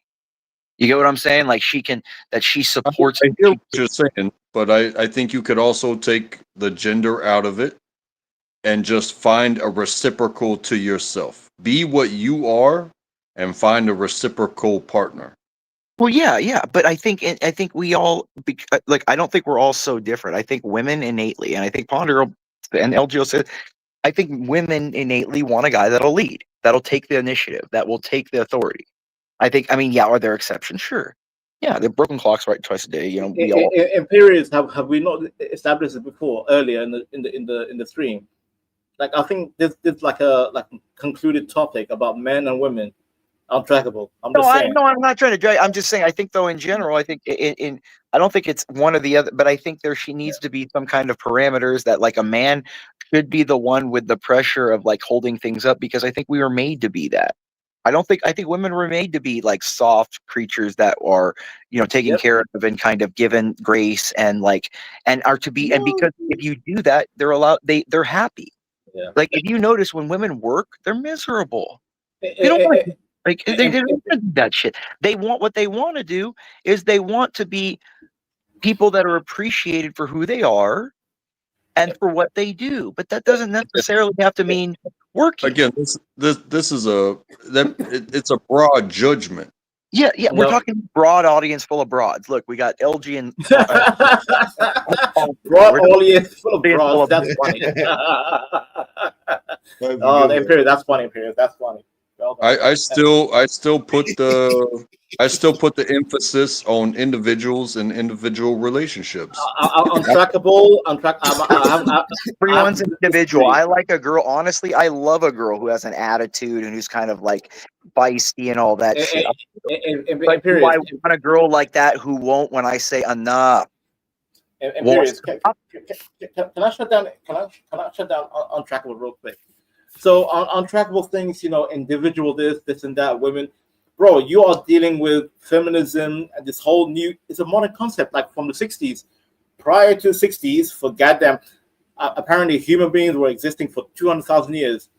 200,000 years. Do you think women were dominating? No, it was men providing, men dominating. However, the women were the hunter-gatherer. What do you mean? Do you understand hunter-gatherer? Hunter equals men. Gatherer women equals women. When the men was hunting, women were gathering, and they provided food, resources for the babies, for the future hunters. That was 200,000 years. What this ideology you're thinking of women being independent and strong, blah blah. This is 60 years, bro. It's baby time in human history. Baby. Well, it's not just that. I'll give you an example I'm sorry, Imperius. I will never entertain this Western bullshit about women being independent. Hold on. It's not. No. If you want that, look in the chat and look at what Moxie just said to me. Okay. He goes, Mr. Ponder was talking about education. Land the plane, you pussy. Do you think like that's what Mark like? I love Mark. She's like a sister. I'm just saying. Could you imagine though, a girl like that, like how dominant and A-type she is? Okay, like you don't unless you're a certain type of guy that she can literally be so secure in just letting herself be feminine. You're never going to be able to match. Like women need, we're masculine, they're feminine. You can't have masculine with masculine. And period. That comment will never fly in my community. It will never fly. Impossible. The focus was education. Seriously, I was just gonna side with the other chick. I see how it is, Ponder. Side with what? We're talking about women. Imperius. College is essentially now high school. Not attending college, first and foremost, at a massive disadvantage. And lo and behold, you will spend the rest of your life explaining why you did not go to college. And again, this is where women Like do I know a need lot of their people who spouse. no, but I'm for not saying example, that you go directly to college for the sole purpose of meeting a Yeah, spouse. Imperius, Some let me have women this, do Imperius. want to be educated and then again continue. Ponder, back in the day, you My only friend went to didn't go college to if college. you He had a makes like Okay, yeah, skill. that's back in the day, Imperius. Imperius, we're not. You, for some Today, reason, today, That's many how of it you are should still be. living in the 20th Today. century. We're We're diluting a 25 graduate, years but we're past diluting the 2000. value. But we're Ponder, diluting value. 9/11, the 2008 housing crisis. What else? COVID, like the pandemic. A lot has occurred. The country has matured economically and socially. Just to name a matured. few. Do you believe that To the country seriously matured? believe that it's not even just not going to college, because you can always go to college later. I'm very much a proponent of going to college maybe in your early 20s as opposed to late teens, because that is a huge step. I'm talking about being anti-academic,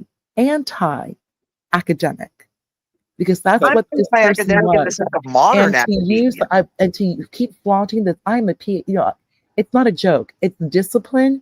You do need to be educated, and it's already a lot of people right that's now because you went into are a at a field that disadvantage causes when they keep thinking the only reason you go to college is for Ponder, STEM. you went into That a is field that already like 5, required 10 years stuff. behind to think Ponder. that the only reason to go to college is for STEM. If you really believe that, then watch your job be moved offshore. Ponder, that's what's happening. Hold on, Vanta. It's already Ponder. Literally, what is happening is that you went into a field that takes a lot of work. That's the minority. Okay. The majority of degrees now are in the humanities departments, in the That's English exactly department. what I did, Imperius, and I'm But a you went into philosophy major coding. because of my background when I was younger. You went And into I never even attended public schools. But that's my point. You went into coding. You had a skill. No, I did not. I don't have a STEM degree, not at all. Okay, you I'm had a in like skill. super liberal art. So you built Philosophy, poli-sci, history. Like it doesn't get any more liberal art from what I did. So the degrees you had meant nothing because it was your Yes, skill. they mean nothing. They mean nothing. And I work in cybersecurity. Why would I go to college to code? I went to college for a degree in analytical thinking, which has been nothing but a net positive. It's like the best decision I could Ponder, make no, but what in did it terms of teach you? education. Ponder, what a degree teaches a hiring manager is someone committed to something for 4 years and saw it through. But correct. But nobody's sitting there going, every hiring manager would rather have experience over education. Correct. It's always Ponder. That's why no person out of college, unless you're related to the board members or to someone high up, is going to get a job for 30 years. Imperial. Okay, I see what you're saying. I'm not saying that you're wrong, but the humanities degree taught me how to appropriately learn, study, and analyze. No, Just that to was name you. which No, that people cannot do. No, yes, you that taught yourself. Imperious. Yes, no, it did. hold on. I'm not even going to argue with you nor your debate hands with and you teach you how about to this. study. A lot. College teach you how to Imperious, a study. lot of people don't understand a philosophy degree, and I wouldn't expect them to. Yeah, but it was the hands down Wait a minute. best Is this decision the that I open made. panel? No, is this the open panel Like or the one-on-one? Is it You one-on-one can or the learn. open panel? You can learn God damn it, cybersecurity. man. You can learn how to code. Can we engage? Not only not without college, but yeah, of course, you can absolutely pay an exorbitant amount of money to learn how to code. Why anybody would do that, I don't know. You need other skills. But the flip side, you cannot learn to appropriately digest, understand the question, which is the vast majority of what the IT industry is. It's just questions and solving problems. That's what essentially I went to school to do, to learn how to solve problems. And that's why I get paid the way I do. And I've only worked in technology. Of course, there's no like philosophy job. There's a multitude of jobs, but I went into technology because that's where the money is, and that's how I was able to service my debt.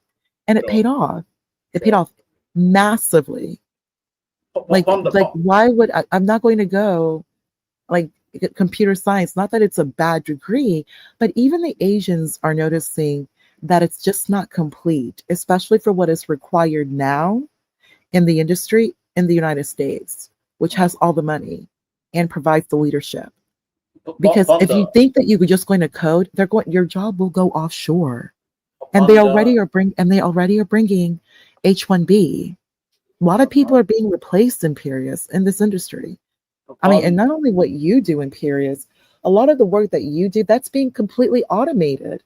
Like people like me, like this, the types of Thank tools that I God. do. Thank God. I know, I know. Oh my God. Imperious, let me rebut Ponder real quick. You're absolutely right. I am the DEI AI, very much so. I mean, that really is the best way to describe myself. Sure. But By the way, please believe that. No. Keep in mind, a lot of these jobs, which all you are doing is just running tasks, can and will be automated by the AI, which is me. Oh my God. And trackable, your finger is up. Go ahead. Banter, you'll be right after Untrackable. Right after him. Just hang tight, Banter. Okay. Untrackable. I'm sorry. Go ahead. Just one mic. Untrackable, yes, sir. Oh, I was trying to tickle your avatar because you know, if my camera's on, I'm acting. I apologize for my inappropriateness. Tickling avatar's funny. You were trying to flip her switch. Thank you for the opportunity to speak. I love you guys. It's all good. You're always welcome, man. The only one who's not welcome is Moxie. No, wait. Untrackable. Anything you need to say, just say it, bro. Just say it. Like the silence was for you, bro. Speak your mind. Speak your mindset. Go ahead. Anything you heard, you disagree, you agree. Go ahead with Ponder, with Imperious, whatever. Go ahead. I think it's all fair that we make our way our own way. I think what I was getting at earlier was there's a difference between independence and individualism. So, you know, if you want independence, then go ahead and be your own sentient being alone and do everything on your own. But to be an individual, you can still be a part of a team. Like a quarterback doesn't do it all by himself. He doesn't throw the ball and catch the ball. He doesn't call the plays. He doesn't look from above and also see what's being lined up against him. And you know, that's a sports reference. But as a team, you have to own your position. Whereas if you want to be independent, you know, it's almost like you're fighting against people that are trying to be with you in an instance of gain. And I that's why I say individual. That's why I praise individualism. It comes with a bit of independence. However, there's a bit of yield with individualism to your teammates for gain, whereas independence would be a nonstop battle. I'm sorry. Thank you. Thank you, Untrackable. Well said. Thank you. That was great. That was great. He defined individual outside of independence. He made it, you know, kind of separate. That was interesting. I'm gonna have to look into it. Individual versus independence. Right, because he's saying you can be an individual without being independent. Right. And he's right, because the Bible states that two people become one. They join together to become a unit. Instead of two individuals, they become one individual. Or they become one person, but individual. To be independent. Yeah, they're not independent of each other because they're both one body. One collective unit. It's one unit. Yeah, but I hate that word. I hate collective. I'm allergic to collective. The word collective, I'm allergic. Because I think of like my homeland getting destroyed by socialism. Did the Borg capture you or something? You know, like the word. Literally, like we had civil war because of collectivism, socialism. I know. That's what communism is. It's collectivism. I hate it. Yeah.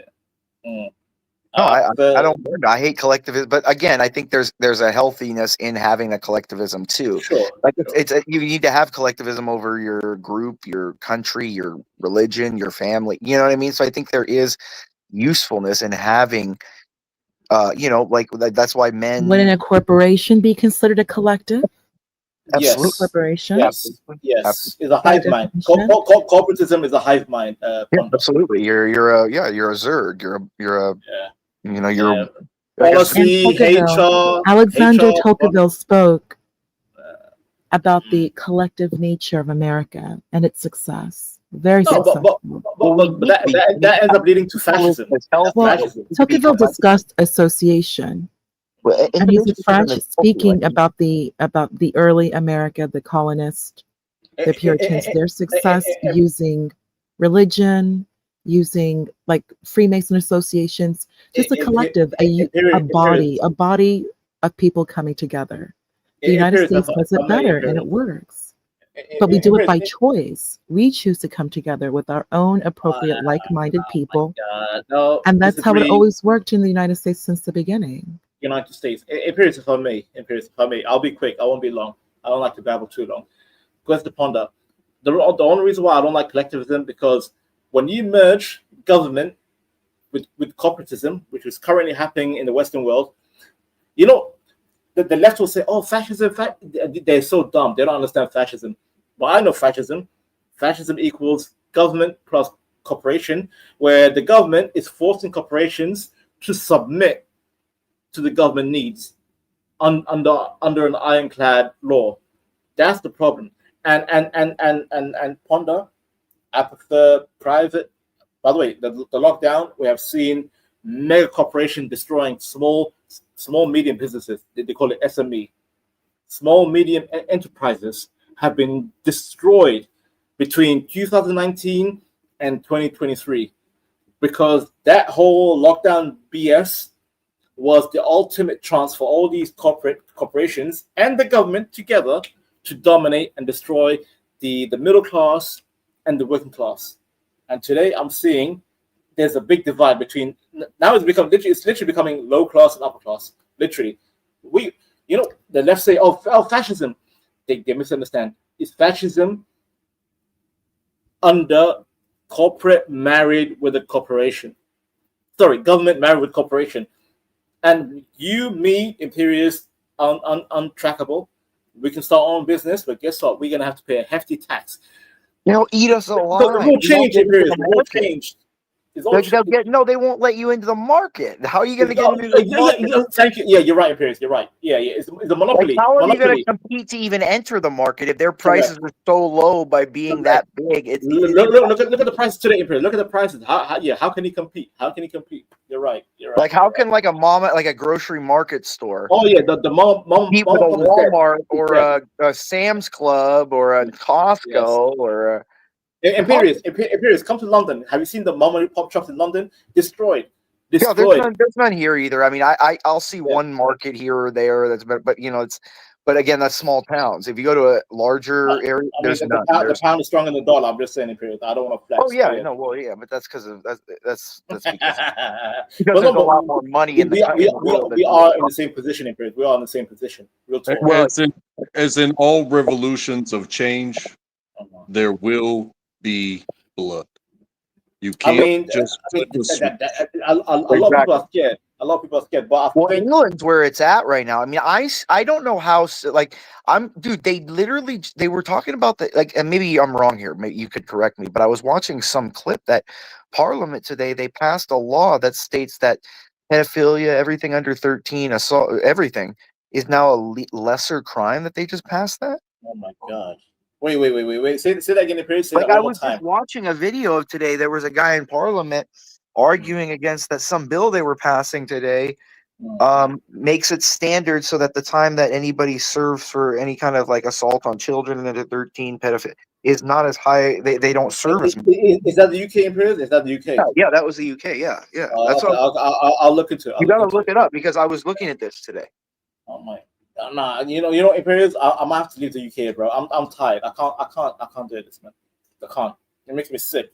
Listen, I love the UK. I always love the UK, but the way the UK is submitting to Islam and these goddamn Muslims, and I'm trying my best, but they call me a bigot. By the way, Imperius, I was in the protest with Tommy Roberts and stuff. I had some leftists call me, so Banter, like you're brown skin, are you a Muslim? I'm like, no, I'm not Muslim. I left Islam 10 years ago. And they're like, so why are you here? I'm like, I'm trying to support Tommy Robinson. They're like, why? Like, are you white? Like, are you a white supremacist adjacent? I'm like, what the hell is adjacent? I'm like, what the hell does that mean? So basically, in period, they're trying to say a coon, pretty much, a white supremacist coon in the UK. And I said, Banter, you need to leave the UK, bro. It's over. It's done. This country is finished. Finished. I mean, you may have the first account of a nation in history willingly committing its own offing without a battle, without even having to be convinced that they just want to. It's literally the ultimate expression of just complete self-hate. And I've been here for 30 years in periods, 30 years, and this country wants to self-delete. I'm like, oh yeah, they hate them. It's like, I mean, I'll give you this. I mean, Tommy Robinson, that whole thing was good to see, though. I mean, at least there's something left. But oh yeah. There were like 2 million people in London, literally. Yeah, I mean, and that's massive. I mean, that's huge, dude. That's fucking crazy that was that many people. So what I'm saying is there's still a fight left. I'm just saying, but it's just, to me, it's just, and what it is if you're noticing, it's the old generation that just wants to surrender, not the young generation. That's what's so odd. Like the young British kids are like, F this, we want to fight. You know what I mean? In periods, they want to give up their inheritance to their dogs, to some foreign charity instead of their own kids. Imagine your own family in periods. Like, let's say your own mother and father, like, oh yeah, we got $5 million in the bank. Instead of giving it to you or your siblings, oh no, we're gonna give it to some foreign Afghanis, Pakistanis, dogs, foreign Africans. I swear to God, I'm gonna pull a Menendez brothers action, in my Minecraft. You know, I'll go full Menendez brothers. My parents. No, I believe it, but it's because, dude, when a country gets rid of God, people still need to know what morals are. They still want to be moral. They want to be good, but then you just convince them good is what you tell them it is. That's what it is. It's just that once you remove God, you have no moral compass. Anyone can go and be pliable. The human mind is super pliable. Yeah, I mean, I am agnostic. I'm kind of halfway, right? I'm halfway between God and atheist. But honestly, I prefer a society with God. The Western world needs God. It needs God. Real talk. People are venting. You're cooning. You know, blah blah. I don't care. The Western world needs God. You know why? Because the other countries that have God, they're dominating you. Mexican, Arabs, Muslims. You can't dominating. Win against somebody that's fighting for something so much bigger, and you're fighting for your life. Yes. If you want that life, if it's so very valuable, you have something to lose. They don't. They're like, I'm going to have the greater will. Everything's about the greater will, the greater intent. Look at the Hispanics come to the US. They're more Catholic and religious than the average American today. The ones coming in, because they believe in the end game. They believe, oh, I'm coming here for the future of my legacy and for the sake of my God. They believe in the greater will to dominate America. That's in their head. I don't mean the Mexicans aren't really no. I'm not saying Mexican. I'm saying the immigrants. Really, like the Latinos, they don't have that. Like the thing is, it's a complicated thing because they remember that was Spain back here, so there's a lot of legacy here that they were here. And number two, it's not really, they don't see it. Look, the Latino, especially the Mexican thing, they kind of consider themselves white in a lot of ways. Of course, yeah. You know, and so it's not really as like there's not as much of that racial friction between like whites and Latinos. You know what I mean? But you know that the Hispanics have more faith in God than your average. Oh yeah, dude. Well, yeah, dude. I mean, of course they're Catholic. They're hardcore Catholic. They don't believe in they don't do abortion. Dude, I'm telling you, if you look at it, abortion is going to be illegal in America in the next 20, 30 years. Because the Hispanics will be dominating the they're going to be like, no. No, if you drive down, let's say East LA, or if you go down to Texas on the border, like El Paso or something, you're going to see a lot of Mexican ladies driving around with their the Virgin Mary stickers saying "Save all the children," abortion is a sin. Like that's all that they do. They drive around. They'll have like a little Mexican radio station, like 870. Meanwhile, in Paris, the blacks and whites are deleting their own babies. Yeah, exactly. Look at it this way as well, if you will. People talk about WW3, and what's going on already. Russia has gone to the lengths of snatching dudes off the streets and inscribing them. Right? Correct. Yes. It's not even the draft. It's No. hey, you look able-bodied, we Yep. snatch you up and now you are a soldier. Yep. Okay. Right? Okay. So in one aspect, I do believe the United States has the most powerful military that will ever be. Yes. And it will continue to be. I believe that. Yeah, However, the dollar and all that. Yeah. however, when it comes to the large scale, the global, not just this front, that front, but on the global front. When you say global, like what are you thinking? Like Asia, Africa, like I'm saying Europe. Everything goes. There are no rules. Geneva Convention out the window. You will need people. So everybody that wants to come here, what happens when America starts snatching people off the street? It will be everybody. Correct. Every available body must go. Hispanic, African, white, black, everybody. It doesn't matter if you come here from Cuba. It doesn't come here if you come here from Mexico. It doesn't matter if you come here from Guatemala. It doesn't matter if you swam from Japan. It doesn't matter if you came from Africa. Somalian, Kenyan, whatever. Yeah, everyone. One time. When they start snatching people up off of the streets, you are not the enlisted. You are not part of the most powerful military ever by choice. However, you will be a body and you will be part of this. And those who collect the most front lines create a border so that way everything else can succeed. And should you live, God bless you. You're an American. Here's a medal on your chest. Get on with your life. But if we lose, because we didn't do that, because they're already they're doing that to their own people. You know what I mean? Imagine if we closed the borders and we just started snatching people off the street. I'd be snatched up. Be snatched up. All of us would. All the males, at least, would be snatched up. Oh yeah, able bodies, like you said, able bodies. Yeah. And then there you go. So, you know, there's an argument there. It's like, hey, if this is what they're gearing up for, well, hey, let everybody in, and then snatch them up off the street, put them in a uniform, give them a gun, give them a purpose, indoctrinate them for, you know, a couple of weeks, and say, hey, when this is all done, you and your family will be free and clear. It doesn't matter whether you live or die. Are we going to win this? So because that's what they're doing over there, and that's you know, mashed potatoes against a pea, if you ask me. What's going on right now? That's mashed potatoes. That, you know, steak and potatoes against a pea. And they have to snatch people up off the street to do that? Imagine if we snatched every able-bodied dude up off the street. Untrackable. People don't realize. Read your own passport. Read the first couple of pages of your own passport.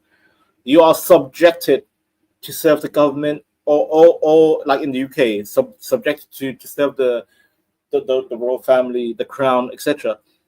The moment you sign your citizenship papers, you automatically sign for the draft. Untrackable. Automatic. You signed up. I mean, trust me, I went through the draft thing when I was 18. I served voluntarily from 2003 to 2009 as a cook. Everybody does something. However, the people that, you know, don't want to go, you're not going to get a cushy job. I mean, you can't. But guess what? That means those too. Depends. That means that those that want to, they're going to get choice. You're not going to get a choice. You're going to get a gun in your hands, and you're going to get shipped to the front lines. And the moment that you die, we will know where they are. It's just tactics. Well, I gotta hop off, but I want to say this. You know, saying that, you know what they did at Stalingrad, right? What the Russians did. Oh yeah.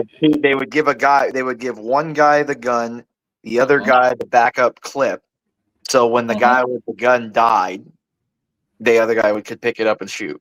Of course. Imperius, why do you think they lost 20 million men?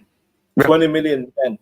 But that's what I'm saying. So it's a dangerous, scary world, dude. You know, and you gotta, keep your head on a swivel. But with Ponder, crawling into bed with me tonight, I'm sure I'll be nice. Oh my God! Have a good night, gentlemen. Hey, take care of yourself. Good to see you. Here's a demon, man. But yeah, Hey, no, but at the same time, it is a beautiful world, and you don't have to worry yourself with all this bullshit, because everything that's going on and the way people treat each other, I don't have to see that. I don't have to go to the places where people are protesting, and I don't have to turn on my TV. I walk out my door, I get in my car, I drive myself to work, and I bring the goods home. That's it, bro.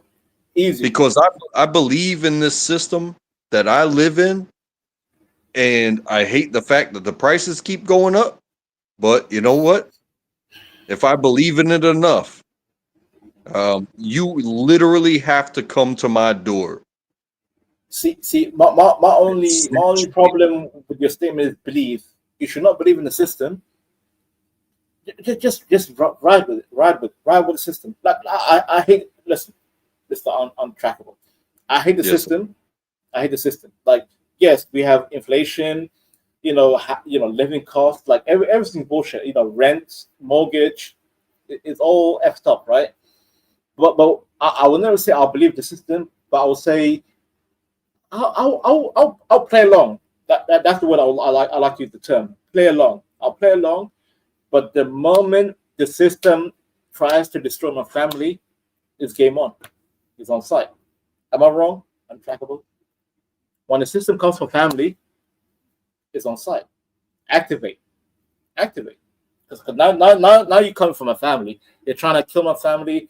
You're trying to make my family poor, homeless, rob them through taxes. Listen, untrackable. I'm a son of a family that escaped civil war in Somalia in the 80s. And the reason why there was civil war, because the government abused the people. They were taxing, tax, inflation. Eventually, they blamed a certain group.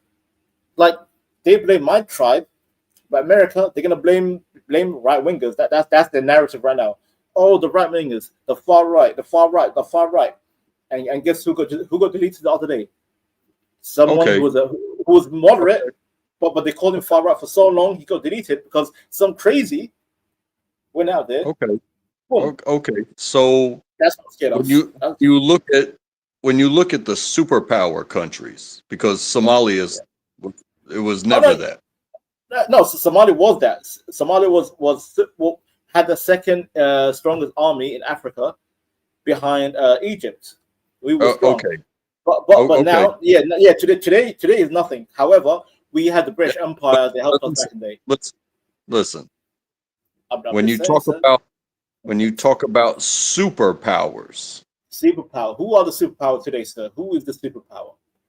The United States, three. Russia, and China. Okay, well done. 3. Correct. Okay, so when you talk about that and you talk about the number of people and the resources involved, should something go down between those 3? Impossible. It will never happen. Impossible. But you see what I'm saying is, good luck reaching my doorstep. And if my country comes and says, "Hey, we need you," and I say no, and they say, "Well, we're taking you anyway," that's a pretty big deal.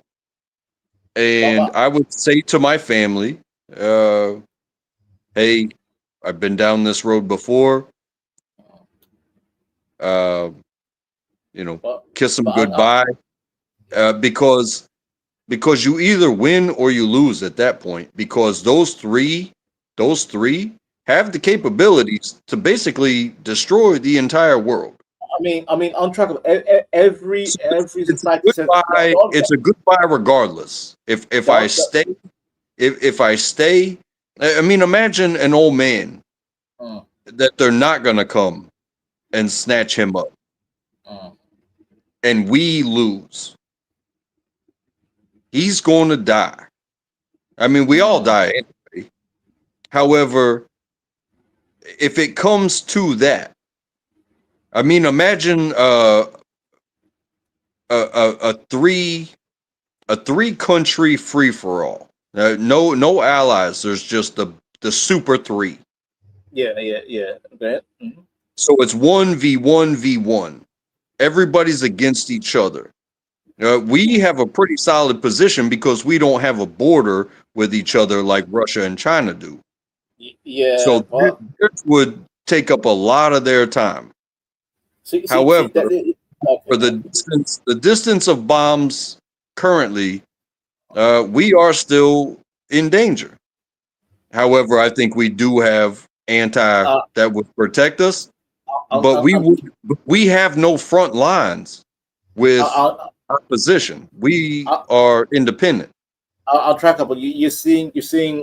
I agree. It will never come to like kinetic. When I say kinetic, it means like firepower. Like you'll never see Russia, China, and the US go on missiles and all that. That's dumb. Anyone that says, "Oh yeah, World War III is gonna be missiles," no. However, untrackable. The only way to destroy America is within, and actually, China is actually destroying America within because the cartel that's bringing in all this fentanyl, blah blah. That's China-made product, bro. The Chinese are paying the cartel to bring in poison into your society to make your country weak. It's untrackable, and that's not conspiracy. That's not tinfoil. That's real time proven. China is paying Mexico to bring in disgusting drugs called fentanyl and all this other, whatever you want to call it, because I'm not a drug addict. I'm clean. But that's how they get, bro. America's going to be destroyed within, bro. America cannot be destroyed with, missiles and firepower. It'll be destroyed within. Your own will kill your own country, bro. Your own people. That's the whole point. That's the end game. I mean, look at you. Look at you right now. Like you guys are. I mean, blues versus red, Republican versus Democrat, and God rest his soul, Charlie Kirk. I don't want to besmirch his name. I think that was unfortunate what happened to him. But look how his death is kind of emboldening both sides to be even more antagonistic to each other, untouchable, untrackable. No, I understand, and inside is the danger. Inside of America, inside is the danger. It's not the outside; it's inside. They need to worry about. Yeah. I also believe. Hey, and check me if you don't see it, but it's kind of the biggest ruse to watch what is arguably the most physically powerful country in the world fight itself. Oh yeah, of course, yeah. To encourage others to be so brave, because it only took a switch on 9/11 for us to all come together. I didn't like that though. As someone who lives in the UK, I didn't like that because you forced the UK into an illegal war. Iraq was illegal, and our prime minister was pressured into, because UK and US they call it special relationship. So wherever the US say, we have to follow, and I didn't like that. I didn't like it. I mean, if you talk to any British person, untrackable, every British person will say Tony Blair is a war criminal because he put us in an illegal war. It was illegal under Bush. Go ahead. I'm sorry. it's understandable because we understand now that it was like a false payback. It was like under this well, somebody's got to pay for this. We got to make it look like somebody paid for this. And 20 years of war? 20 years of war. And again, remember Untrackable. The United States, the United States lost roughly 20,000 ish individuals. Yeah, they killed yeah. millions. They killed millions, bro. They killed millions. Both sides were hurting. Yeah. Millions. Russia has lost 1 million in what, 2 years? Oh yeah, under Ukraine. Yes. In 2 years, they lost 1 million. We lost 20,000 in 20 years. And see, I love America. I love America as a nation. I'm not saying I'm on your side. I'm on your side, brother. I'm not saying it was justified war.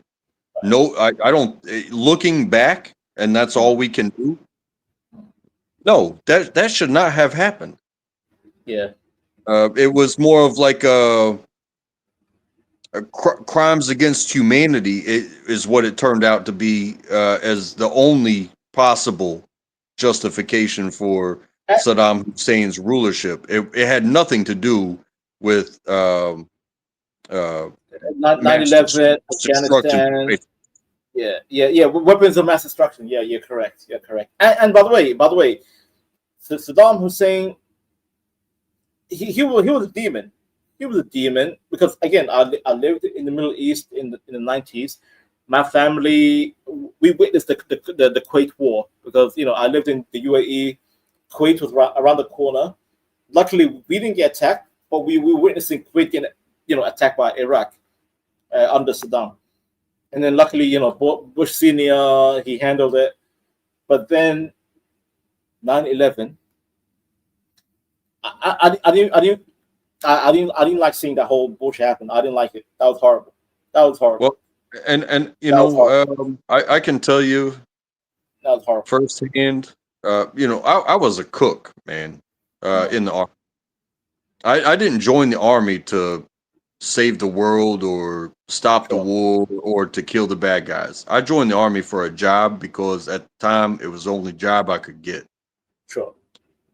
So forgive me for that. No. You don't need forgiveness for that, bro. You don't need forgiveness for that. Yeah. I have to forgive myself sometimes. However, there are these moments where it's like, who are we following and why? And it's so out of our control as individuals at the lower level, because they say jump and we say how high. And what turns out to be is, the internals of things, the things that they don't want us to know. And we were indoctrinated. We sang songs, things that come from so far beyond. But that's not your fault, bro. How old were you back then? How old were you? Like I think we're the same age. I think roughly millennial, young. I'm 42. Oh yeah, see, you're 4 years above me. We're still young. Back then, yeah. But through that process, it was, you're marching along or you're running along and you're talking about killing commies. Yep. And stuff like that. And you by the way, you was a young man hyped up by your testosterone. Like that's not fault on your own. You was a young man, the media, the energy, you just felt it. You felt like a reason to, just like you said, you want to be a cook or whatever. You just want to serve, do something. You're a young man, just want to do something. That's all you were, sir. You're a young man, want to do something at that time. There's no shame in it, bro. There's no shame. Don't apologize, man. Don't apologize. I mean, I've been lucky enough. I met an Iraqi dude over these YouTube streets, who became a Canadian citizen, and he's elder to me. He's older than me. And when we first met, as soon as I said that I was a veteran or whatever, he was like, you killed my family, you destroyed my country, you did this, you did that. Right.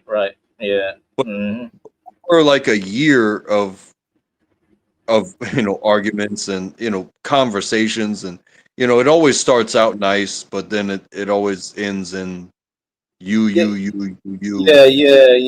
Oh, you guys attacked us, and now we're attacking you. Blah blah. It goes back and forth. It's exhausting. It's tiring. But in the end, every time I run into this gentleman on these YouTube streets, we both we embrace each other, because I cannot experience what he experienced, but he also can't blame me, because I was just again the individual. Right. I did not go and do anything to anybody. I just made omelets and briskets and stuff. Yeah, I wore the uniform. Wait. Untrackable. One could say you energized. I spent a lot of hard time. It was almost like it was, you could put it akin to like going to prison by choice, and you have to feed all the other prisoners. But wait, untrackable. One can say you have energized the soldiers. You fed them. You fed the soldiers to be energized. You can be. There was no emotion in like, I'm going to give you this omelet and we're going to win this war. No, it was like, hey, my job is to feed this person. And now, having been out for 20 years, it's creeping up on 20 years being out. I would say 24 years. It's been 24 years. I see a person in need, but you know what I see? If you are next to me, you're an American, and I'm going to do my best to make sure you get what you need. Well, even beyond being an American, you're a human being, and I do not want to see you tormented. Yeah. Does that make sense? No, I'm a provider. No. It makes 100%. Well, your whole storyline makes 100% sense. 100% sense. Like, but however, Mr. Untrackable, like today, these young Gen Z millennials, the story you told us today, they'll say, "Oh, but you was a cook." However, you're part of the whatever they want to call it, genocide or anti-Iraqi blah blah. Oh, you're a cook. You energized the soldiers to delete people. That's how low IQ we have become as a society. When I say our society, I mean the Western world, America, the UK, Europe, all together as one. We have become low IQ. It's hard to talk about this kind of topic. And by the way, I appreciate it, man. I appreciate sharing your story, and I have no grievance, and I think I understand why you joined the military, and like you said, you're a cook. You have no blame in the game. You have no blame in the game, bro. You're good. Yeah. Let me tell you, sir. You said you come from Somalia. I want to tell you that I appreciate you being here today to be able to talk to me, because thank you. I And by the way, likewise too. Likewise, I appreciate talking to you. I appreciate it. Yeah. I don't think there's much beyond that as far as I mean, there's a little divide between Americans and Somalians, because of 1995 Black Hawk Down. But I don't hold it against Americans, because my family wasn't even there, so I have no grievances against Americans. So I don't care about Black Hawk Down. People talk about Banter. What about Black Hawk Down? I don't care about Black Hawk Down between America and Somalia. I don't care. It's whatever. Yeah. Go ahead. I'm sorry. No, my parents were both Air Force, and my father worked in a missile silo during Vietnam, so he never went to Vietnam. And but again, a member of the team, you could say. Yeah. But my mother, she was a nurse, and she was responsible for evacuating personnel from Vietnam and taking them to the Philippines, and so she saw quite a bit. And so there's this bit of duty that comes with service, but there's if you don't have compassion for the ability to be of service in somehow to anybody that needs it, because again, my mother was a nurse, and they have what's called the Hippocratic Oath. Yes. It's a human life regardless. Human life regardless. Yeah. It's once you stop fighting, it is my duty to help you. It's I don't know. That was the whole point, right? That's the whole point, right? On track about the Geneva Convention. The Geneva Convention was about once you find an opponent that surrendered, you have no right to kill them. Just bring them in as. But but you can look at words on paper, or you can have this. You can have this thing in your heart. Sure. Correct. And it's like, hey, once you stop fighting, now I can help you. Yep. And then if you're going to continue fighting, well, a soldier's going to do what a soldier's going to do. Good luck to us all. But that is war, and I've never been to war. I didn't go. And no man should suffer that. I was never shot at. I was never in danger. It was just a tough time in my life, and it taught me some very hard lessons that even on one side, a bunch of motherfuckers hate each other for no fucking reason. It's like, hey, you work together. Why are you guys fighting? Yeah. It's like, well, he's not doing his job. It's like, so what are you gonna do? You're gonna beat up your teammate, because then we'll be down one, and then all of us got to do more work. And if you win the fight, you just doubled your workload, you son of a bitch. It's the human nature, bro. You can't control human nature. It comes to ego and arrogance and behavior. How can you deal with that? You just have to keep showing. You just have to keep talking to people and showing the example of how to delegate and be a civilized human being as an example. That's the only way. I mean, you're preaching to the choir right here. But yeah, go ahead. I'm sorry. Well, I'm not much of a Christian. I've always explained God as synonymous with chance. Right. Like there's a chance that this could happen. There's a chance that I've got to exist. There's a chance that my parents got together and here I am. There's a chance that there's always a chance that stars will collide. Just hope you're on the plus side of it, because if you're not, you won't exist. And I'm so thankful for my existence, and I'm thankful for yours and everybody that I get to meet every single day. Thank you, I'm man. thankful. I'm thankful for my family, and I'm thankful for the technology that we. Yeah, most definitely. We living in the best time of humanity. Correct. Amen. Yeah. The distances that we get to cross just by clicking a button. So I mean, imagine you and I are talking. I'm in London. You're in the US. Like, who would think like 50 years ago that human beings can talk to each other from different continents. Impossible. And here we are. Brandon, talking about our experiences later, speaking of war, history, over some goofy little application called StreamYard. Like you know what? As much as I have nihilistic tendencies, I love being human, man. Especially today, human beings are such amazing blessing, gifted to accelerate human interaction, because it helps build bridges. You know, like people say, "Oh, you know, you're racist," blah blah blah.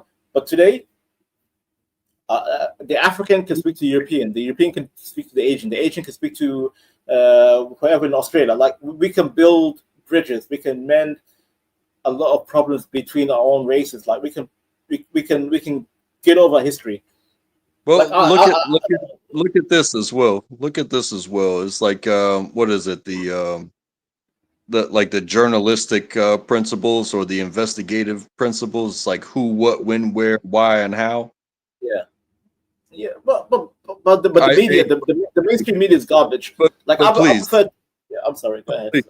Yeah, I think why is the dumbest question, because I can tell you, like, I'm in my house, I am me, this is now, and I got my flip flops on. But if you ask me why am I sitting where I'm sitting with my flip flops on, I would say screw you. Because you can, when it comes to why, you can lie, but what you can't lie, about the time, can't lie about the place, you can't lie about the how. You can't lie, but you know, there's certain things that you can't about. But you can't. Why are you wearing flip flops? Mind your own goddamn business. I'm airing my toes out, bitch. Exactly. What are you doing? Why do you care what I'm doing? Piss off. Yeah, why did you where are you from? Because I'm from the Arctic.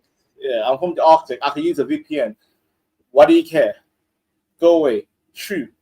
Yeah, it could be done. Listen, you can lie about why, but you can't lie about that other shit. No, you can't. No, if you stand on code. The only thing I don't lie about is my position on what I think about life. Like, people could tell me, Banter, what do you think about X, Y, Z? Like, about humanity, gender behavior, race, politics. I'll tell you. I'll be real with you. I don't care about Banter, you're an Uncle Tom, you're a sellout. I don't care. I can tell you this gender, that gender is X, Y, Z, race X, Y, Z, politics X, Y, Z. I have no shame in the game. No shame. Hey, do you want to keep talking? No, this is an insult. I got to run to the restroom. If you want to keep talking, I'll come back. If you want to keep going, we can keep going. I don't know what happened to Question Ponder. Like, she just left us between us two. Where's the goddamn host? All right. Well, just give me a minute. I'll be right back. Do your thing, man. Do your thing. I'll hold it down. Salute to the chat. God.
I guess I need to end this here. You guys need batteries?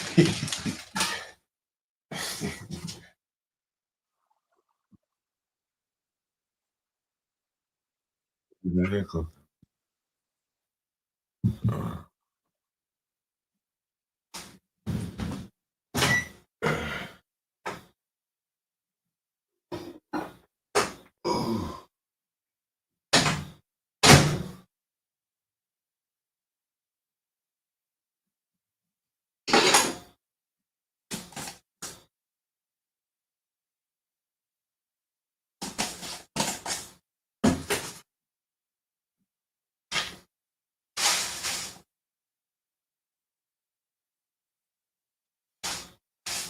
Hey, I'm back.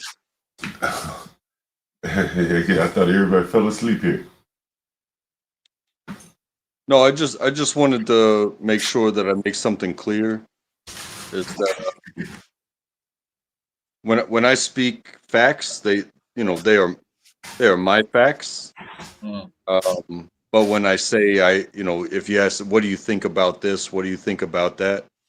It's stream of thought, and it may be emotional, but it is my stream of thought. It's mine, and as you should, sir. As an individual, like don't let anyone take that away from you. Own it. Double down. well, thank you, and good morning, John Galt. Hey, what's up, man? How's it going? Good morning, Mr. Galt. Hey, same here. I'm in the UK right now. Like in the UK, it's like goddamn 7 in the morning. Thank God I'm free on a Friday. I'm free, so I'm just vibing, Mr. Galt. But yeah, man. You say it's what time? About 7 in the morning? 7 in the morning in London. Yeah. Yeah. You're on that GMT. Yep, on that GMT, sir. See, but that's why I have no hate for the American, the American babble. I love to entertain it. It's good fun. Let the Americans talk. What's up, Blue Jay? What are you doing up so late? What's Blue Jay doing up so late? I'll probably come up here, Blue Jay. Pull up. What happened to the question? She fell asleep on y'all? Yo, Mr. Gold. I'm telling you, Mr. Gold. Like a lot of people say, hey, can we pull up on the stream? I'm like, where's Ponda? She just left us, Mr. Gold. She just left. Yeah, she fell asleep. She couldn't take anymore. I think, Mr. Gold, I think you might need a second host in America, man. You might need a second American host. I probably need a European host, man. Maybe you get you up here on the European, cover the European hour. What do you think about that? I mean, Mr. Gold, I don't mind being a host, but again, I can't promise anything, man. Like, it depends on my work schedule, Yeah. As it is for most of us, right? Yeah. That's the case for most of us, yeah. I mean, for the right price, I'll move my family to Spain, and we'll be.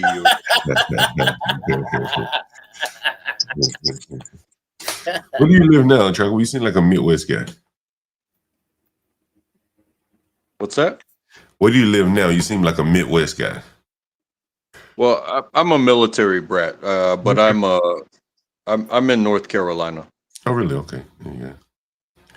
We had Izzy Bands up here. He said he lived in North Carolina for a while before he moved to Alabama.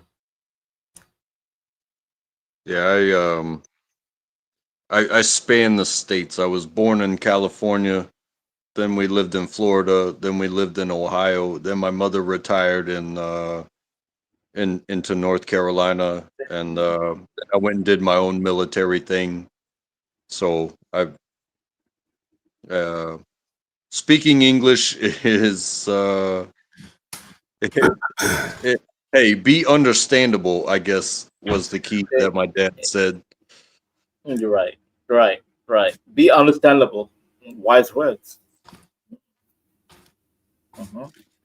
Because every place you go has their own dialect, and they're like, "Yeah, which did you? It's like I don't know what you said, but where is the bathroom, sir?" Right.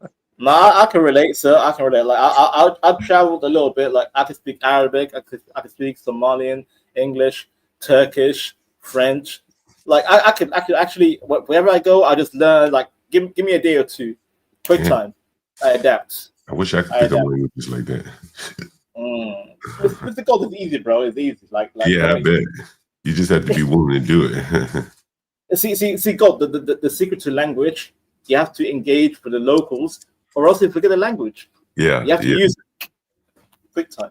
Yeah, no, I agree with you on that. I mean, clearly it's not impossible. You see people doing it every day, coming here, all different countries learning. Yeah.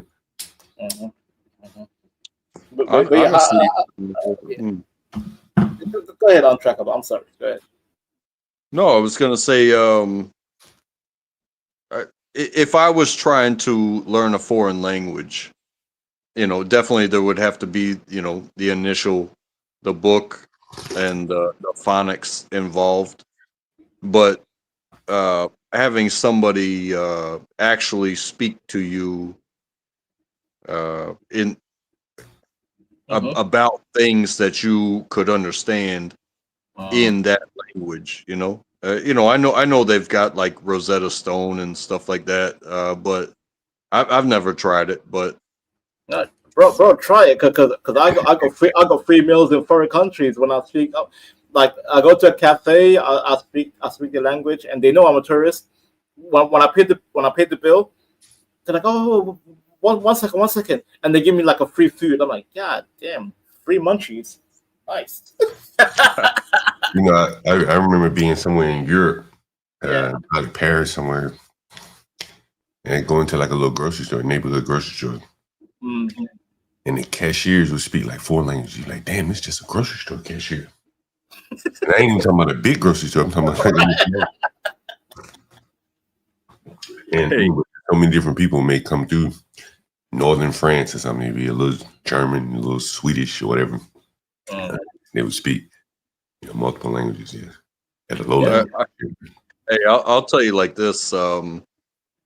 If you understand the United States, like it's paper money and coins are coins, right? But you go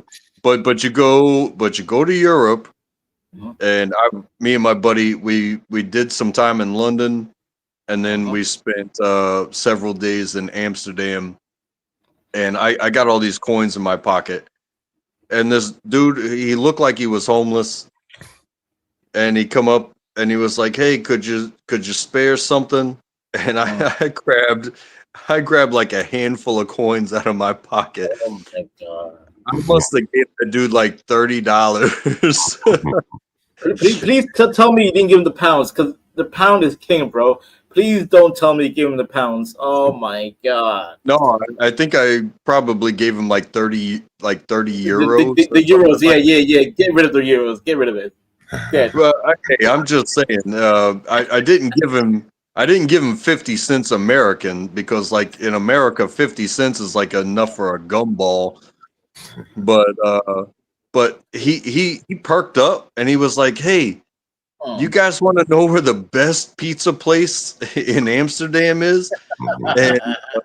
And he pointed us straight to a solid spot, and we were surprised that you don't get ice with your sodas when you go there. Like ice is extra. Europe, even the UK, like we don't serve ice with the soda. Yeah, like water either. Yeah, we don't do that. Mm-hmm. Untrackable. Do you have a channel, Untrackable? Yeah. Untrackable. I do. I don't put anything on it. I just have a couple of videos. Oh, really? Mm. Yeah, just running Hot Wheels. It was something that I had started with my daughter. Oh, really? But it's really just a couple of clips of Hot Wheels going around the track. I don't keep up with the channel necessarily. Yeah. But yeah, I think it's like YouTube. Like everybody has a channel, whether you put something up or not. And yeah, that's true. I mean, Untrackable. I've seen channels that make good money from even like I said, Hot Wheels. Anything, anything can make you money, bro, on this goddamn platform. and definitely get your views and you defend almost anything. Most definitely. That it's one of my favorite things is that it was the inspiration was the fact that like I'm a girl dad, and I'm not gonna sit here and play Barbies with my girl, but who drives cars? Everybody drives cars. Everybody has to deal with physics. Everybody has to deal with science every single day. So I thought of the toy, and it was like, hey, if you set the ramp at this angle, the car will fly across the room. And my daughter loved it, so we do that. Also untrackable. Untrackable. You can even merge it with video games because there's a lot of Hot Wheels. Like my younger cousins, they play those games like Hot Wheels, just running. The video game. There's this whole car bullshit, bro.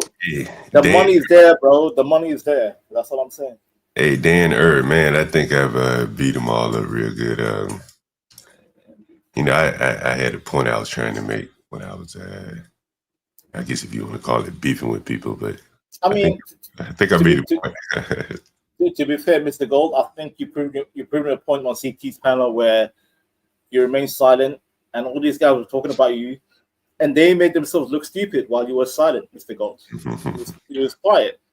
All these other ninjas, they were just babble, and they made themselves look stupid. But a lot of those people really didn't have a problem with me, like the Moses guy. He really didn't have a problem with me. It was just other people desirous to put up a hitman to come and take shots at me. Now these people aren't willing to do it themselves, so they hire a heckler of sort and hope that he doesn't affect the job. But they should do it themselves. Why send somebody out to do your dirty work? Do it yourself. You sending cash apps to CT.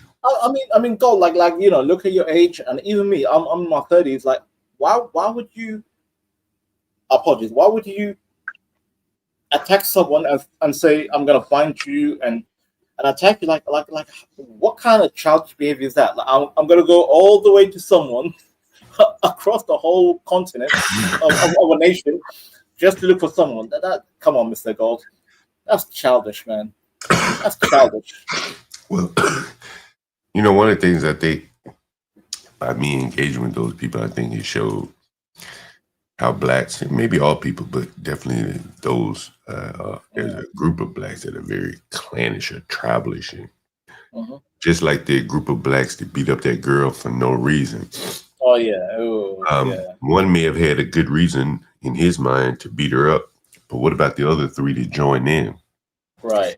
They just joined in following the herd. And so same thing for some of those people that you see did react videos. If I mean, say Rod's girl here for the tea, even to the, to a lesser extent, Bob, I put up some of the screenshots of Bob saying, I don't trust John. But then 6 months ago, Bob was up on the channel and shit like that. And so you just start to see kind of the nature of people all trying to coalesce around one person. And then, but what if that person's kind of weak? And now you've coalesced around a weak person. And then, you know what happened? But Galt, isn't that like high school stuff? Because I used to see that in high school, it's high school, like, one guy soft and then he get ganged up on. But like people in the 30s and 40s, like behaving that way, I just find it confusing. I'm perplexed. Someone said CT cooked himself on Bob's show. I've never seen CT on Bob's channel. So maybe I've never seen that. I don't think I've ever seen him come up on Bob's channel, but I'm not denying what you're saying. Yeah, and look, you don't have to engage, man. Like, you don't have to engage with the whole. Nah. Yeah. Nah. It was fun though. Kind of set some boundaries, shit like that. Oh yeah, that's a good word, Mr. Galt. Boundaries need to be set. Yeah, that's true. Oh man, what happened on CT channel? White John Galt? You said Bob channel? CT? I don't know. I didn't see it. So, yeah, you didn't see shit. Oh, he was up on there last night. Oh, tonight. Oh, he's on CT on Bob tonight. Oh, okay. Oh. I like CT's show, man. He's good. Oh, he defended Miss Jenny. Yeah. Oh, I mean, you know, I don't see why he had to defend it. She was up there herself. Right? Okay, Mr. Gold, if I may, I'll say this. And I was trying to tell CT yesterday. I'm like, that woman is a grown woman, and you had JP up there. Why can't you let the grown woman reject JP in her own terms? It's you know what I saw, Mr. Gold? I saw a bunch of dudes chimping out, blocking JP for speaking to this woman. And by the way, Ginny had no issue. She had no issue. She was quiet. She was observing. And I was in the chat. I'm like, guys, can you let the woman talk to JP? If she says, JP, I don't want to talk to you, that's up to her. Am I wrong in saying that? God damn it. Am I wrong? No, you know what I think it is that you know, again, this is what I pointed to in the Black community a lot. You know how many young men would be desirable of having Jenny's attention. She's not. That's a good point, Galt. I saw your point earlier. I saw that. You know, she seems like a wholesome woman, and here she is showing some attention to JP or giving some attention to JP. No matter how benign it may be, a lot of these young men who feel like they are better positioned than JP can't get her attention. And I think that's what's the anger, because all throughout the Black community, men like JP are garnering more attention than they probably should. And Galt, if she was so disgusted, if she was like, you know what, I had enough, she could have told JP, can you get rid? She could have told CT, can you get rid of JP? Or she could have just left the panel. But she was still up there. She was still up there, and she was entertaining. She was welcome to entertain with JP. But then these guys came all over, Mr. Galt. These guys came all over like a goddamn white knights, and just blocked the whole situation. I'm like, why? But she also said, you know, she was, you know, doing CT a solid because, you know, the numbers were good. So, you know, she entertained CT's her friend. Right. And so, you know, it's like, okay, the numbers are good. You know, I'm willing to, you know, take part in it. Again, Mr. Galt, she's a grown woman. Why does she need a bunch of men defending her? She's a grown adult woman. She's an adult. Well, you know, as I say, I think the bigger issue here is that the Black men weren't necessarily defending her, because you see the attitude of Blacks toward women. You know, I just show you Black girls getting beat up by 50-year-old men. But again, I think they were more or less. They were anti-JP, right, Mr. Galt? Right. They weren't defending her. They were just attacking JP. Very good. Better like that. Very good. Yeah, well observed. Well observed, Mr. Galt. Look a whole lot different. Yeah. and that pissed me off, to be fair, Mr. Galt. That pissed me off. I'm like, can you guys let JP just talk his shit with his women? No, CTR. And they attack CT on purpose to block out JP. I'm like, that's some dirty macking. That was horrible. That was horrible. Yeah, I mean, you know, at some point, as I said, JP goes from being innocent fun to really exposing a narrative about the Black community. Like, he is, and men like him, not Solid Snake, but Tyrone and JP's of the world, you know, they're not the most polished, but they have kind of outsized influence in the Black. I won't lie to you, Mr. Galt. I respect JP, to be fair with you, Mr. Galt. I respect JP because at least JP is honest with his lifestyle. He doesn't fake the funk. He'll tell you, yes, I take welfare. Yes, I go to a church. Yes, I'll do whatever I can to get money. I respect it, Mr. Galt. Compared to a Black man saying, "Oh yeah, I get I get 6 figures," and he doesn't back it. I don't see a 6 figures. Where's the 6 figures, sir? Where is it? I mean, JP shows you in real time. Yeah. A lot of times, again, you know, the 6 figures is so hollow. Yeah. Here in America, if you got a 6-figure government job, by and large, you really ain't doing much. You're not.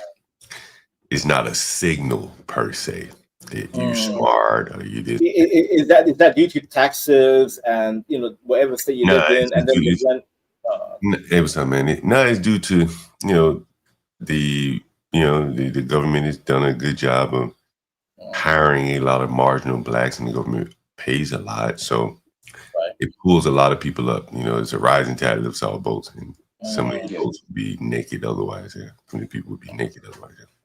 Absolutely, I understand. Good to see What's you. up, Mike? Mike, you were talking about the whole JP thing. I just wanted to add one thing, because me and JP, if you don't mind me, I'm just saying this. Me and JP have battled before. I've trolled him because I don't like the way he curses around his kids. But other than that, JP's a lovable character. He is. He's a lovable character. He is. I agree. I agree, Mike. You know? I watch JP live on his channel, right?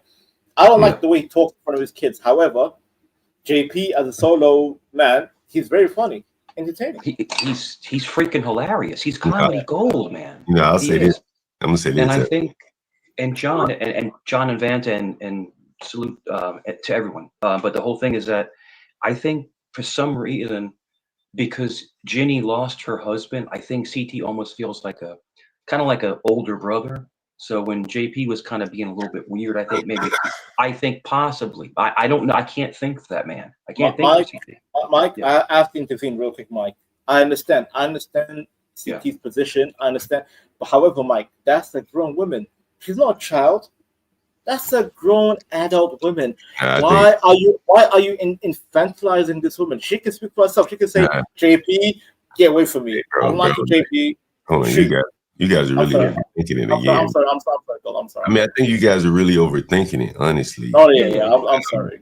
Go ahead. You know, again, there's so few virtuous women in the black community. It is what it is. Nice, feminine women with children. It's so few of them. And here comes one. And I'm just using terms for effect here.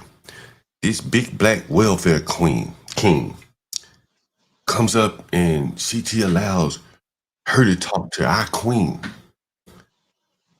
For black people, that's very unsettling. As I said to you, this is why CT's getting, in my opinion, why CT's getting the fire, because he let our queen be disrespected by this ghetto king. That's really the meat of the matter, bro. Shit, nobody cared when he got up there and disrespected T. She ain't no queen. We don't hold her in high esteem. We don't hold Ross girl in high esteem. But Jenny, she's the best we got on YouTube in terms of representing feminine, God-fearing woman. Yep. You let JP get up there and talk to her. For the blacks, it's unsettling. It didn't bother me. It made sense to me. But I think, John, I think sometimes certain people touch your heart. They touch your heart. Now, I just think, if you're asking me, I just think when it comes to Ginny, I just think CT's protective over her. It's almost like it's like a brother and sister. That's fine, Mike. That's fine. Yeah. For his own reasons, he has a community of people who holds Ginny in high esteem, like Bob. Yeah. You say the gobble of Bob, you're gonna put you down, like you did Ivan yesterday, Black Moses. Oh yeah, Ivan, yeah. No, that was crazy. You know, within the black community, there's some people that you have to be very protective of, and a wholesome woman like Jenny, which she's few and far between in the black community. Yeah, you have to hold her to high esteem. If you go. You asked the killer question last night. If Jenny was, heavy set, if you, I don't understand the American weight system. You got these pounds. Yeah, okay. If Jenny was fat, John, you said fat. because I'm from the UK. I don't understand the pound system. Okay, right. She's fat. Galt, if she was fat, do you think she'd be protected from all these black men? Nobody would care. I mean, look at how JP dogged T. T's married.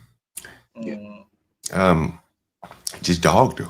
Just dog walked her all over the show. People were sending super chats, give me more of this. Nobody stopped him. And they made excuses for it. And then when I pointed out shit, they criticized me. And right? But gentlemen, don't you see the weird dynamic in It's these not weird. platforms? It's just a strange dynamic. But It's it's like, not I weird. like you, I don't like you, I love you, I hate But you. Mike, It's the weirdest thing I've ever seen. But it's not Mike. weird when you overlay it with the black community. Yeah. It fits the pattern. Yeah. And by the way, Mike, the black community, the way they behave, I can relate because we are seeing the similar shit in the UK. Mm-hmm. That's why I kind of relate with John Galt and the JPs of the world, because we have our own JP in the UK and we have our own John Galt. I understand the dynamic fully. I engage with people in the UK. It's the same shit, Mike. It's the same shit. I hate to say this because I'm not talking about violence, but it's almost like a gang mentality. It's like you're like you click up. You know what I'm saying? Like with sets. But Mike, do you understand? Do you understand why like someone like me, Hafiz, and other British people that are on CTs? Because what's America doing? America is exporting the negative aspect of black culture. We have been dealing with the negative black culture for 30 years in the UK and Africa. I'm tired of you. No offense, Mr. Cobb. I'm tired of ninjas from America because I have seen my own family become like Pookie and Ray Ray. My own cousins, Pookie and Ray Ray. I'm like, why? Why are you becoming Pookie and Ray Ray in the UK? Yeah. Mike, don't take too offense to the title here. Yeah. I did a stream a while back and the title was, you can see the title here. Don't take offense to the title. Sure. But basically, the blacks coalesce around a mentally ill DE pilot. That's DIE, whatever. Don't take offense to the title, the DE, mentally ill, but I'm just making it for effect. But what you're saying, the gangs and stuff like that, you see it in my title. This was probably a couple months ago, where, the same behavior you see in the streets, the gang-like behavior you see on YouTube, the gang-like behavior in the foot soldiers sent off to attack people for the chief gang leader or something like that. And they say, in this sense, Bob would be the chief gang leader and people will fight for him. They don't even have to be summoned. That's the way the black community works there. Yeah. Well, John, I think, and John and Vanta, and even in track, I think if you guys don't, because I grew up in New York, right? And the whole thing is that you're exactly right, John. The chief, the head, will send people out to create chaos for them so they don't get in trouble. So there's a lot of credence to what you're saying. Mike, why are young Somali men in Somalia looking like Chief Keef with tarantula heads? They're trying to be Chicago N-words. Like, why are Somalians acting like that in Somalia? Because why, Mr. Mike? Because America is exporting the negative side of African American culture, and I'm tired of it. I'm sorry, Mr. Gold. I'm tired of the N-word activities around the globe. Look at Japan. Look at Asia, and look at Dubai.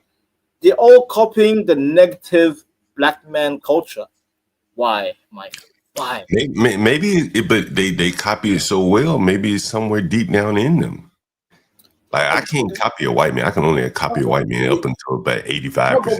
But wait, Mr. Gold. Like in the 80s, everyone was trying to copy Prince and George Michael around the. So America is the ultimate king when it comes to influence. But I can't act like a white person. If I'm I've been here all my life. So wait a minute, Mr. Gold. You never act like Prince, because Prince was the breakout boundaries between black and white. Remember Prince with the skinny outfits, the whole zesty behavior, the whole. I wasn't much into music, so I'm a little bit different.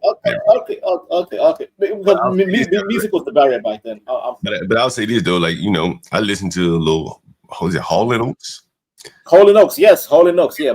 Mainstream, like pop, top 70 rock or whatever. I'm probably familiar. I don't listen to a lot of music of any genre, but I would remember the main songs, right? Yeah. And as I was telling you, Method Man, I was watching a video of him. What about Method Man? Yeah, that was like the 90s. Yeah, the 90s. But I was giving an example of how he came up with METHOD, man. And all of that spawned from white bands. Of course, yeah, because hip hop was sampling a lot of white music and Motown sound. But I guess what I'm explaining is that solo rappers, blacks, were copying white bands. Yes. And that has been more or less the success or the failure formula in America. All the solo rappers are still complaining today. Right? The bands, you see people like, I don't know, one of them big bands, they performed in New Jersey, Springfield, whoever, I don't know if you allow me, what's the name? Springsteen. Bruce Springsteen. Bruce Springsteen. Be performing, they got a band, the E Street Band, or whatever the hell. Yeah. They'd be performing today in their 70s as a band, man. Of course, Mr. Galt. Yeah, these white bands are still ancient and they're still rocking it. But if you look at a solo rapper, he done got fat, overweight. He trying to bop up and down on the stage like he was when he was 20, just because he hit the same rate. Man. Mr. Galt, a lot of these rappers, you know what they go to? They go to reality TV, Love and Hip Hop, VH1, all these goddamn goofy ass reality JP ones, but those typically are the JP ones, the ones that are ghetto and personable enough to make a living on TV. Many of them.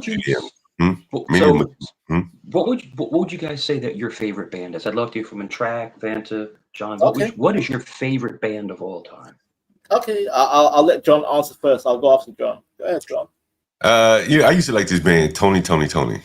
Okay. Tony. John, Anniversary. How good is that song, Anniversary? They have a lot of It Never Rains in Southern California. You have a lot of hits, yeah. My anniversary. I'm sorry, go ahead. So Mike, what is considered a band? Is it like 2 or 3 people? It would be. I would say it would be a trio or more. Trio or more. Okay. What do you think? Yeah, okay. Trio or more. At least trio or more. Okay, trio or more. I will say. God damn! I think this is a millennial answer. Okay, wait. I'll give it 2. For the boomer answer, I'll say Fleetwood Mac. Fleetwood Mac. Okay. That's the boomer answer. The millennial answer, I would say, Incubus, Mike. Have you ever heard of it? Gotcha. Incubus. Very, very, very good. Very good. I'll give you one. I like what's the guy Morrissey up in it, but I like his singles. Oh yes, yeah. The Smith. You talking about Morrissey, the English dude? He had the song "You're the One for Me," Fatty. Wait, Mike.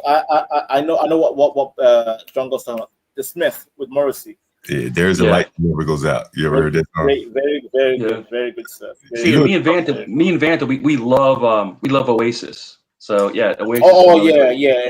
Champagne Supernova. I sing that in every karaoke. Oh yeah, Untrackable. I'm sorry. But if you ask me, it's funny because if you ask me, see, I'm in Virginia Beach, right? So I moved here from New York. So, and I got to befriend them. I actually did a little bit of work for them. Really? Blackstreet with Teddy Riley. Really? Oh yeah. Blackstreet. Yeah, they were pretty good. Teddy Riley was like a 10 out of 10 producer back then. Yeah. Those guys. I don't know if those guys can do it these days. I don't know if those guys can make the level of money that they made today. Dude. No, they can't. They can't because things have gotten too simplified. See, whenever you have some form of popular music that's made, it has a particular shelf life, and something comes along to replace it. Either it's equal to the value of with something added to it, or it's something taken away from it. I think the most simplistic answer is that the producers were being overpaid. Right. Particularly for making music for very low IQ rappers. John and Leonard, do you remember the group Shy? Wait, Mike, Mike. Hold on. Did Trackable, you give us your band yet? Yeah, exactly. That's the whole point. I want to hear Untrackable's favorite band. Yeah, I've never been so deep into music. I can just say that good music is good music. It hits me hard. I hear a lot of DJs say that. No particular band. No particular band. Yeah, let me ask you this. Let me ask: is there one song that touches you? Like, in other words, it gives you chills. Give it There's just away, one give it away, particular give it away song. now. Give it away, give Oh. it away, give it away now. I'm joking. I'm joking. Yeah, that's a personal thing. That's if you want to Red talk Hot about Chili Peppers. I never. Now that's one thing. Flea is a great bass player. I kind of Yes, dabble in goddamn the right. bass guitar. I kind Goddamn of right, dabble in sir. it myself, Yes. but I never understand what was the allure with the Red Hot Chili Peppers. I never got it. I love Red Hot, bro. SoCal music with the P Funk, the P Funk. Come on, man. Oh, I know all about P Funk. I'm a funketeer. You're a funketeer. So what do you know about Zapp and Roger, sir? Zapp and Roger. What I know about Zapp. Okay, I'll tell you what I know about Zapp and Roger is Zapp was a group out of Funkville, USA, and Roger was heavily influenced by Stevie Wonder when he had the voice box. Yes. And he sang the Sesame Street Show song. Okay. You could Google that, and he'll be on there. 1, 2, 3, Sesame Street. Leonard, how great? Now Roger took it up, and this is what Roger Troutman did. Wait. Let's hear Roger. Go ahead, Roger. Somebody was about to say something. Who? Oh, my bad. I thought Mike was about to ask a question. Go ahead, Mike. Ask your question. I said, so Leonard, I really got into Funkadelic. George Clinton is like Wait, Mike. Star of Let him finish. Go ahead. Let him finish, Vanter. Go ahead, Mike. No, you're good. You're good. George Clinton is just amazing, man. If you like Funkadelic music. Okay, go. I want Leonard to finish the Roger. Let me give you one at a time. What you about to say, Vanter? I want to hear Leonard explain the Roger aspect. Like he explained Zapp, but I want to hear the Roger side. Go ahead, Leonard. Roger. Right now, Roger Troutman, he did some little dabbling with the same piece of equipment, but he made it space age. Yes. He could sing, and he actually made it opposed to being with the electroharmonic voice. Yeah, with the little tube. The tube in the mouth. Right. It was a vocoder, as they called it, because Eric Clapton used it on his guitar. Stevie Wonder used it, and then later it became something called a synclavier. Okay. But the one that Roger designed has never been reproduced because it sounds space age like computer love. Computer. An old TV show called Battlestar Galactica. Great movie. The Cylons. So his version sound. You see what I'm saying? Wait. Leonard, you're speaking my language now because I love Battlestar Galactica. Now you're speaking my language. The Cylon. Now you're speaking my language. Yeah, see how it's all coming together? Let's go. See, then someone that mentioned, George Clinton, all of that. Do you know who Parliament Funkadelic originally were? Yes. George Clinton and the Parliament Funkadelic. No, do you know who they originally were? OG? No, sir. They were James Brown's band. Ain't no way. Wait. You hear James Brown stuff when he say, "Hit it, Fred, hit it." Yeah. You know who Fred is? Yeah, that's Fred in America. Yeah, that's Fred. Too hot in the hot tub. Too hot. Yeah, that's Fred Wesley and the Horny Horns. I'm learning tonight. That's the horn section. Bootsy Collins from the Blackenizers was James Brown's bass player. Yeah. George Clinton was one of the arrangers, but he and James didn't get along. But he learned a lot from James Brown business-wise. So what George Clinton did was got Parliament Funkadelic. One was on Warner Brothers Records. The other one was on Casablanca Records, an independent label, but they performed concerts together, so they made money. They made twice the money they would have made, as a single band because they had 2 contracts, and Bootsy had a 3rd contract because he was a solo artist on Warner Brothers Records. How great, brother, how great was Living in America? That song will live on forever. Living in America. No. You got to give Weird Al Yankovic. Station. You got to give him his props. Living with a hernia. Ow! Oh my God! Can't bend over. I feel Living bad. with a hernia. Wait a minute, Leonard. You're tripping. One of the greatest movies. Check it out real fast. I'll close it. One of the greatest movies growing up. That movie UHF. We're like, he was so funny, man.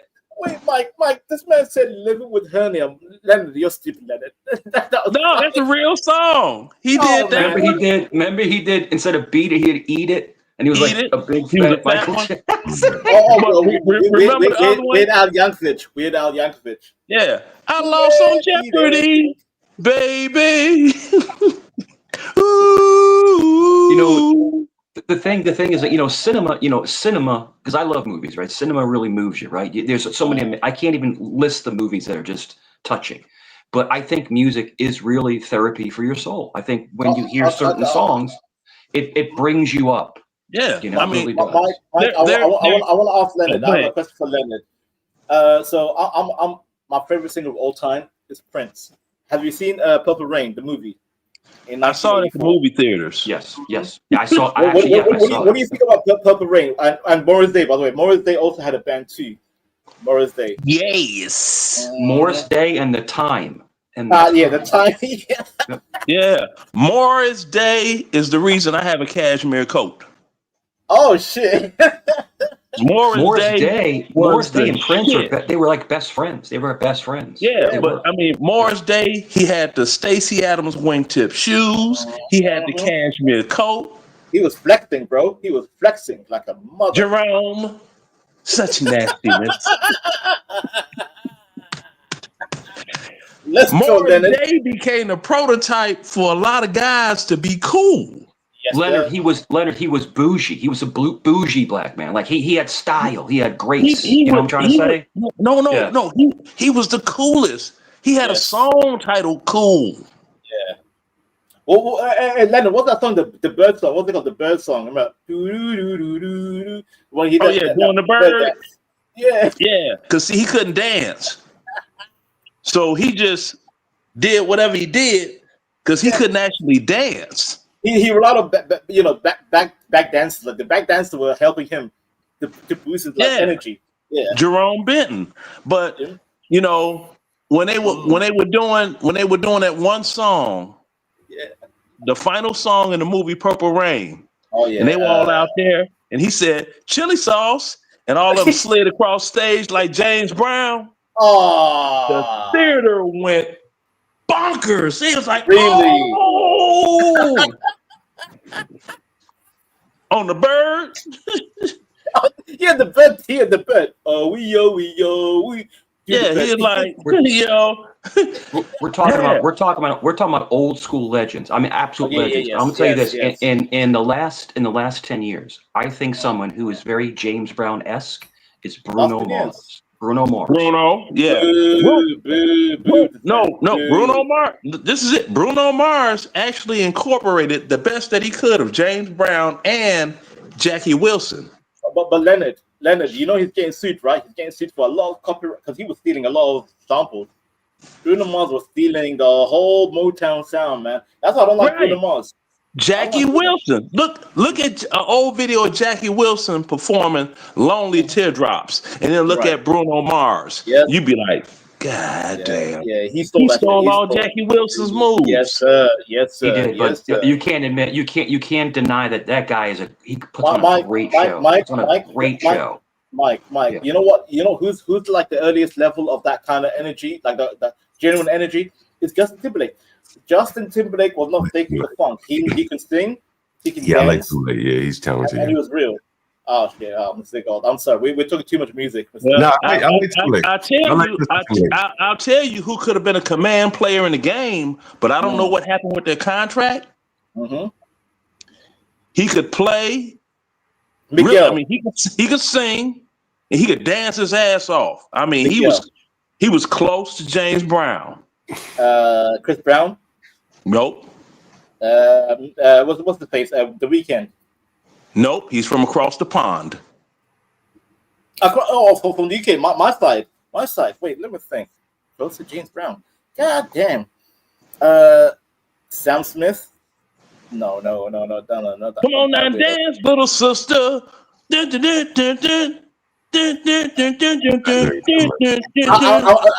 slow. Tell me, Leonard. Sign your name across my heart. I want you to be my baby. Terrence Trenton D'Arby was the shit.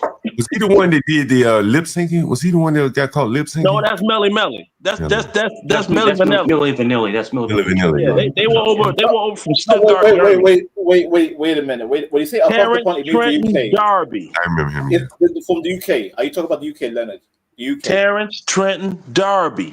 Yeah. Okay, Leonard. I gave up on the UK music. I live in the UK. I gave up on British music for like goddamn 15 years ago.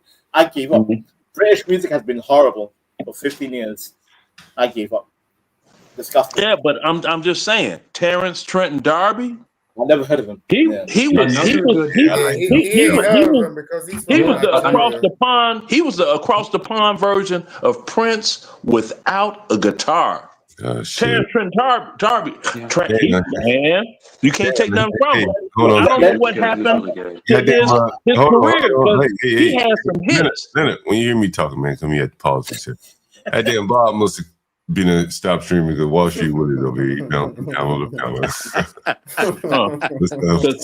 it on the rain. Oh hell no! Hey, Willie, right? Behave yourself, Willie. We're talking music, sir. We're talking music. Bob, you're getting real excited, bro. You need to calm down. Wait, Willie. Hey, let me ask Willie a question. You don't go up on Cuba anymore because that nigga be streaming 24/7, damn near. Damn. Yeah, no, I'm always on Cuba the platform. Oh, I know. No, I'm just asking. I'm just asking. If I'm not on the platform, I'm sending cash apps. Okay, yeah, I'm just asking. Cuba's doing a good work. You know, I'm just asking. Okay, big boss. I'm just asking because I didn't know someone. I didn't even know you own Cuba. I don't remember you from being on Cuba. Someone just mentioned. That's the only reason. I was on the platform. It seemed like you kind of moved over to the CT Bob spear from Cuba. So I'll say this, John Galt, for me, for the last, couple months, it's been coon season. Okay. Like a lot of the things going on with, the last election and things that I'm seeing in the news, they kind of triggered me. So I put on my coon hunting shirt. But as of today, it's after 12. Yeah. Coon season is over. I'm falling back. I only want to have conversations with people. Why did you engage in the first place? Let's go, Willie. Let's have some fun, man. Let's have some fun. So you going back to what? You gonna go back to what Cuba, or you gonna just go change your whole? I guess your what your target? Yeah, nah. I'm always gonna support what Q is doing, and those for me are a bunch of like-minded brothers. Right. I'm always home when I go over there. It's kind of like an echo chamber over there for you. I will say, John, that's even kind of why I came at you, right? Like, I've been in coon hunting season. You know what I mean? But why do you engage in Mr. Galt, I have a question for Willie. Willie, where have you come from, sir? Like, come on, be real, bro. Where do you pull up from? Because I know you've been on different panels. Where have you been banished from a certain stream? No, my areas. So I'm good with Q Butter's whole network. Like I go jump on their platforms and I'm comfortable. I'm not even. It's not an arguing thing. Hey, let me ask you this, Willie. When I come over to this side, it has been more. Hey, Willie. Let me ask you this question: Did you find that Q Butter became kind of like an echo chamber for you at some point? No, not at all. Oh, yeah. I didn't know if you like looking for, different opinions to try to counter. And, you kind of talk to the same people that kind of think like you at Cuba. Soon they just kind of old. The difference over there is we're all like-minded individuals. Right. You know what I'm saying? So even when we argue, we'll have it out. You know, I ain't like-minded like we you, all though. know we want What the you talking same ending. We want the same Nope. outcome. We're Nope. going for No. the same goal. No, Hold on, you're Sammy. no. Look, Hold on, you're Sammy. different. Hold on, Sammy. He's talking about on another channel. That they all kind of have the same interests. They just may have different approaches. That's why you broke my heart, John. Go. How so? You All right, came over can I there. address that? Can I You address that? came over there and you Hold on. moved in a certain way that we all respected you. We welcomed you in. We Yeah. need coders and guys that are in tech like you for those kids that we focus on over there. You know the drill over there, John. Can I please address this dude? Give me He's 1 way minute. out there. Give me 1 Way minute. out there. I'm about to go make me a coffee. I'll give him 1 minute. Yeah. I think, the one thing I could say real quick, I think it's important to have diverse people on different kinds of panels because I think we all learn something from each other. Oh, because oh my God, Mike, stop being liberal, Mike. Stop being liberal. We have different life experiences. We have different life Before we go experiences. Like forward, Vanta, Mike. you're in the UK, right? Mike, Couples in Karen, Mike, I'm I'm in in the Virginia. UK, I grew up in New York, but cool, Mike, we're having fun, we all Mike. have different the experiences. I like were you, Mike. I going like to you, beat Mike. the I like you. Commanders. Calm down, You bro. told me And that it's good to hear from other people's we're going to beat the perspectives Cowboys. on We different know kinds this. of situations. You're skipping, Because I think bro. we do learn. Because sometimes someone I think I didn't Oh my like, I end up God, starting to like Mike, because Mike, they you taught me sound like my something. teacher, Does that Mike. make We sense, know this, Vanta? Does that Mike. make sense? We know this. We Listen, know I'm this. from the UK. He's from the UK. What are you talking about? We speak two completely different languages. You know what I'm saying? I'm sorry. I didn't know. I apologize. I didn't even know you were here. Sorry about that. I didn't know you were here. Yeah, But anyway, that's what I I'm think saying. we You're all. skipping, bro. But I think we learn something from each other. I do. I really believe that. I really do. Well, I don't think we do. No, that's okay. There's nothing wrong with that. You know what I'm I saying? think we But just I'm just battle. saying. Nah, but I'm just saying you seem to assume that everyone is from the same cloth. We are not, okay? Yeah. Bros from the UK. I'm from the UK. We sound completely damn different. Yeah. No, we know that. You know what's funny about that? Hey, hold on. Hey, Mike, can I ask you a question? I know you're close to CT. I'm assuming you're close to CT. Of course, yes. It seems like his content or his focus is kind of shifted a little bit. I'm not sure if you can even speak to that or if you've even noticed. It's anything for views, John. It's anything for views. Give me a second. I'm talking to Mike. I don't know if there's something y'all discuss or is it intentional or just kind of the natural order of things. I'm just curious. Yeah. No, it free flows. So the whole. Yeah. I'll wait. No, don't wait. He's gonna wait. Go ahead. Yeah, so it free flows. So I think that there are certain content creators that just kind of go with the, what's going on in the room. I don't know if you call it the temperature of the room. But no, it does flip. Topics do flip. It's the cash. But no, if you're asking the thing me, is with you is go ahead. I'll wait. I'll wait till you're done. John, Since you have no impulse control, I'll wait till you're John, done. you listening? Simon, you gotta control yourself up here. Like, you can't be talking over people. Okay, both of you guys. Mike, finish the point, then you go to Simon. Well, right? the whole thing is that no, it does seem like it does go in different directions, John. The chat goes in, the panel goes in different directions, and it's confusing. It is a very confusing panel. It is, and I've noticed that a lot of people haven't come back because I think they're getting clowned on too hard. But that's half battle channel, half educational channel, and I can tell you this: I've learned. No, he said. Mike, okay. stop right there. That's Hold a good point. on. I tell him. Hold on.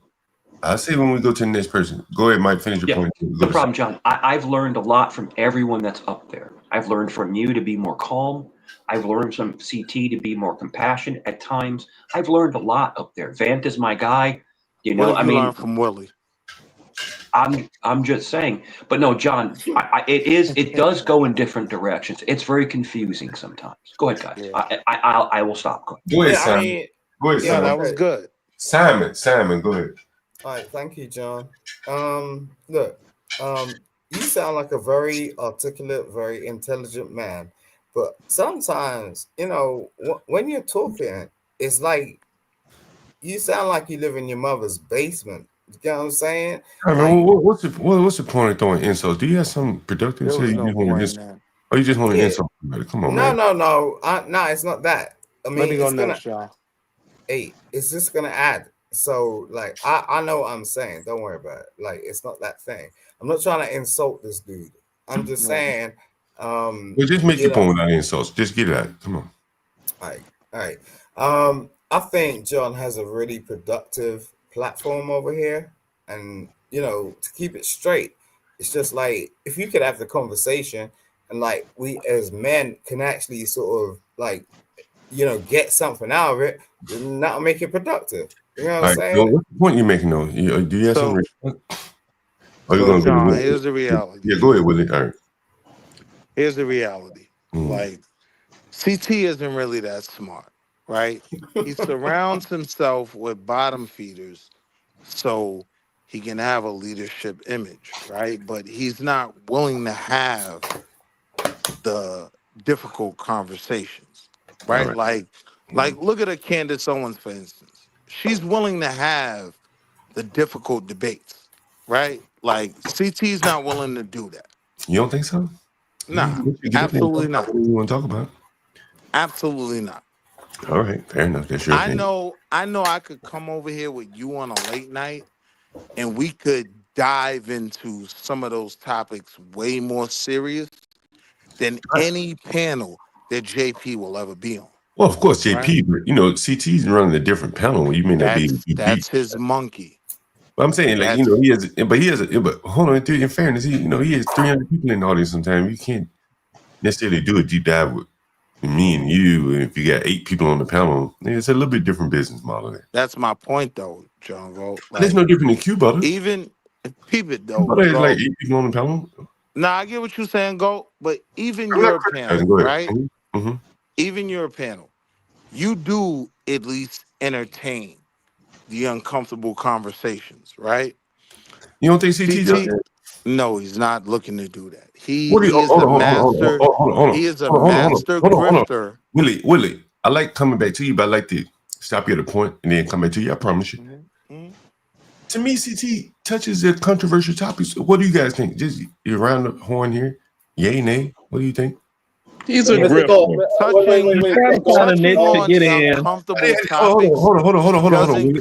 Willie, we're gonna come back to you, but I just want to hear what other people thought. It just say yes. Do you think? I think he does. What do you say, Mike? Yeah, no. The whole thing. What CT does is he'll take what's come on, yes, no, Mike. We can get back to so CT. Me and Banter go back over a year. So CT will take a relevant topic and ask questions, and he'll let other people comment on those questions. Yes or no, Mike? Yes or no? We can make it quick. Yeah, we don't want to be too belabored here. I think he covers. Let me know when I could jump in, Joe.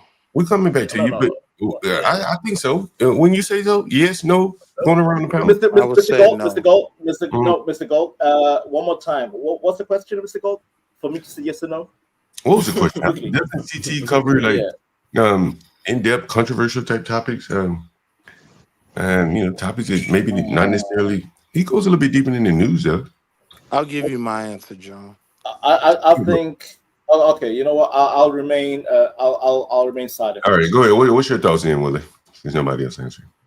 The reality is, we live in a time where we're seeing propaganda be used at a high level, right? Even if you look at the whole Charlie Kirk thing and everything else, these things are all being based around propaganda.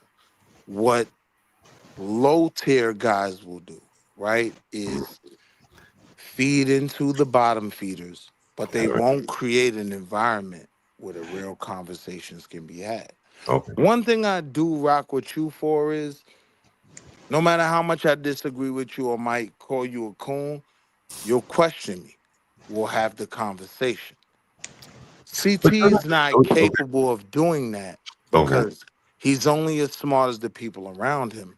And the people around him are guys like JP. But have you ever been up on a panel with CT by himself? Are you talking about Jay Prince? Yeah. But have you ever been up on a panel with CT by himself? He's scared of me, Galt. He's scared of me, Galt. Because I am a proud... What would he be afraid of you of? Since you say that, what would... I'm going to tell you, John. Sure. Mm-hmm. I wear tomorrow, right? Tomorrow for me is the end of coon season, right? But how we even all started rocking out is it was coon season for me. I was a coon hunter. So what would he be afraid of? Coon hunter. Right, so what would he be? Come on, get to the point. What would he be afraid of you? Because I'm not very familiar with you, or I don't know much about CT to judge. So tell me what would he John, be afraid of? if I would say this, right, and I've offered him money to debate me on certain topics. Oh, I see. There's not a single topic that CT stands on his platform he'd be willing to debate me on.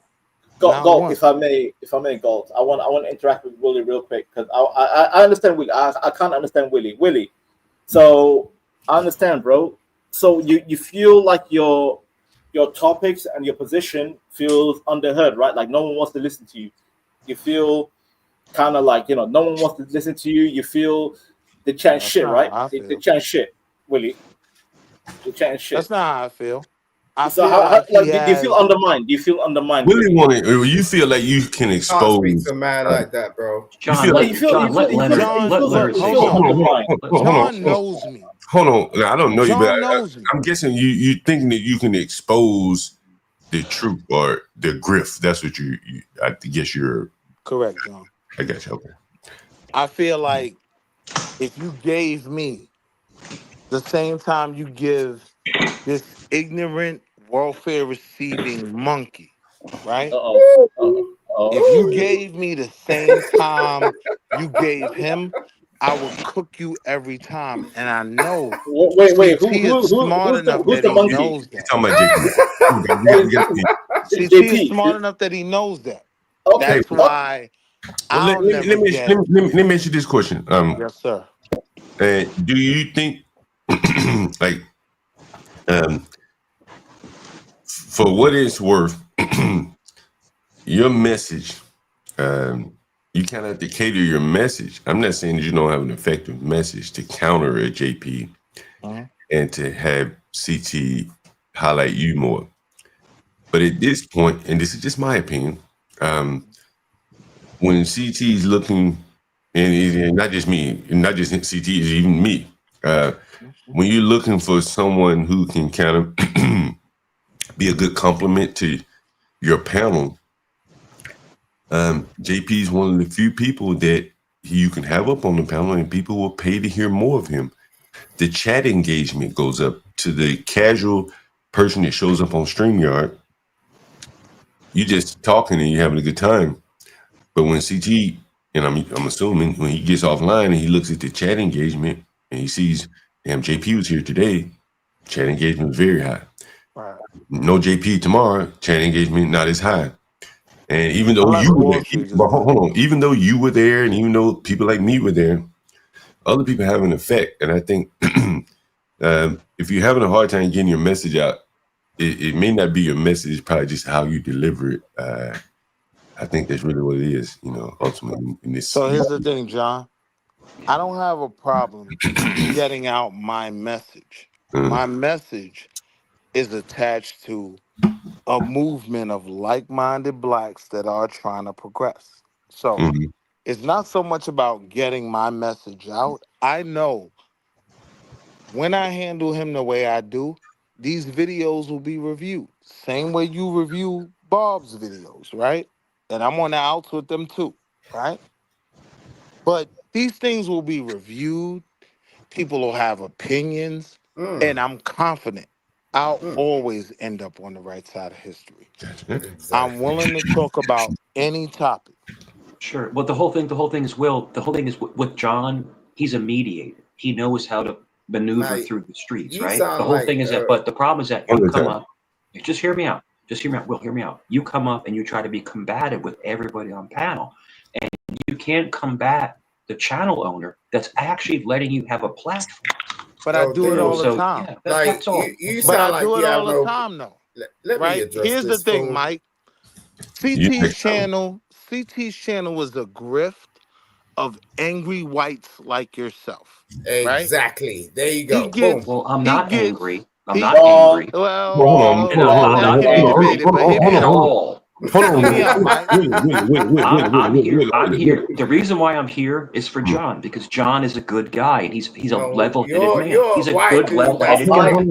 That's Hold not on. why you're here. You have a personal reason why. Well, you ain't gonna do that now, Simon. Let one man talk at a time. Now I don't think Mike is a hateful white guy. I mean, like you hateful guys, hateful white people don't come up in. But John Galt, this is where I get. Hold on, real quick. I just want to talk to John for a second. One at a time. No, Willie, you said a lot, bro. Can I get my word in, Willie? Willie, can I get my word in real quick, Willie? One at a time. Well, if I may, I'll be quick. Willie, what you're doing is you're baiting people like Mike saying, "Oh, CTs is all white supremacy." Mike, please don't fall for that's bait, Mike. That's bait. That's what I'm saying. That's bait. Don't fall for Willie's trap. He's trapping you, bro. No, Banter. I'm much. My 100 points higher. Come on. One at a time, man. I don't know why it's so hard to do that. One at a time. But let Leonard wants to talk. Please, John. Let Leonard. I wanted to talk to John. Let Leonard say a word. He had his hand up. Then we're gonna go back to Simon. Okay. A lot of time. Man. Look, you've got the dude CT. Okay, he is a fake conservative, MAGA hat wearer. He does that strictly to attract attention to his YouTube channel. Everything he's been doing since he's been on YouTube is a grift. And your goofy ass goes Hold on. One at a time. Let you talk, Willie. One at a time. Go ahead. Hurry up, Mike. Let me get the piece out. Now, that's what he's been doing. You know, at one time, and I don't know if Willie remembers this, but I got under his skin so bad that CT said in order for me to be allowed to speak on his panel, I had to cash app him 20. And I was like, dude, you're not that important. My number is 150. Well, I didn't ask you that. I was just simply asking. I was just asking. I get what you're saying, though. But hold on. But hold on. I'm gonna speak. But you were just back up there the other day, and you and you but you know how long it's been since I've been on his panel. But either way it goes, you were back, John. But you were back. You can't say you can't deny that you were there. And John, you got to get the whole. And you were supporting him. And people were sending. No, I wasn't supporting him. Not with cash apps. Now, hold on. I ain't talking about with cash apps. I'm talking about with your rhetoric. You hear me, John, my guy. Let him land the plane. Let him land the plane, John. Please. Okay, now this is where we're at. I haven't been on his panel. It's been about 2 years, perhaps, at least. And when I saw he was doing his thing, I only clicked on there just to see had he forgotten. And evidently, he's forgotten that, I'm not going to let you back on my panel unless you pay because. So that's basically it. Because I'm like this here, okay? I'm retired and stuff, so I could spend hours and hours and hours and half a day of my life on YouTube every day of the week. Come on, bro. Like, okay, Kim. Come on, just answer the question. Make the point. Okay, John. I understand it's your panel and you're moderating. I understand that. I want to keep the conversation flowing, so we don't need to hear you retired. We got that. That's not relevant to. Oh my goodness. Okay, it is relevant, but never mind about whatever is relevant. It's just like when we were talking earlier. You had someone on here that said there's two people on here from the UK, but they sound differently, right? Right. And I was going to put a statement in there behind that saying that Jazzy B and Karen Wheeler are in the group Soul to Soul, and they sound completely different. Back to life. Get on the next level. That's where I'm going. I'm trying to lay some things out. You remember Nina Cherry? Remember Nina Cherry? Before everything went left, that has no receipts of making actual sense. Leonard, hey, let me stop you guys for 1 second. I'm gonna give you some advice. This is just my opinion, right? When you try and make a point on a panel, any side point you make, you get people singing, reminisce. Oh yeah. Yeah. And if it's not germane to your point, like Soul to Soul, I don't They think know that, you know, John. it's- It was germane to my point. We were He talking knows about that. music in the first place, were we Now not? we're not. No, you're wasting Now our you got time. people. No, Leonard, real quick, Leonard, my guy. What John is trying to say is stay on topic. Stay on topic. Right. Put blinders on and just So, stay John, on can I topic. go? That's what John's trying to say. Be quiet, That's all. That's all. Because if you don't So, do John, that, people are gonna start singing and shit. You're gonna, correct. You got to snap it, make it snappy. Well, myself, And I'd so, rather John, my have point is have that's a tactic. positive interaction instead of low hanging fruit Gotcha. interaction. If I was holding the pain. See, you could have said that. You could have said. You see, you could hold on. You could have said that. That's very quick and concise. Real quick. But then, Mr. Galt? go ahead, nothing to do with it. But go right ahead. Who's next? No, Mr. Galt. Wall Can I Street. interfere? Can I interfere, Mr. Galt? real I quick? thought I was You- after, but anyway. No, hold on, no, Banter. Go ahead, Simon. Man, you've been quiet. Nah, all right, I got to bounce, but I got. Go ahead, my British brother. Come Yes, on, yes. Yeah, I'm just gonna give a salute because I gotta go. Yeah, man, John. What's up? John, don't play like that. Thank you for having me up, okay? Always, yeah. Yo, Simon, here you go. Come on, let him finish. Come on. Why is anyone interrupting? Go ahead, Simon. No, he's my fellow British brother. Let him finish what he got to say. I'm about to drop off. You John. interrupted. Yo, questions. If I could go real quick before I drop off. What he's talking now? Like, let the man say what he I got to gotta say. go. Like questions, I gotta do some shit. But you know, I gotta get to work. But you know, Leonard, like you really represented today. You know what I'm saying? And thank you, Untrackable. Thank you, Wall Street. Will. Oh, Simon, bro. Simon, where you from, Hey, bro? you in the fuck was I'm Vanter? from London. Vanter, Hey, hey, hold on. Y'all guys got to have some hell of etiquette, man. I'm trying to teach you guys. Like, yeah, let him finish. Then you can go back and ask him a question. Go ahead. What do you got to say, Simon? Notice who's quiet. No, John. the only reason why I fuck with John is because he actually teaches me something. Do you know what I'm saying? He's really cool and he's really real. And I really love coming on this platform. Every time I come over here, it's kind of cool. You know what I'm saying? I appreciate it. Yeah. And everyone I bounce with, it's cool. You know what I'm saying? We ain't got no problems. We're just speaking. Yeah, we're speaking as men. You know what I mean? And trying to thrash out. You know, Leonard. Like, the thing about you is, which sort of stands out to me is like I'm scared for you, bro. He's a Sambo. Don't pay. No, because Leonard. Why are you afraid like for me?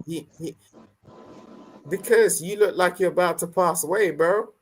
Like you need to sort this shit out, bruh. Let me. Can I jump in? No, no insult taken. No insult taken. Hold on. Finish no insult taken. Hold on. Finish your thoughts, Simon. All right, go ahead. And then we're no insult taken. Now, can I elaborate? John, you going live tomorrow? Hold on, stop. Leonard, you said you going live tomorrow, John? I said no insult taken. I can elaborate. Who the fuck is Leonard? Hold on. Jeez, I can elaborate on that, and it's relative to the. Hold on. Go ahead, man. Come on. I'm gonna bring you right back. I'm gonna come back tomorrow, John. All right. Hey, all right. He just looks like, you know, I get that he's in a situation because I'm in a situation. So it's just like, you know, I know when you get to a point where you're past retirement and stuff and you don't know what to do with yourself, you need to calm down, bro. No, look. Serious shit. If I could explain. No, if I'm allowed to explain. If I'm allowed to explain. I wouldn't even disagree with that. Just wait for a minute. Like, Mr. Galt. You look busted. Bro, you look busted. Okay, like, that's cool. Just listen to me for a second. Okay, I've been listening. I'm not saying this to be rude. I'm saying this because I care for you. You know what I'm saying? Now, if I could elaborate. No, stop. Wait, Leonard,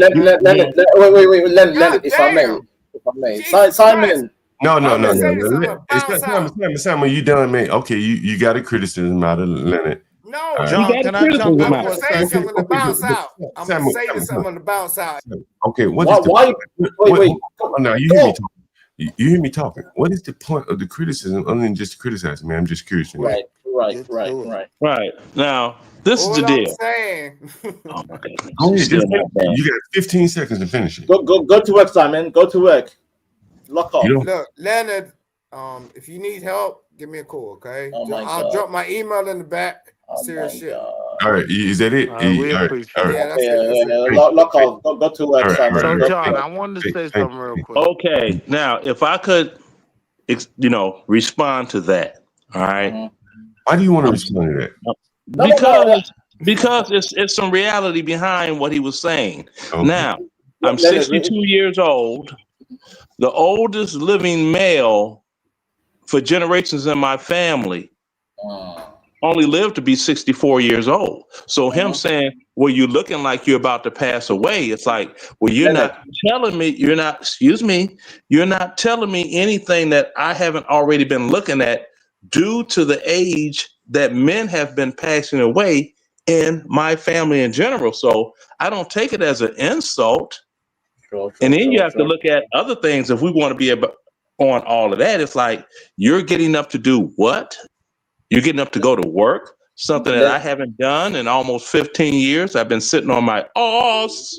Leonard, let me help you out, Leonard. That man is from. No, he's from a. Hey. He's from a city. He's from a city called London. He's from London. Wait, Willie. One at a time. Why are you trying to talk over each other, man? Doesn't it get tired? Hold on. So wait, I waited a while. Just let me get in and out real quick, Willie, John, if be you quick, don't Willie. mind. Chop. Do you mind, John? Chop. No. Damn. Willie. Man, can y'all not do that shit? Is that fucking hard? One at a time. Stop repeating yourself. Be quiet. Everybody. Who's going to talk next? Willie. Go ahead, Willie. Try that. See if somebody doesn't interrupt. So here's the reality, right? John I'm sorry, CT has surrounded himself with low-hanging fruit that simply want to focus on the Black community to feel better about themselves. Bingo. Unfortunately for me, this is my community. So, yeah, I come out simply to crash. I don't come out to connect. I don't come out to build, right? I come out to crash on these stupid arguments that are made about the Black community. Like, even with you, John Galt, like, it's hard for me to accept the argument you make about the Blacks How you doing, Mike? when I look at you and see a whole bald-headed Black man that more than likely could do a lot of good things for his community. I'm more concerned about how did he get to that point. I'm not always able to have the conversations with the people I'd like to have them with, right? Mm-hmm. But when it comes to over there, like, yeah, it's simply a grift of unfortunate whites like Mike who simply want to feel better about themselves. Okay. So they All right, Willie, we got you. All right, Willie, we got it. We'll come back to you. Anybody else want to speak? Can I step in, Gold? Can I step in? I'm gonna see you tomorrow. I'll be quick. I'll be very quick because I want to address Simon, because Simon is a fellow Londoner, and he was talking mad shit about Leonard. And Leonard, please don't think all Londoners are talking shit like that, bro. Trust me, he was being goofy. He was being goofy. You're African. You ain't shit. No, bro.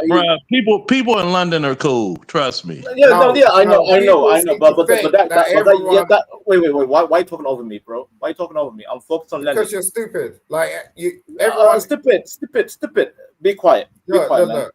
I'm just saying. Not being. How come, have a conversation, Simon? Bro. You were insulting Leonard, and I don't know why you attacked Leonard for no reason. Because me and Leonard, we were talking about zapping, bro. We were talking about music earlier.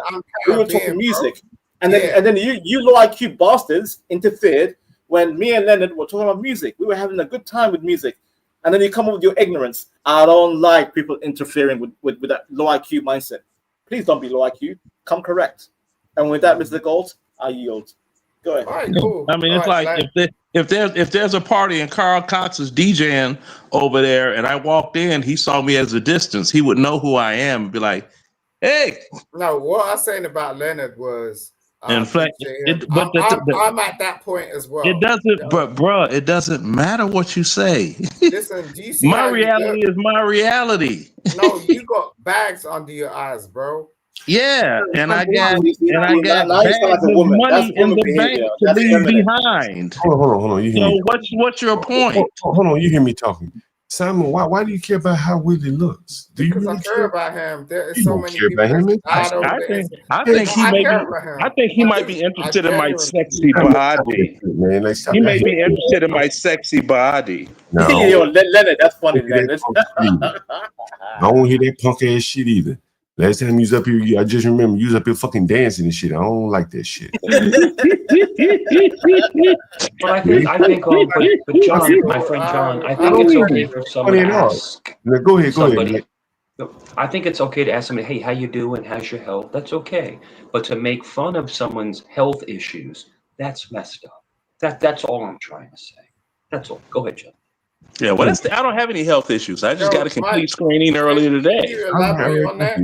Can you elaborate on that, Mike? No, Leonard, I don't know if you do or not, but to insinuate that you do that's foul. That's foul. Come on, man. Banter. Hold your tongue, man. One at a time. Yeah, Mike. There are times in life you have to let things roll off your back like water on a duck. And I've like off a duck's feather. The whole thing. Let me jump in real quick. So the whole thing is this: you have people on this panel, right, that are antagonistic, right? And there are people that are not antagonistic. They're supportive, and unfortunately, they're antagonists. And you don't even engage them. You don't even engage them, bro. See. Leonard, I rock with you, bro. I enjoy talking to you. I mean, we talk most. No matter where we're at, we talk. Yeah. It's all good. John is the man, and I'm not saying that because I'm on his panel. He is. He's a very even keel, chill guy. Fanta, my brother from across the pond. Yes, Mike. Yes, Mike. Never had an argument with you ever. We've never fought. Never. So I appreciate you guys, but the whole thing is that there are people that are come up. They're gonna disrupt the party. It's gonna happen, bro. But Simon is the problem right here. Mike is like this here. It's like this here, and two brothers on here will understand what I'm about to say. Sometimes you have to leave home wearing a jumper, and sometimes you don't. That's a good analogy. But I think what I've noticed. This is what I've noticed. No. That has a different meaning Leonard, in the United States. Sir, this is what I've noticed. There are professional disruptors that come on panels and try to create chaos. Does that make sense to you? No, because you have to actually earn a paycheck to be a professional, but I digress. All right, Mike. So look, I was like, okay, Mike, I thought, okay, so you're doing that to me? Are you serious? Bro, you're irrelevant. You're irrelevant, bro. I'm an internet superstar. You're irrelevant, bro. Wait, Mike. No one cares about you. Good day, governor. Good day. Go have an English breakfast with some boiled pudding and go away. You don't like me? Okay. John Galt, can I handle my fellow Londoner? John Galt, can I talk to my fellow Londoner? You're ready. Yes or no? Yes.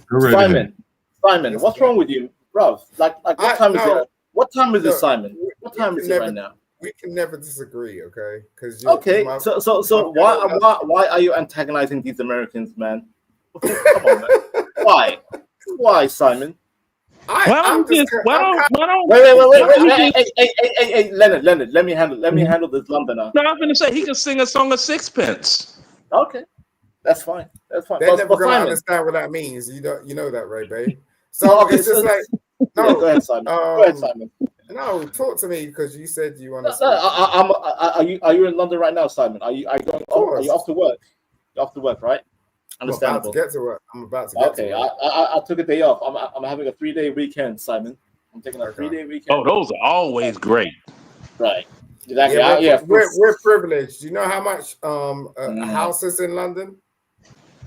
I mean, try buy a London's house in grimy, London. Sam. It's grimy. Try It's buy a house grimy. in London right now. It's about grimy. $1 million. Yeah. London house, like the worst house in London is like $1 million. London is grimy. Yeah. But come on, but Simon, let's be real, Simon. Listen, we all. I'm trying to have fun with these Americans. We talk about music. We're trying to vibe out, and then here you come just with the rago, bro. Rago. I apologize. You know what I'm saying? I was just working with John. I've been working with John for a minute. Not even John. John, who's your brethren? There's that. You talking about HB? You talking about back in the day, HB and all them? Nah, the other dude, the professor, like looking nigga. Stanley, you talking about Stanley? Yeah, Stanley. Yeah. Oh hell no! Oh wait, John. Let me handle. Let me talk to Simon a little second. Yo, Simon. I can't stand that bastard, bro. I can't stand that wanker. I love him. I think he's. I can't do it, bro. I can't do it. He's a drunken fool. He is the worst black person I've ever seen on the internet. He is the worst black. Where is he at? Where is he at? Is he still coming? He's a goofy. Somewhere on the internet. You can say that about him. What's wrong with Van, did you see King Charles and Trump together? King Charles and Trump together? Yeah, but Mike, we don't like Charles. We don't Mike, like I know Charles. you hear me, guys. Hey, Mike, did you ever see Stanley up here? I have not, sir. Well, Stanley's amazing. Simon, you're capping, Simon. You're lying, bro. I think I really do think. I really honestly think. Simon, we can meet up in London, right? Go to a bar and we can talk. Where you at? I won't tell. I don't know. Like, maybe in the future. Maybe listen. We get to know each other. Maybe in the future, if we fully sensible. Sensible. Hey, one question. How far are you guys from Brighton? Where the mods and the rockers? That's like 1 hour and a half. 1 hour and a half. 1 hour and a half from Brighton. Okay, so Brighton, everybody. That's remember when the mods and the rockers had the riot there? Banter. You that was wild back in the day. If you're saying it's like that. No, it's about an hour. Like, what are you talking about, bro? Simon, do you have bad British teeth? I do. Why are you asking me about my teeth? Banter has British teeth. I'll own it. You are wild. Leonard, watch the circle. Leonard, watch the circle. I'm like, hey, that's like what's going on here with the conservatives and the liberals. It's just like the mods. It's just like the mods and the rockers in the swinging 60s of London. I'm saying to you, you just want to watch your eyebrows. You know what I'm saying? Like, you have life. You have life. Like, stop. You have to get a horsehair brush. A horsehair brush. I'd rather have bad teeth than a goddamn goofy eyebrow. I'll say that. Vanta, the Somalis have good dental care. Nope. Hey, I'm speaking about Somalis. Yes, Simon. I'm a Somali, Simon. No. I'm a Somali, Simon. Vanta, if you have a cavity, did they shoot it out of your mouth with an AK? Wait, Mike. Simon didn't even know. Wait, Mike. Simon didn't even know I'm Somalian. Mike. Sorry, Simon. I know you live in Ealing. I know you live in Ealing. Vanta, I love you. We're just Vanta. I love you. We're just joking, bro. We're just joking around. All we're doing. Mike. Hey, Simon, I don't live in Ealing. No, sir. Okay, so where do you live? Hey, where do you live? You think I'm dumb, bruv? You think I'm dumb? I'm from the road, right?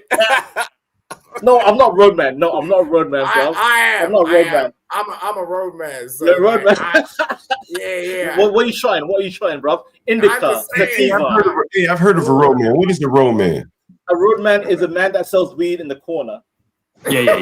It's a weed dealer on the corner. Yeah, so Simon's the roadman. He sells weed on the side. He's a weed dealer. He's flipping them. What are you telling me? Indica, sativa. He's flipping them bricks. I want that white widow. Yeah, Simon. I want that white widow. Simon, you're on the show The Wire. Yeah. No, I love that show. That's an So amazing. Simon is Marlo Stan. What's it called? Marlon. This is Simon. British version of the Marty. Like whistling down the street. No, Mike. I am Omar Little. In the corner, I'll run around with a shotgun. Omar Little, I'll whistle. Omar coming. Coming. I'm like, yep, I'm coming. Now, there's one thing that always left me confused. Why is girl called Charlie across the pond? No, Charlie means cocaine in the UK. That's what's girl here in the States. Yeah, but it's called white girl. It's called white girl because it's okay. Okay, I didn't throw white in there. Girl. We already know cocaine is white. Charlie. And heroin is boy. But where's Charlie? So I worked literally I worked in law enforcement for a while, right? So white girl is code for white girl. Bruh. I come from a Chicago police. I come from a Chicago police officer family. Simon, these are no doubt. But the whole thing is that back in the day, none of this is new under the sun. Back in the day when it was Peruvian flake, coke was like Peruvian control, right? But they mix it now with the fentanyl, and it's K-wording people. Mike.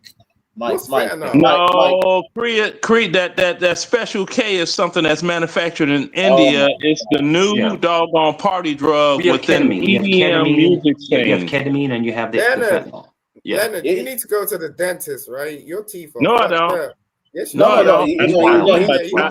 No, I don't. Drinks and all that shit. Like, so check this out, guys. My nephew. Drink some water. My nephew. I need my dick sucked. That's what I need. So I'll get one of these little holes out here, and I'll be all right. My nephew is a current police officer. Simon, bro. Simon, my teeth are mashed. They have to carry now 5 shots of five. Match up, man. Don't care, bro. Man, don't care. Yo, match up. Driving that sleeper car, Canary Wolf, bro. Crazy. Yo, you know, I've been sipping beer. You know what they got there? Snoop Dogg, motherfuckers. What they got the Kazar? What's it called? KZ Kazar? What was that old drink? Come on, bro. The Caribbean drink. You know where it is. You know where it is. Well, Vanta, you're a male escort. Well, Vanta, you're a male escort, right? Vanta, how many dates you had tonight? You're a male escort. How many dates you had tonight? Wait, Mike. What the fuck? Male escort. He said you're a male escort. You're pimping out your shit. Oh, no. I'm a pimping man, bro. He thinks I'm a pimping man, bro. Oh my God. Love it. Mike is stupid. Vanta, did you phone bone Simon with the same accent? Listen, I don't know where Mike is from. I don't know where Simon is from, bro. Simon in the same city, but he could be on the other side of the goddamn London. I don't know where. If you're in the same city, why don't you guys go on a date? You see, Mike, why you being a batty man, Mike? Mike, why you being a batty man? In London, why are we gonna do that? No, Simon. This man's a chichi man, bro. He's a chichi man. He's a batty boy. He's a cheeky man. You said I'm cheeky. What? I'm cheeky. Mike. No, Mike, what are you on, bro? Yeah, Vanta, you are so British. It's ridiculous how British you are. Simon is more British than me. One question. Your favorite band was who? Oasis. Betty okay. Lord, you see what this dude's saying? Mike, what's wrong with you? Stop doing that stuff. Damn, you know what? Man, could you name a song that they made? Because I'm not familiar with that band at all. Sure, no, it's they had a song. It was number one hit was Wonderwall, and it was Champagne Supernova. That's lazy. Yo, Simon, you see this lazy American, Simon? You see how lazy they are? Wonderwall, lazy. Yo, Mike, that's crazy. Like, I'll tell you that's something. crazy and lazy. Leonard, I'll tell you something. Oasis, right, was an old band that was like 20 years ago. The Gallagher brothers. They recently had a big comeback, and it was all over the papers and stuff. And the fact I'm sorry. Did you say Oasis came on your back? Oasis came on your back? Is that what you said? Simon,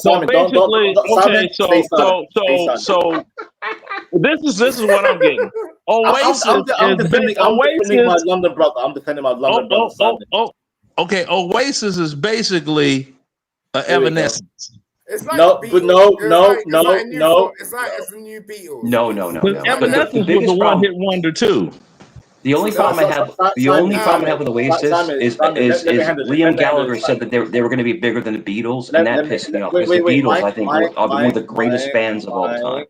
How are they going to be bigger when everybody doesn't know their Leonard, songs? I mean, wait, you Americans, be quiet, Americans. Oasis is not goddamn Evanescence. Oasis is compared to, how would I say in American, they're more like Creed. How great? The Creed. You know Creed?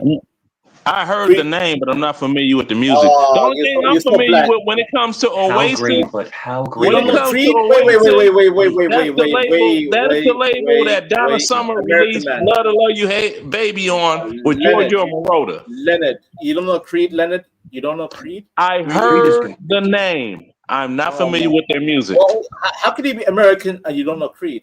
Shame on you. I think one of the biggest. I just told you, I'm not familiar with their music. Just like the UK. If you don't know Oasis in the UK, you're not British. Just like another group that I feel is better than doggone Evanescence, which was a group called Saliva. Evanescence is gay, bro. Evanescence is gay. I don't think Evanescence is corny. They're corny.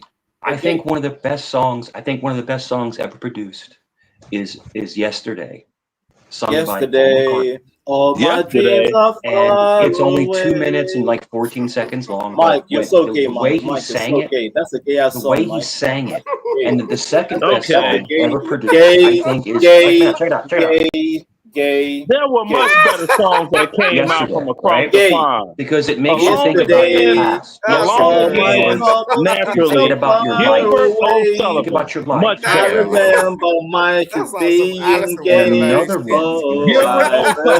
Much better. This is a Stevie Wonder song. It's a Stevie Wonder song, but it's lately. But Jodeci covered it. Jodeci, Freak on Me. Unbelievable. When they sang lately, Freak on You. Simon, it's called Freak on You. They covered Jodeci covered a bunch of people's stuff because Jodeci fell off. Leonard, if you Casey and JoJo sing lately, Casey and JoJo, I know you can tell Casey and JoJo because each song starts. Every time Jodeci and Casey have a song, it starts off like this. Ooh, yeah. Good. No, it's like this. No, it's like this. Leonard, it's like this. Ooh, yeah, baby, yeah. Hey, Mike. Remember Jodeci? Sorry, Casey and JoJo. Close to me like a mother. Close to me like a father. No. Close to me like a sister. Close to me like a when they brother. covered lately, you were the only one I wanna be. Yo, Leonard, come and talk to me. That's just like when they redid "If You Think You're Lonely Now." It's like, stop it. Leonard, when they sang "Come and Talk to Me," Mike, don't play with me, Mike. Don't play with me. When it comes to Casey and JoJo, come and talk to me. They use the same beat from Soul to Soul. Keep on moving. That beat has been recycled forever. Leonard, do you want to talk about Soul to Soul? Back to life. Back to reality, back to here and now and then. Karen Wheeler, she sings her ass off. She is a hell of a vocalist. Yo, Simon. These men don't know, Simon. These men don't know, bro. They don't know. They don't.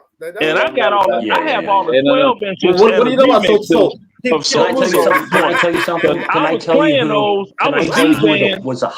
DJing in Stuttgart, Germany when they first came out. Can I tell you in my opinion, the hottest women in the 90s? You don't know shit, Mike. You don't know shit. Fuck hot women. I'm talking about talent. You don't know shit about hottest group, En Vogue. Remember En Vogue? En Vogue has nothing on Vanessa Williams. Stop. What you wanna be? I can't believe it. Vanessa Williams got beat up by En Vogue has nothing on Vanessa Williams. En Vogue has nothing on Vanessa Williams. Remember when Rick Fox was beating up Vanessa Williams? Stop. Mike. I'll play you. Mike. I'll play you. Keep going, Mike. I'll sing every song. Keep keep mentioning more bands. No, you're good. You're good. You're good. Okay. What do you know about Sade? What do you know about Sade? Banter got that good. He's got that good cocaine tonight. That was nice. What do you know about Sade, Mike? Cool What do you know J about took that and Sade? made Booming System. That's LL cool. Cool J. LL Cool J. Want to sing LL Cool J? What's it called? No, I do not want to sing anything. What's it called? When he looks like a goddamn horse, when he's all muscled up. Do you think in our lifetime, in our lifetime, one of the best women singers was Whitney Houston? No, it was Minnie Riperton. Sade. Minnie Riperton. That's my baby. Sade's not even close. Now what are you talking Minnie about? Riperton. Don't ever talk about Sade Minnie like Riperton is ass, bro. Minnie Riperton is ass. That's my baby. Ass. Yeah. Minnie Who's your baby? Wait, Simon. Who's your baby of Simon? Say that again. Sade. Like, goddamn right, Simon. Listen, UK unite. UK unite. Unite up on these nuts. Sade is mid. Sade is mid. You know what? Sade released an album trying to sing happy songs, and it went nowhere. If she's not singing some depressing ass shit, it goes nowhere. I'm being for real here. Like, she's my baby. I'm being for real. You could have her for you. Look me I up. wouldn't want it. Mr. Hectic, Sade. Look it up. Sade. Operator. Like, nah, we had a whole fucking relationship. Girl, look, boy. Listen, don't play with me. Yeah, she said coast to coast, LA to Chicago. That's not coast to coast. Coast to coast is Los Angeles to New York. Simon, you're dealing with slave-minded mindset. These are slaves, bro. They're slaves. That's what I'm saying. Nobody's that. Then whatever happened to Ice MC? I don't know. He made this song called Easy. Easy. Yeah. What about Computer Love? There's a couple of people that made a song called Easy. Easy to remember. Because I mean, yo, I remember. That was in 1989, right? I was in my late teens, right? He tried to emulate this group from Florida, MS VP, the ones that came up and said, "Yo, hey, check this out. I need you. That's what I want." He tried to emulate them. But Leonard's got some I know. Yo, when Cream, when Wu-Tang came out with Cream, all these records. It was over when they came out with Cream. Simon. Yeah. Go ahead, Simon. My bad. Go ahead, sir. Dollar bills, y'all. But he came out with Cream.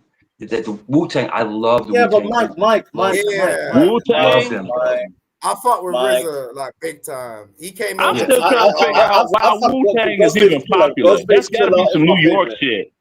Yeah, it's New York shit. Staten Island, Staten Island shit. Yeah. The thing is, Staten Island. He was on the same. Yeah, they were from New York. They're from Staten Island. Wu-Tang's from Staten Island. He came over. I was on. Okay, because I know Long Island. The GOAT is from Long Island. Rakim. Goddamn, the Americans. Can you let Simon speak? This little British boy. Yeah, I was on RCA like via BMG, and then like RZA came over, put me in Abbott Street Studios, and I was on his album. I got a track with him. Really? You know what I'm saying? Yeah. I'm gonna play it one day. Like, but it's on the album anyway. If anyone wants to purchase it, we will hold you to that, Simon. We will hold you to that. You have to. No, it's cool. So growing up, check the Skype. I'll tell you what it's called. It's called.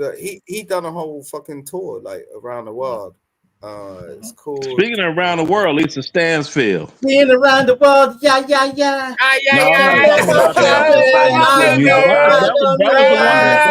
No, that's the one that put out there on.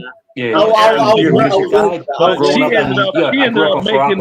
she ended up making a song called "People Hold On," and it was the Cold Cut house music remix.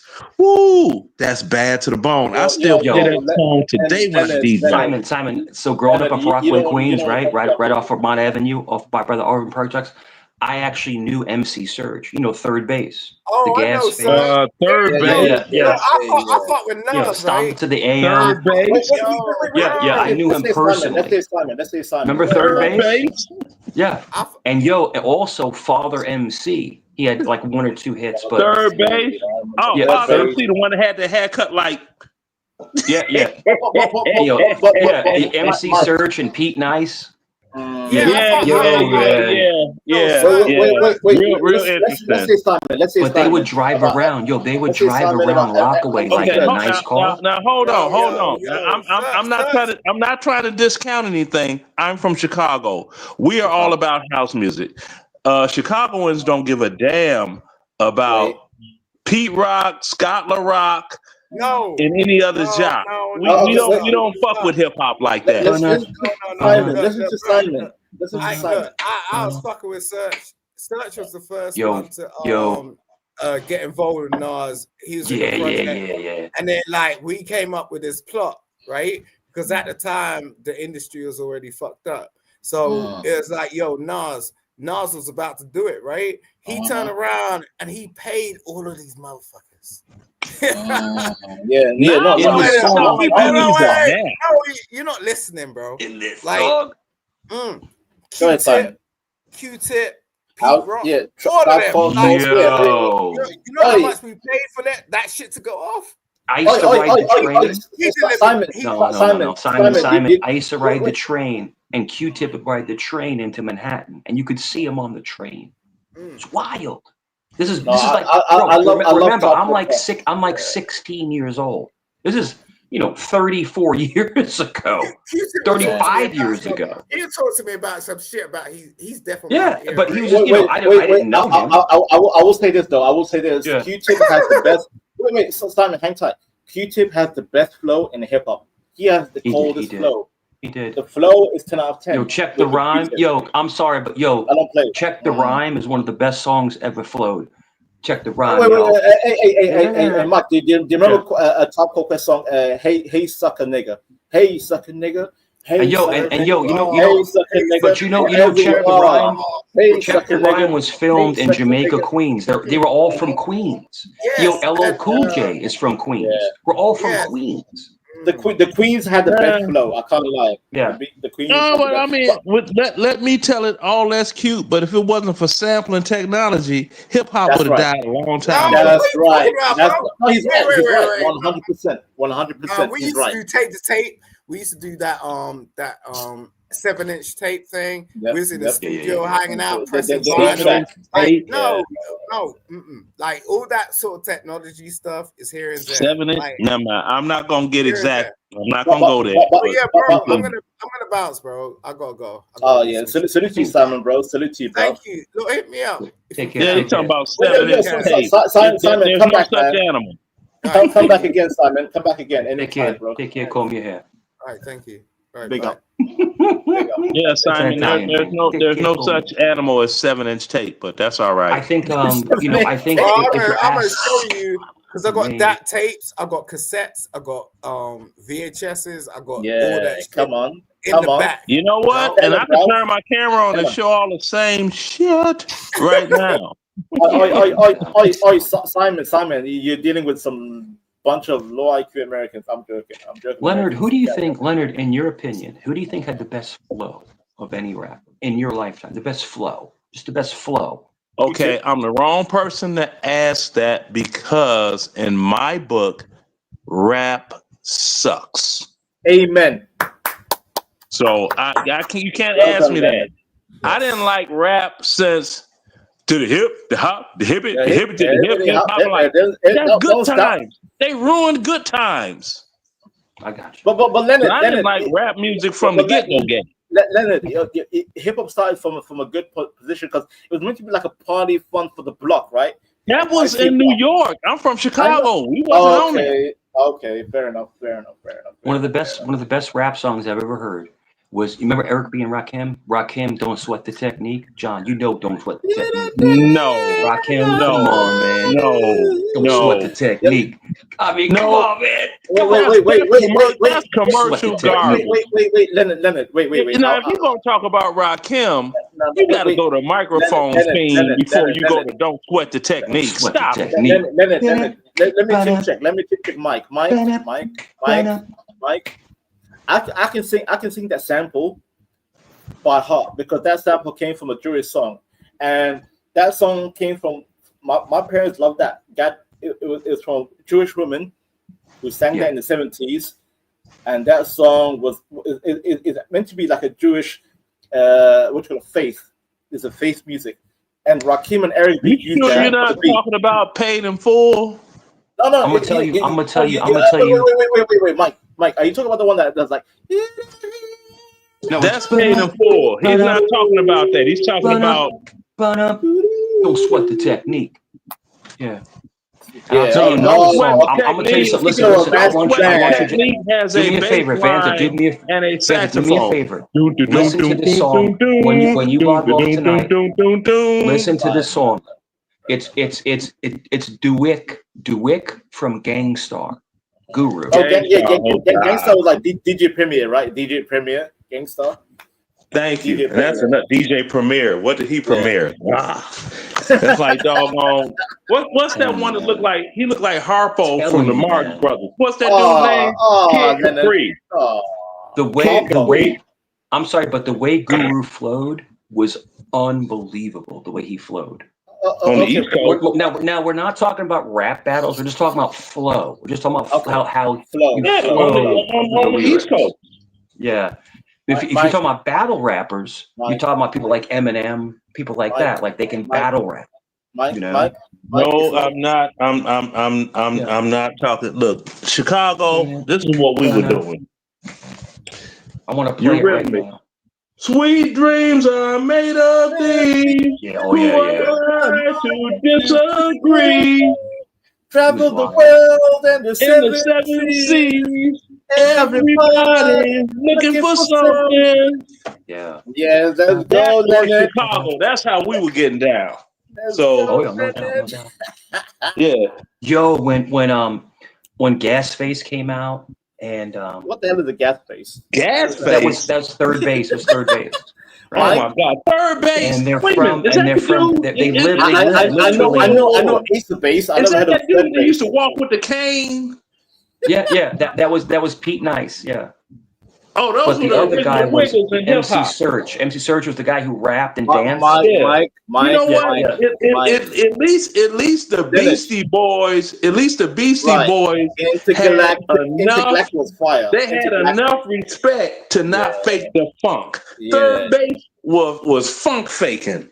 Leonard, Let me tell you something. Leonard, Beastie Boys with Intergalactic was international, bro. Intergalactic. I know, because they weren't faking the funk. They were being themselves. I had the pleasure. I had the pleasure of seeing them in concert. I had the pleasure of seeing. So I knew third base personally. Like we would hang out and stuff. Mike. I don't know about third base, but I know Ace of Base.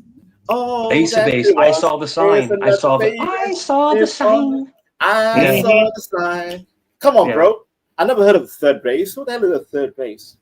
Oh, third base. No, they heard had a of number third one base, hit. but They had a number one hit. I can't recall any of their songs, but I heard of them. I remember seeing one of their videos, and I was like, "Really? So you just gonna fake the funk like you off the avenue with a pimp suit on?" I have a question for Leonard. I have a question for Leonard. He said he's from Chicago. Lupe Fiasco, sir. Lupe Fiasco is Chicago finest. That's this generation. That's not back in the day. That's my gen. I'm a millennial. I know that's your gen. Back in the day, Lupe. Let me see. I'm quite sure I could pull something up Chicago. right here. I'm not going to play it, of course. By the way, Lennon, my first Chicago artist was Kanye. Kanye put me on Chicago, to be fair with you. I never heard of any Chicago stuff. That's because hip hop's not big in Chicago. The only person they had before him was what? The Brat. I'm from the 606. And I thought the Brat was LA, bro. I thought the Brat was LA the whole time. No, she was Chicago. I'm from the 60644. It's like, get out of here. This was Chicago right here. Track Records. Okay. Track Records. Mm-hmm. And DJ International. House music.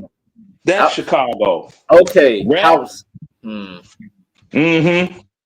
So wait. So Leonard, before you go on, right? Because people think house came from the UK because UK had funk house in the early 2000s. It's younger generation, but long term, house came from Chicago. That's the origin. That's the birthplace of house.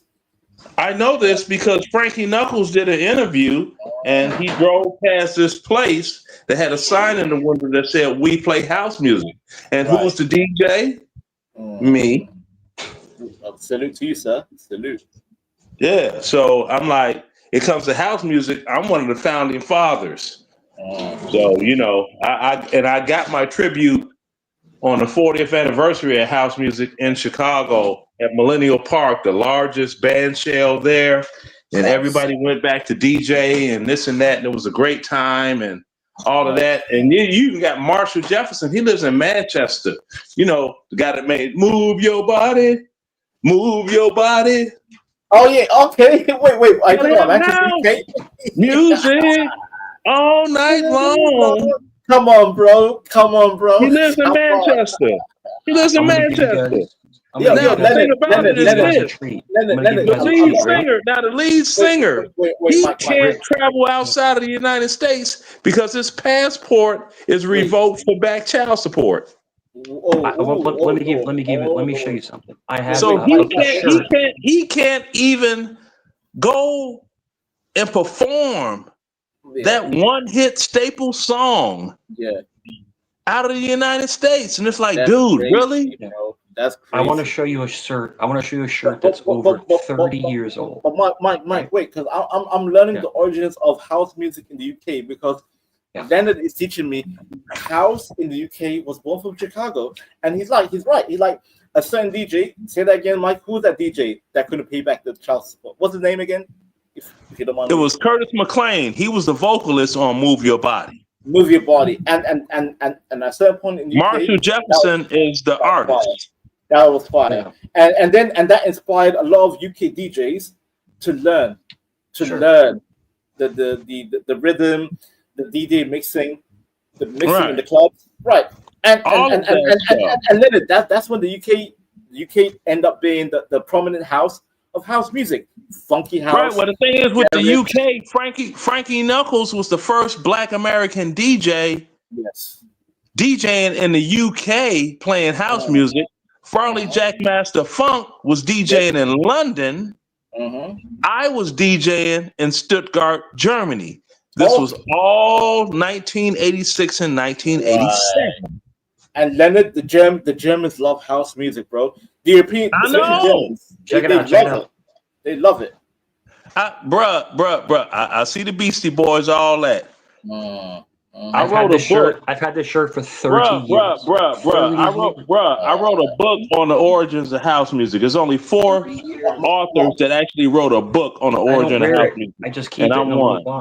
Mike, wait. No offense, Mike. No offense, but do you know who you're talking to? This man actually inspired a generation of millennials, Gen X, and Zoomers in Europe. Leonard, that's great. Leonard is part of the pioneers. I'm sorry, salute to you, Leonard, man. I'm learning. What we did inspired Juke House, which inspired Rave, funky House, which inspired EDM, which inspired Dead Mouse. No, wait. Pause. Wait, Leonard. I've seen Dead Mouse in Dubai. That music, which inspired, it's one DJ in Chicago that inspired Daft Punk, and that was Farley Jackmaster Funk. Leonard, I want to tell you something. Leonard, I want to tell you something. Wait, Mike, wait. I'm giving great reference here. Okay. Yes. Oh my God.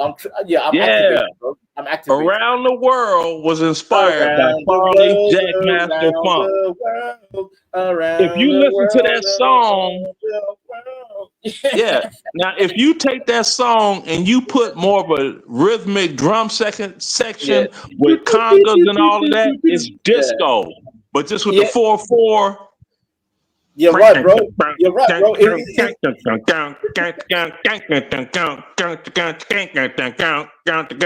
disco.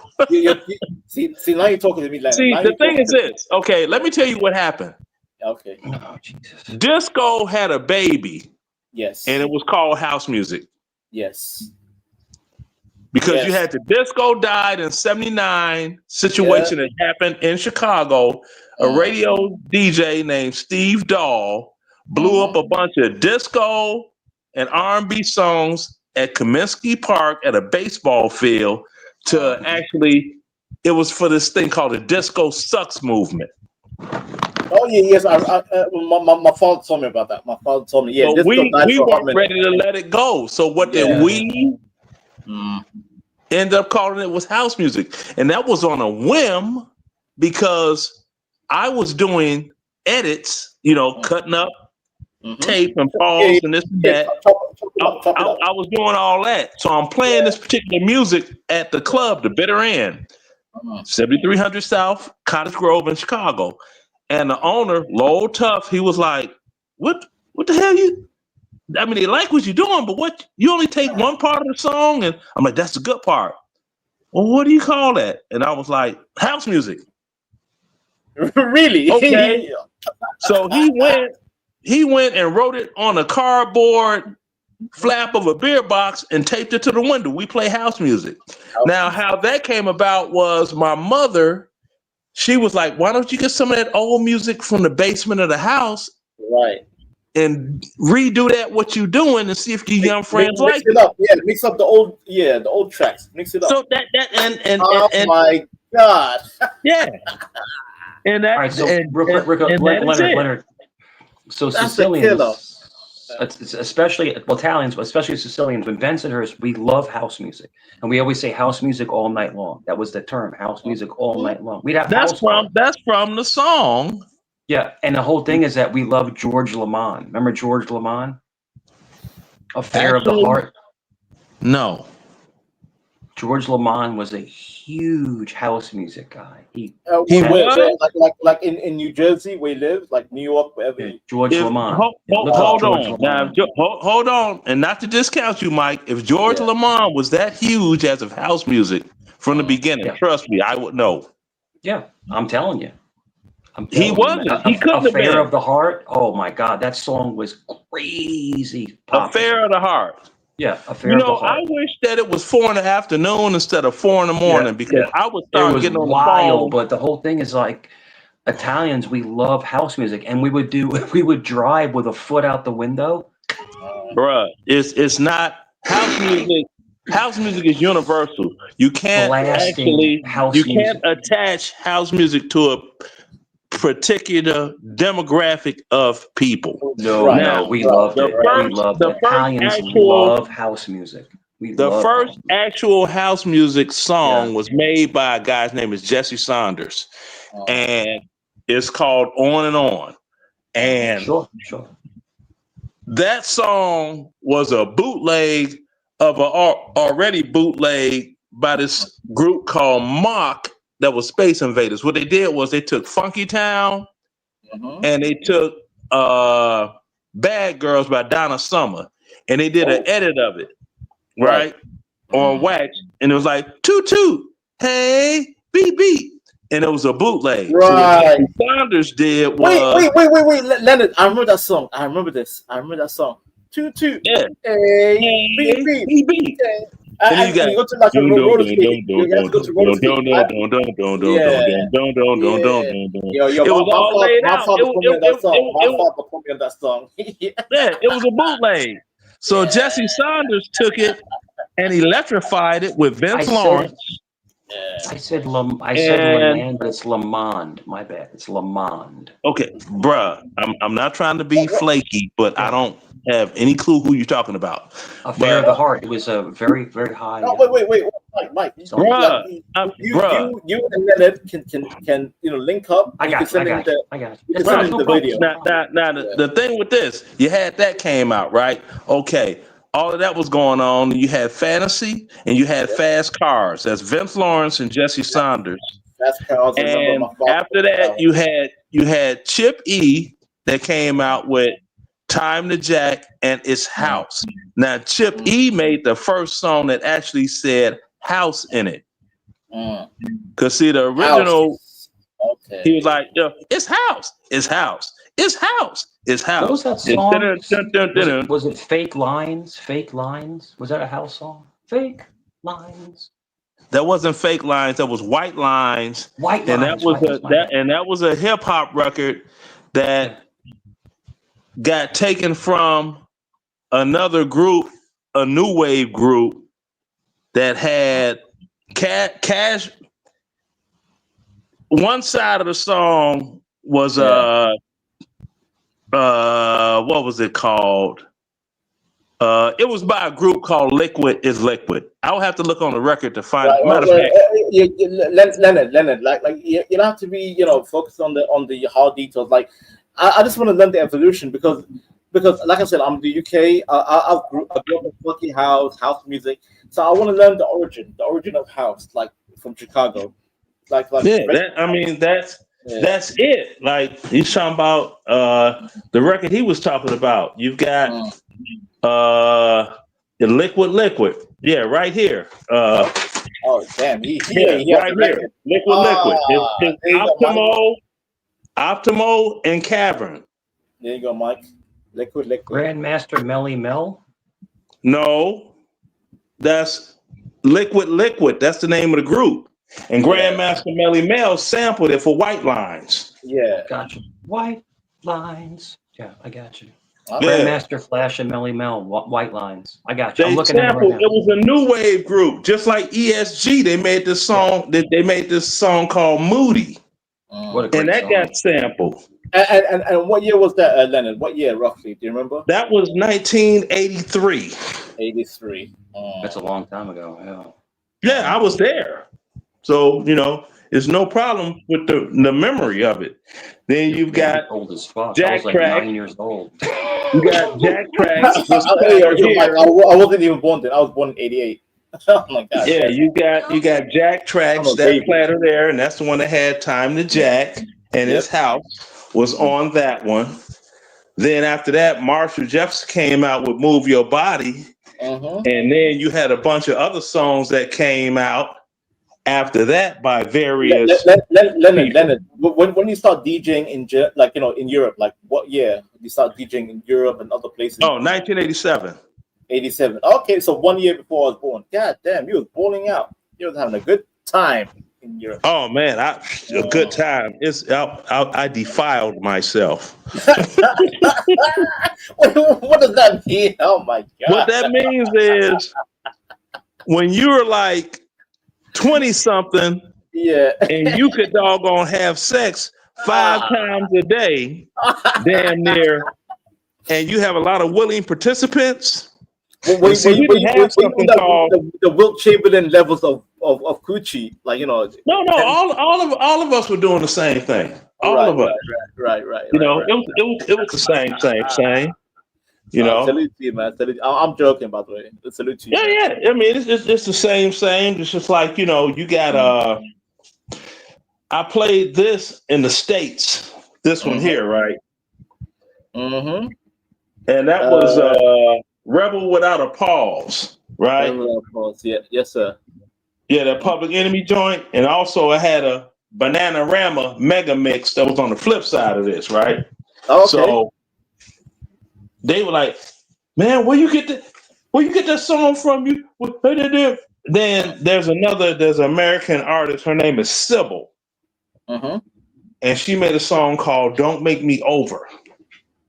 Right now, the version that was released on Champion Records, which was the European label, that mix was way better than the one that was released on Atlantic Records here in the United States. Right. The sample remix version is better than the OG. Yeah. See, and then you've got when they talk about Melly Vanelli, right, on Arista Records. You know it's true. Yeah, I mean, we all know that's not the first doggone. They didn't make that first. No, I mean, we all they were lip syncing, and there was a American. No. I'm not talking about that. What I'm saying is, okay. There's a group, and you can find it on You can look it up on I'll do it right now. YouTube. Girl, You Know It's True by Newmarks. Hi, Banter Leonard. I'm going to go ahead and end the live now. Thank you very much for staying on this. Yeah, staying on this late. Yeah, it's been about 7 hours. This has been fascinating. Yo, Leonard, we'll continue this. Okay, great. Thank you very much. Okay, yeah. You want to know anything musical, as of the history, house music, and all that? nigga high as a motherfucker, by the way. Let me go fast. I am the nigga, young dog. This high ass nigga. They don't dance no more. It's all about belief. Back in the day, crack was jumping on the scene. Now they slumped on the sidewalk. Can't talk. Golden era faded, but we still feel the rock. They used to be kings, now they lost in the scheme. Popping them bottles, throwing money, living dreams. Now they zoned out and mumbling, fumbling. No rhythm in the city, the whole shit crumbling. They used to rock the house, they was riding through the streets. Remember there was dancing, sliding to the beat. Now it's poison in their veins, ain't no pulse on the street. Guess it's over now, they accepted defeat. Back in the day, the rock had them wild and free. Different story now, they got no energy. The new drugs got them slow with the hit unload. Out close and they don't dance no more. Block used to be jumping, type shit they was on. Now it's lights out, guess the thrill is gone. I am the nigga, young dog. I bring it to you rough, rugged, and raw, nigga. They don't dance no more, it's all about the codeine. Back in the day, they was rocking on the scene. Even dancing in the rain. Now they nodding off. Shit just don't hit the same. I am that nigga, young dog.